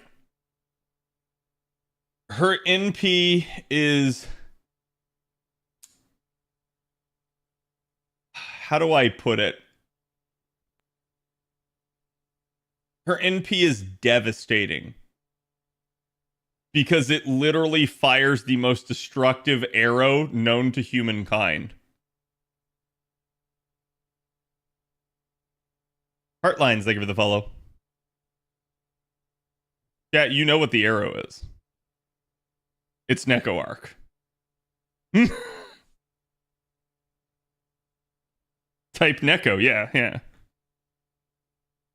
Actually didn't know about a 4-star ticket, so thank you for revealing that to me. Yeah, that's a big one, especially because that ticket's actually pretty large, and so there's going to be a lot of people are going to be trying to get some like rare units off of that.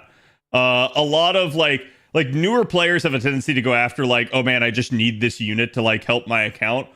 But like a lot of like veteran players just go like, wait, there's this one unit that like never gets freaking banners and they're like story locked, so you just can't get them.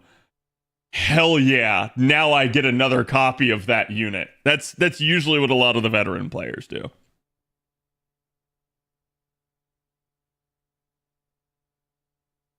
But again, like that one, that'll be a fun one to make the video for, because I'm sure I will lose my voice making that video. Salter, yeah, Salter's gonna be a big one. Again, she literally gets her upgrade at anniversary like before that, so I can guarantee you some people will go into that 4-star ticket going like, I need another Salter. Especially because okay, so a bit of a PSA, chat. If you haven't heard it before, I'm gonna say it again.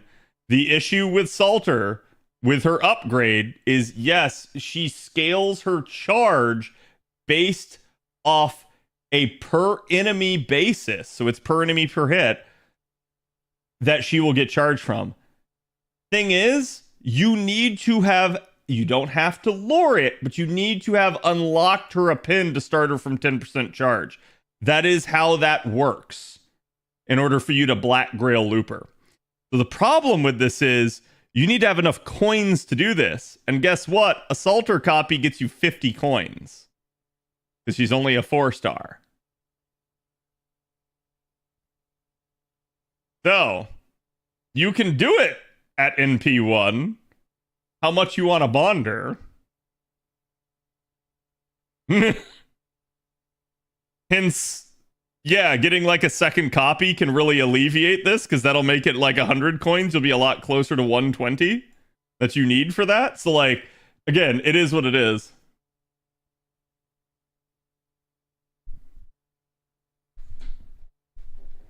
Isn't it MP9? For what?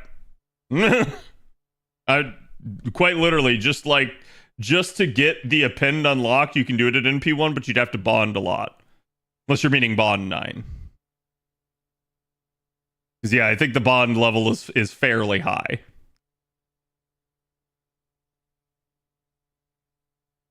I have a rash at bond 10. You really think I can't get Salter to bond 10? Listen. I'm just warning you in advance so that you can either work on the bond now or you can consider getting an extra copy. The choice is yours. Yeah, also only bond 10 Arash. Oh my god.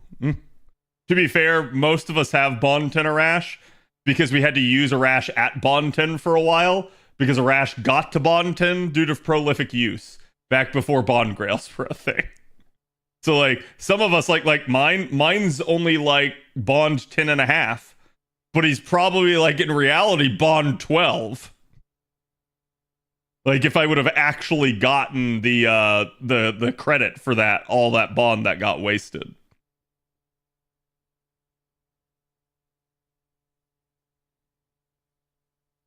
Okay, can you demonstrate seal on bleached earth nodes? Not at the moment. I can show you basically how she works. I don't have any storm pods, is why.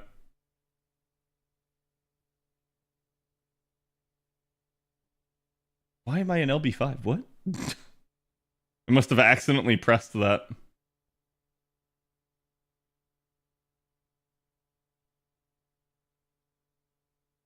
Also, chat, I think we just had time expire on the half-cost Ember Gathering on it.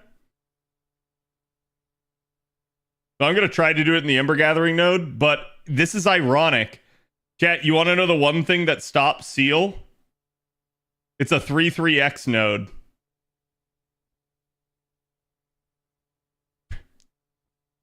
I'm not even kidding. It doesn't stop her, but it makes the comp inconsistent. So I pray for my luck here.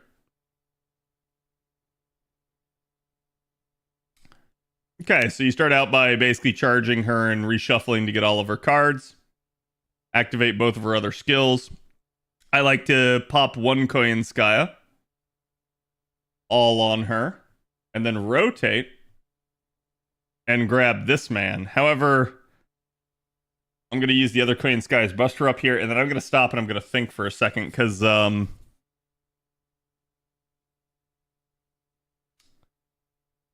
this kind of depends.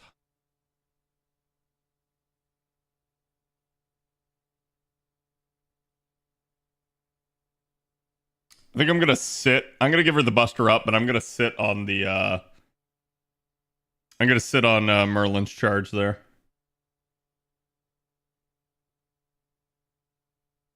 Normally, I would just go ahead and pop it, but it is what it is. There you go. There was probably like 200k Buster damage.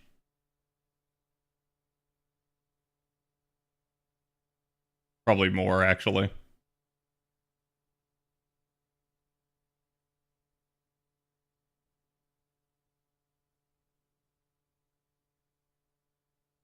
Okay. So boom. 10% shy. Well, actually, no, I'm not. Thank you. Thank you, Merlin Upgrade. You saved me. Okay. So this is gonna get spicy. So the issue at play here is usually like you have like a single enemy in this wave or something, and then you just like UNP it, and it's not a problem. But because it's a 3 enemy wave again, I have two choices. I can either pop Koyanskaya's charge skill, thus getting me to the NP, but it would also get the card shuffle scenario back. The issue is this also is my 50% charge for Seal, so that's kind of bad. So the logical choice here is instead to probably do the 2 Merlin skills, get 30% charge that way. But then I'm going to have to make a difficult choice about trying to like crit with a mighty chain of Seal's cards instead. I do have a singular Berserker enemy here, so I can probably at least get that one dead. But it's going to be the other Rider enemy, whichever one it is here, that's going to be the problem. So I'm going to have to lead crit against the Buster enemy, NP probably that Rider, and then have to card 40k neutral damage. In a weird way, it may actually be better to just instead go ahead with the Koyanskaya Buster skill there. Or Buster card there, because she would have a decent shot at being able to kind of do that. We're going to go ahead and pop this, and we're going to pray for the RNG. Again, this is only spicy because I chose a 3-3 node. Otherwise, this would work, like, insanely well. So again, the issue at play here is, like, I could, say, lead with that, but the problem then becomes, like, do I really want to lead with a quick card? Alternately, I could, like, let Merlin try to Buster handle that, but there really hasn't been too much in the way of party buffs. So Merlin's probably not going to do it, and at only 10% crit chance, he's probably not going to crit. I also don't have a craft essence, or sorry, a mystic code that can really facilitate this. So let me think here.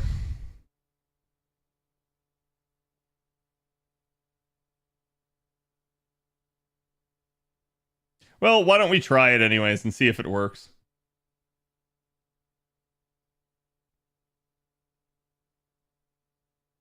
And it doesn't immediately right off the rip.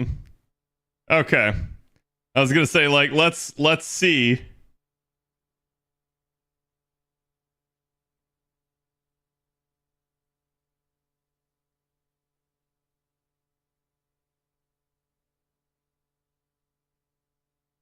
After popping all our skills a second time? Yeah, that's the issue, is like, if it's 3-3-1... Oh yeah, no, that's true. I didn't even think about it. It's only one enemy on the final wave. I'm sitting here thinking about the old Ember nodes for some reason being 3-3-3.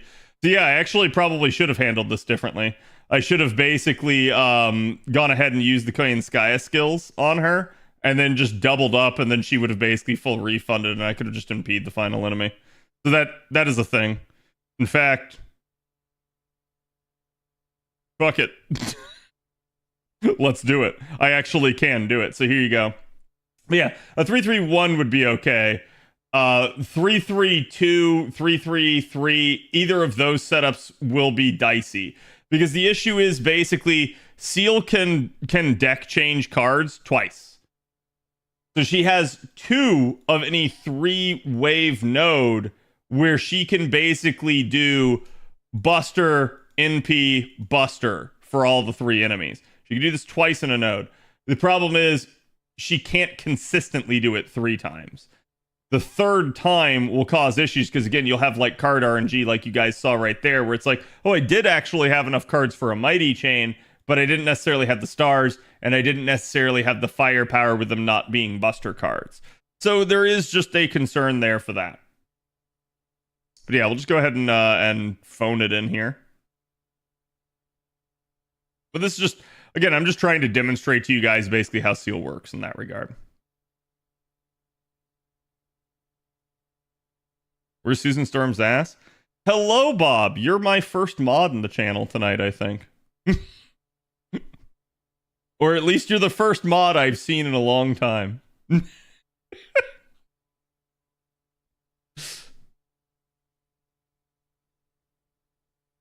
there you go. So again, like that, she basically, that's the premise about how she works.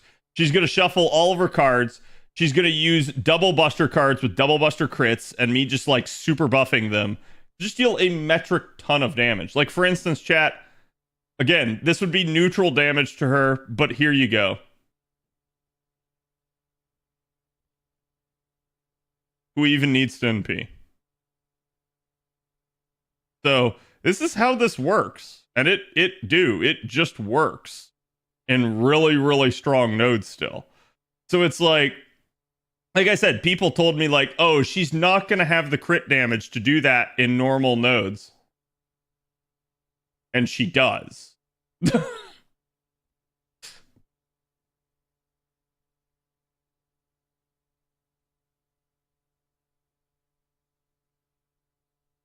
Well, like I said, that was just a single card, right? Like, I could have easily done like an NP into more of her cards to get like, because that's kind of how the Ordeal Call node works. It's basically a 2 out of 2 node, and so you just like hyperstack buffs to kill the high health enemy in the first wave. That's 3 enemies because you just go like basically Buster, NP, and then Buster. And you just like immediately crit down all the enemies. And then for the final enemy, it's like a 2.5 million worm. And I basically NP, which only does like about like 1 million of that. And then the other 1.5 million gets crit to death from the Buster cards because I do NP Buster there for that. And it absolutely destroys.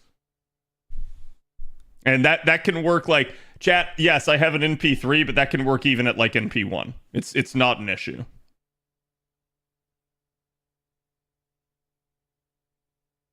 I will say there would probably be some stuff with her that you would want like NP2.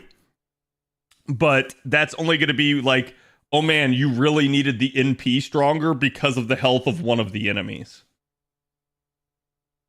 But would farming with Seal take longer? Yes, that is the issue. Like to a conventional like setup team where I'm just like Omega Lol, I press a couple buttons and then NP, it will take a little bit longer.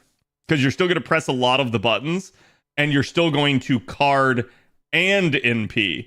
Like if you're just NPing, that will always be faster than carding and NPing, right?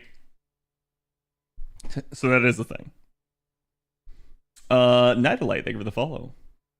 Okay, chat. I don't know how it got to be so late. I meant to like stop earlier, but you guys are doing a really good job of distracting me and keeping me talking. So let me find somebody to love. Who do I got on?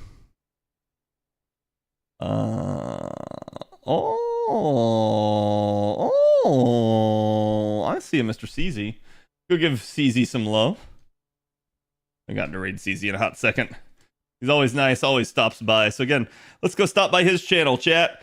If you guys have never watched CZ before, he's a gacha extraordinaire. He loves to stream, obviously, FGO. I think that's his bread and butter, like me. But he streams like all the gacha games. So you guys can ask him about any of the other gacha games that you play.